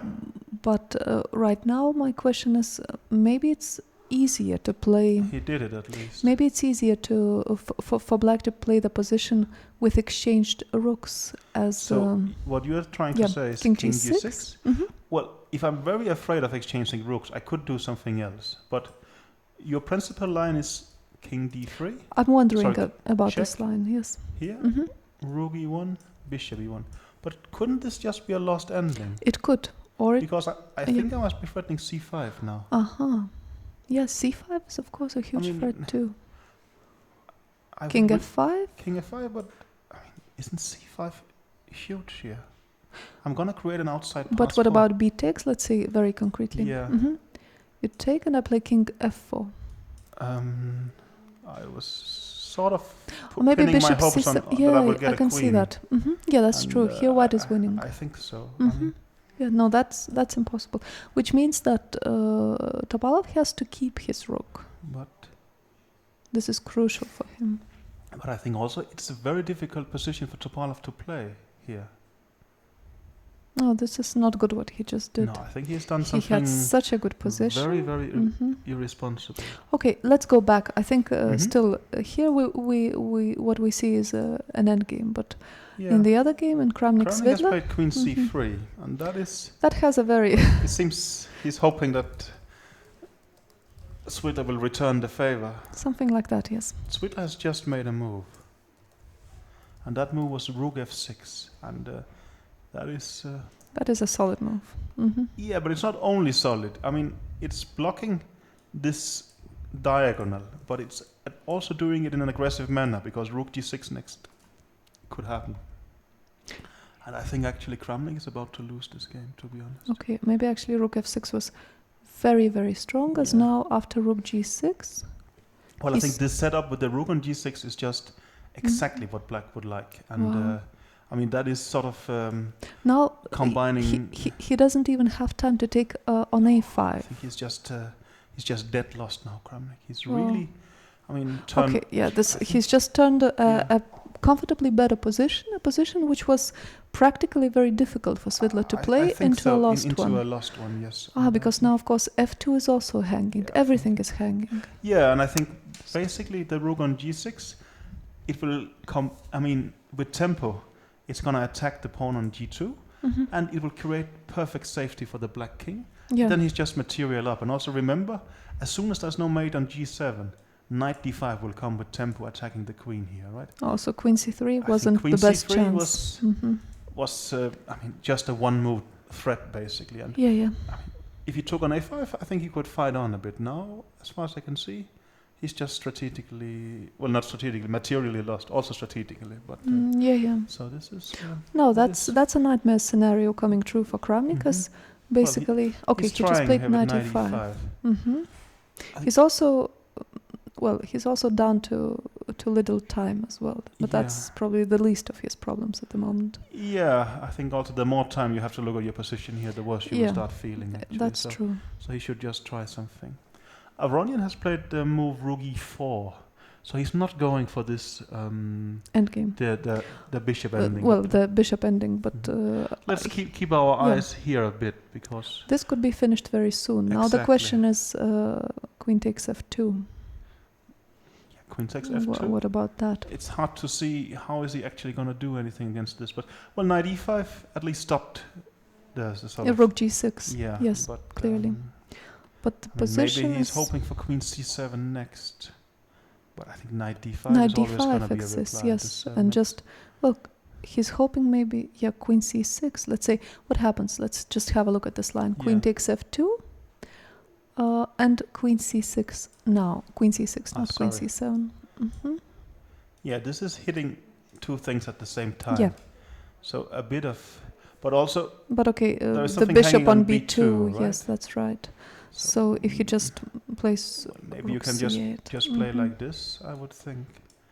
I mean, I'm not at all saying this is my best option, but it looks like it's good enough. Looks like a reasonable option at least, right? I mean, well, Cmilyte really suddenly has to, just figure out how he's winning the most. I mean, knight d5 also looks like a good start. Knight d5 is also, but f2 is a huge pawn. Yeah. You know, f2. Before, you remember, it set 0.8 for black. Now it's 357, which is very different in a way. Okay, king f5 has happened in the other game, and Aronian has played king e2, and now he's threatening to put his king on d3. So Topalov really has a big decision here. Should he allow the king to go to d3? Or should he play d3 check? And I think Aronian is doing it cleverly. He's forcing him to make this big decision before move 40. So Topalov really has to think now. Yeah, but this is, of course, what we see in Kramnik-Svidler is very dramatic. But this, what is happening in Aronian-Topalov is also dramatic to a certain extent. With huge implications for the final standings. Exactly. this other thing, Topalov was very comfortable and could have been putting pressure, just could have done it for many moves without no risk whatsoever. But G5 is such a bad move. Maybe his position is still fine. Okay, Svidler just took on F2.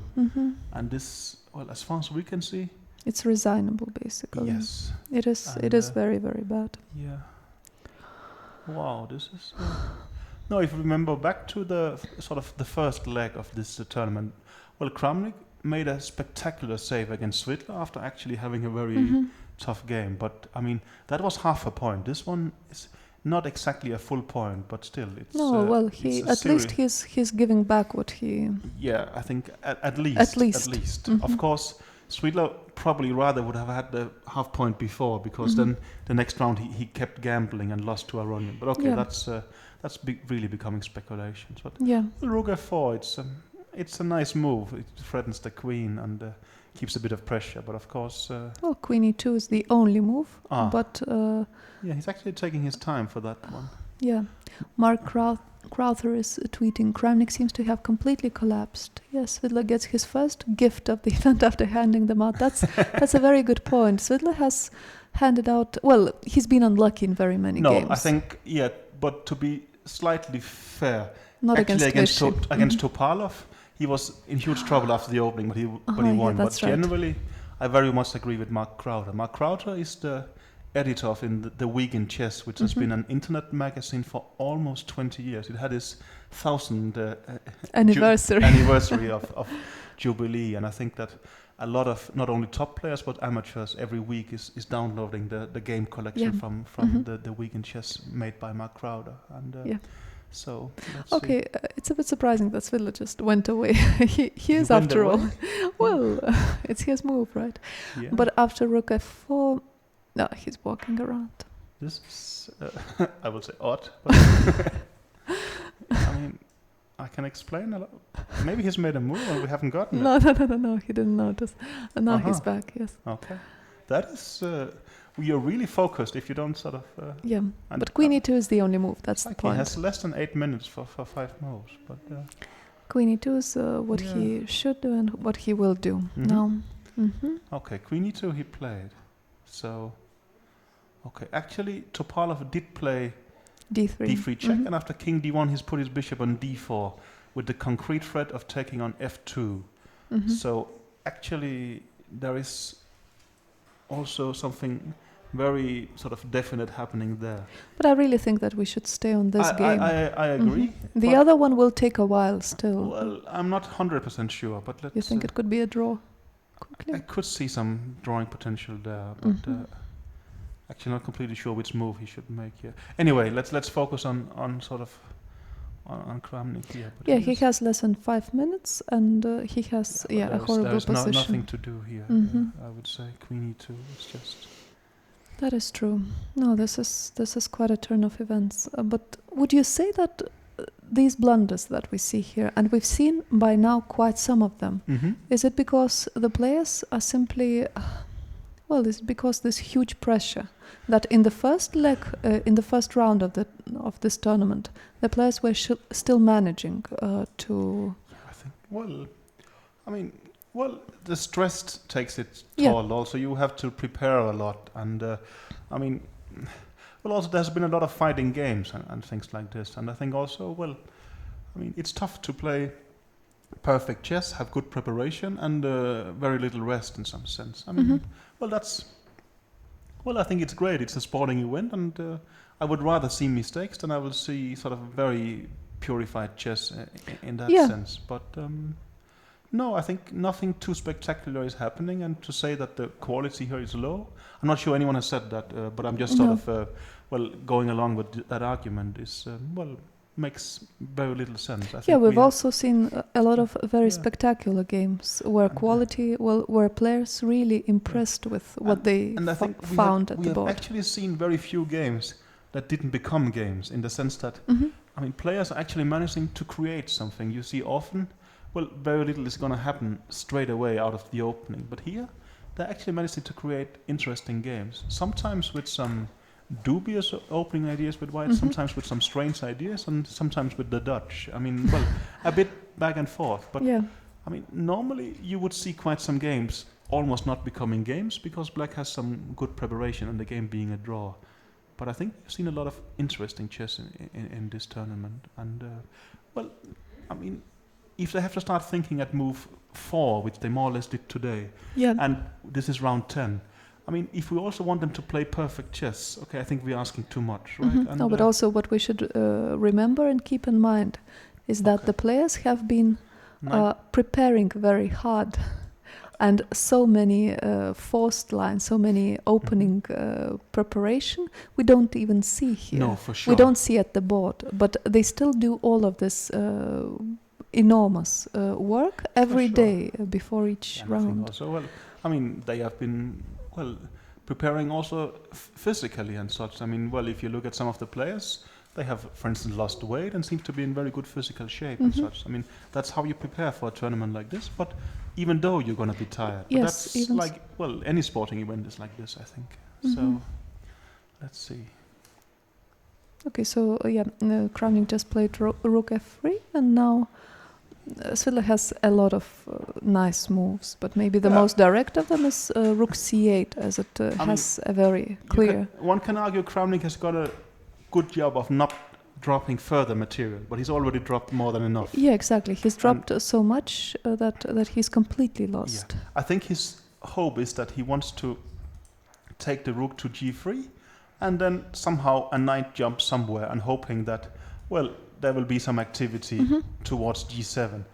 And what's left for Svidler is to find a way where this is not going to hurt him. If he manages that, it's okay, over. He's just played rook c8, which is a very concrete and a very strong move. He wants to come to c2. He wants to come to c2, exactly. And even in case of rook g3 that we just been discussing, he will still play rook c2. And you're going to take away this bishop. That is... For instance, let me just show a line here. Knight d7, I think you can play rook b2. Exactly. Knight f6, queen f6 and looks queen nice. g2 check. Queen g2 check. And a completely winning pawn. Yeah, you have unpinned the g pawn, and next you're going to take an f6. Exactly. So simply, well, right now the material disbalance is so huge that nothing can save white. No, I mean... apart from a huge blunder. He needs something very, very direct, and it's just not there. So I think it is... this is over for Kramnik, and also... He's going to drop down to -1. To -1, actually. And Svidler is going to be on 50%. Yeah. Do you think Svidler has... does it mean that Svidler is a way back in the tournament? I mean, he still has his game against Vichy, but right? Svidler is black against Anand in the last round. And that's right. Well, so his job is to get into 1 point difference with Anand. And then he only, in brackets, needs to beat Anand with black. I mean... That's not going to be easy, but I mean, if you can come up with any positive scenario for Svidler for winning the tournament, it has to be that, and that is his job. But I think Svidler is not thinking at all about first place now. No. But he might at some point wake up and think, okay, actually, I have this chance, so why not try it? But I think, well, he had a roller coaster of a tournament, and he will be happy back at 50% and sort of, well, see how that turns out. I think also, if we learn anything in this tournament, is that long-term planning seems pretty hard, right? Maybe Anand has been stable in the lead, but the rest has. But the rest haven't been not at all so much. And I agree that Aronian Topalov seems. Okay, he's trying rook g3. Well, you can't really blame him for that. Also, there's time is running out, and he has to make some. Okay, well, they're now at 39 moves. I mean, something like f4 would also look logical to me. And f4 is even more energetic, but that's just one of the moves which are winning right now. I think also sort of trying to be clever, suggesting a move for black here is a bit cheap. No, it's true. This is not where you will. I mean, maybe more difficult. Is there any way black can sort of mess it up? But I don't see that. Not in a realistic way. At least. f4 is a nice move, of course. Well, the point is that, okay, he's just played. Yes, it's probably very easy for them. I mean, well, it's sort of you can't take it because of rook f4. So I guess Kramnik will have to go rook g4, but most likely there is a good response to that. Maybe even rook f5. Any Rook f5 and you're sequence, coming yes. to the h line with the rook. It's actually, Yeah. it's not white who's giving mate. I think it's... You think, I was saying rook f5. Maybe there is rook takes g7 in this Yeah, position. I think just take on e3. I think. Take on e3 instead of rook f5. Yeah. Or maybe you can take. No, if you take here No, on it's e5 not your again. move. Sorry. Like this. Yeah. So. Oh, now we But, will see how this finishes. But I really think it will But, in one or two moves. Well, what to say? There's been some tough moments in this tournament for Cmilyte, right? And especially the two last rounds, he has taken, a perfectly healthy position with black after 7 moves into a loss. And today it was just a pleasant position into a straight loss by. But even so, even more than that, against Mamedyarov, he was incredibly lucky. Yeah, he resigned. He resigned. Okay. Yes, that's over. Okay.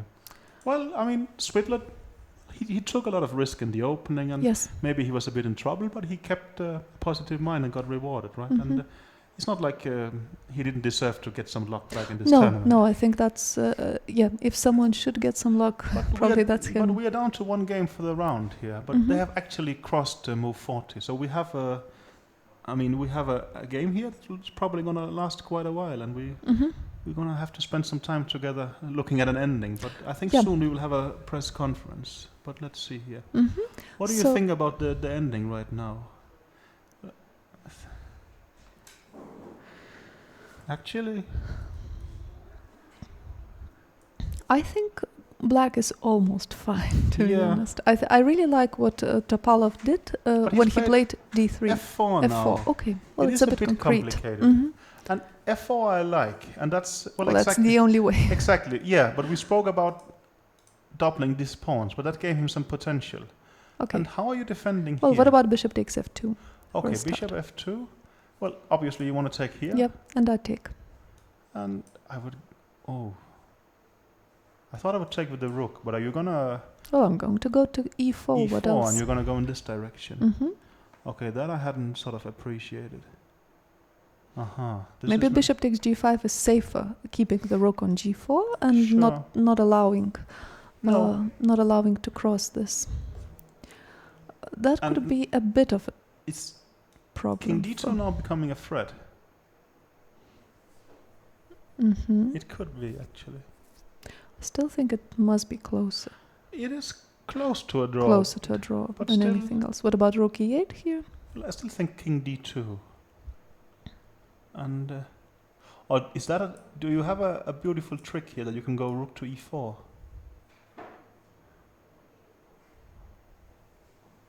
But maybe there is the move rook d2. Bishop g3 then. And bishop g3. Well, bishop could come back to e3. This is complicated, and now we are going for... Luckily, we're going to the press conference, so we'll be back in a bit.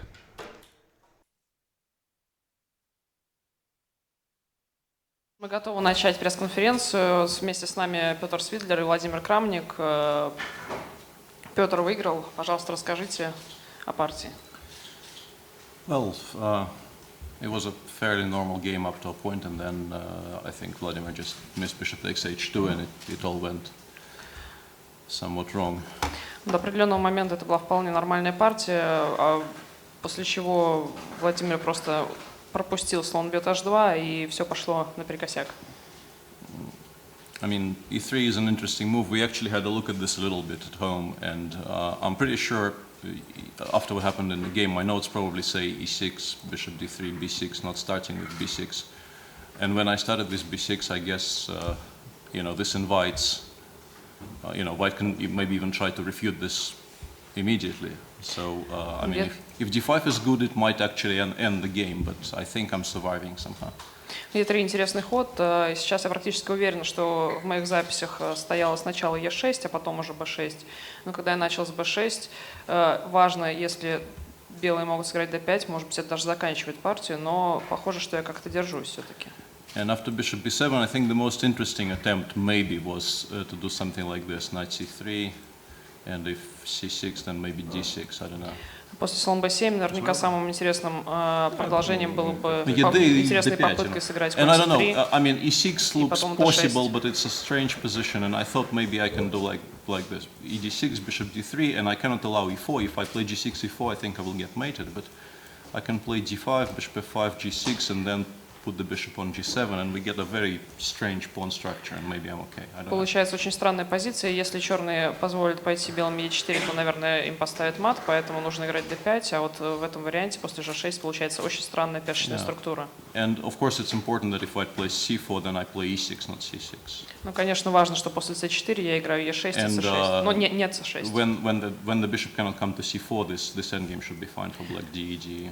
И когда слон не может прийти на c4, вот это окончание должно быть для черных нормально. So bishop c4, c6, knight c3 takes, and e6. I thought I'm fine here.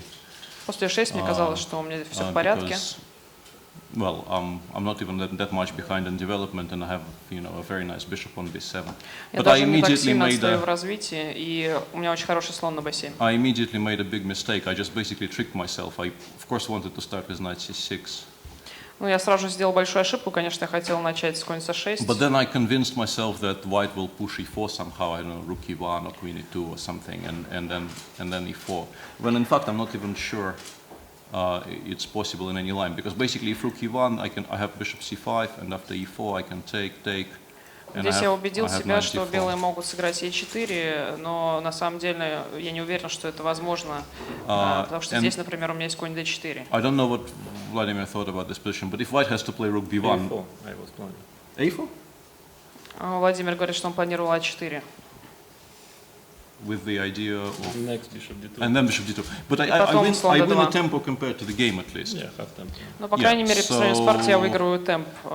This was of course a huge improvement to the game, because after bishop c5, bishop d2, I realized that I allowed the only active idea white had in the position, and I was very unhappy about this. Слон d2 я понял, что я позволяю белым провести единственную активную идею, которая у них есть в этой I don't know, позиции. maybe I can actually take, but it looked like, I shouldn't be getting involved with this. Может быть, мне можно было взять на I'm not sure d2, this но loses, but it's казалось, very, что very risky. не стоит на это идти. По крайней мере, это очень рискованно. d4 just design immediately.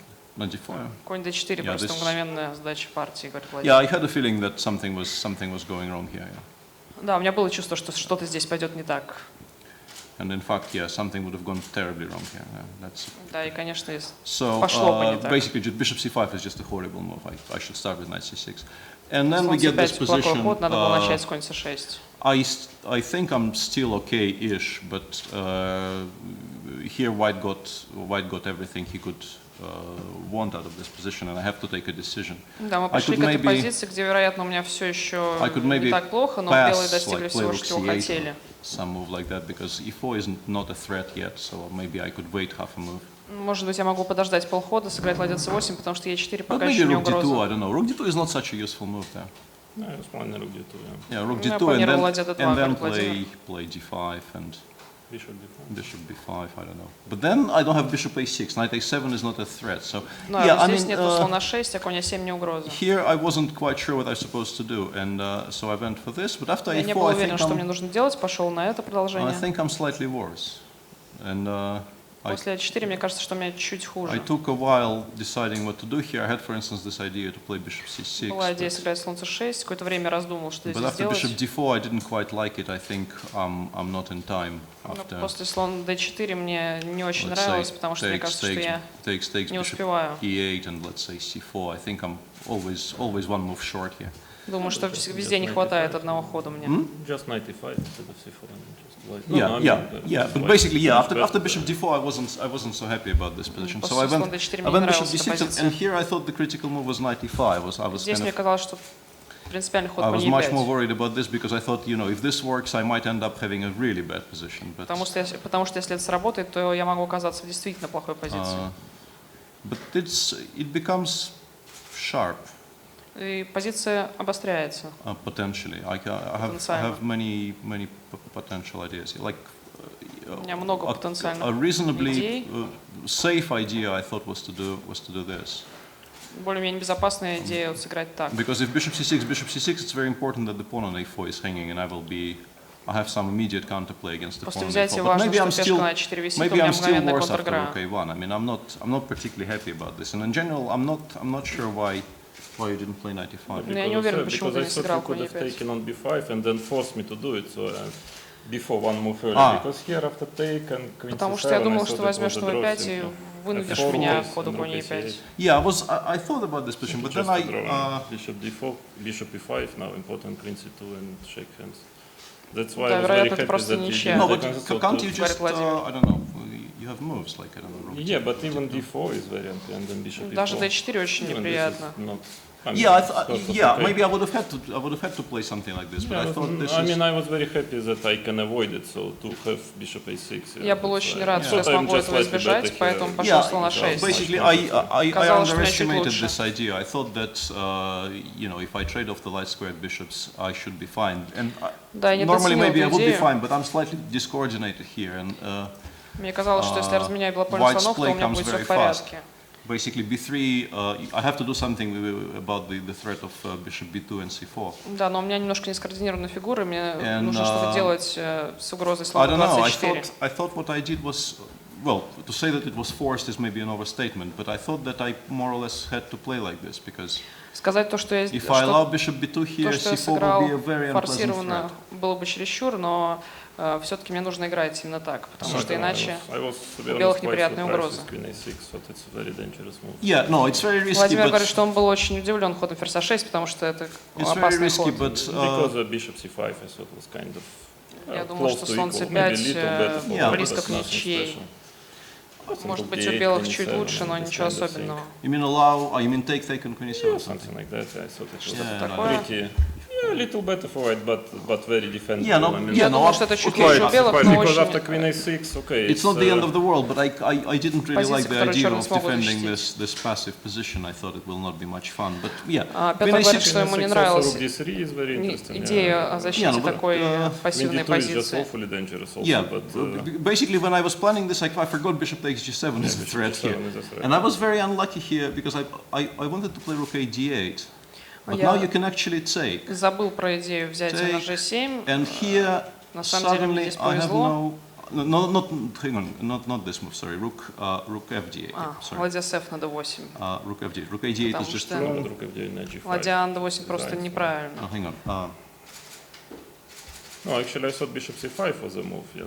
Я думал, что слон c5 здесь ход, который нужно делать черным, говорит Владимир Крамник. But rook a8 is okay. Yeah. Rook a8, Now the question if I do immediately bishop a1, but then bishop e7 again. Теперь вопрос, нужно ли мне играть мгновенно слон a1, потом слон e7. Может быть, я могу начать с слон b4. No, but this was always the plan. Yes, some position like this. If I get to some position like this without losing the pawn on e6, basically, then I thought I should be surviving. Ну, план черных всегда в этом. Если мне удастся прийти к какой-то подобной позиции, не проиграв пешку на e6, то черные должны держаться. Yeah, knight g5 is very, very critical because I can play rook f8, but this allows e4. После ладья e8. And I can take play bishop e7, and yeah, this is not the end of the world, but it's kind of unpleasant. Конечно, это не конец света, но это неприятно. This is unpleasant. So I played rook c8 because here, and actually you could take. Что ты мог взять, говорит Петр. Check, f4.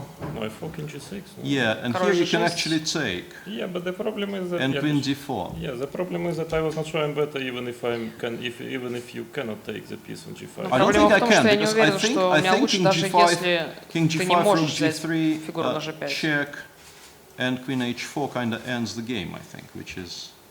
Но если я возьму, то я думаю, что вот этот вариант просто заканчивает партию.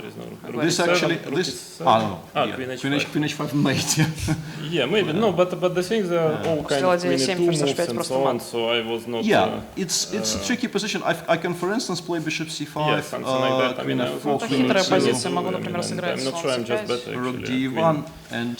Maybe even take on c2, queen h5. I mean, yeah, some move like this. Yeah. I was calculating all this, and I thought, okay, if it comes to the worst, I mean, maybe I'm bad, but I just thought that my position is so pleasant that there is no point. Может быть, конечно, здесь у меня и лучше, но мне казалось, что моя позиция настолько приятная, что не стоит на это все идти, и после c4 у меня просто намного лучше. Basically, what I missed is I thought I can play a4 with an immediate draw, but then I think you kind of win by queen c3. Петр отмечает, что он пропустил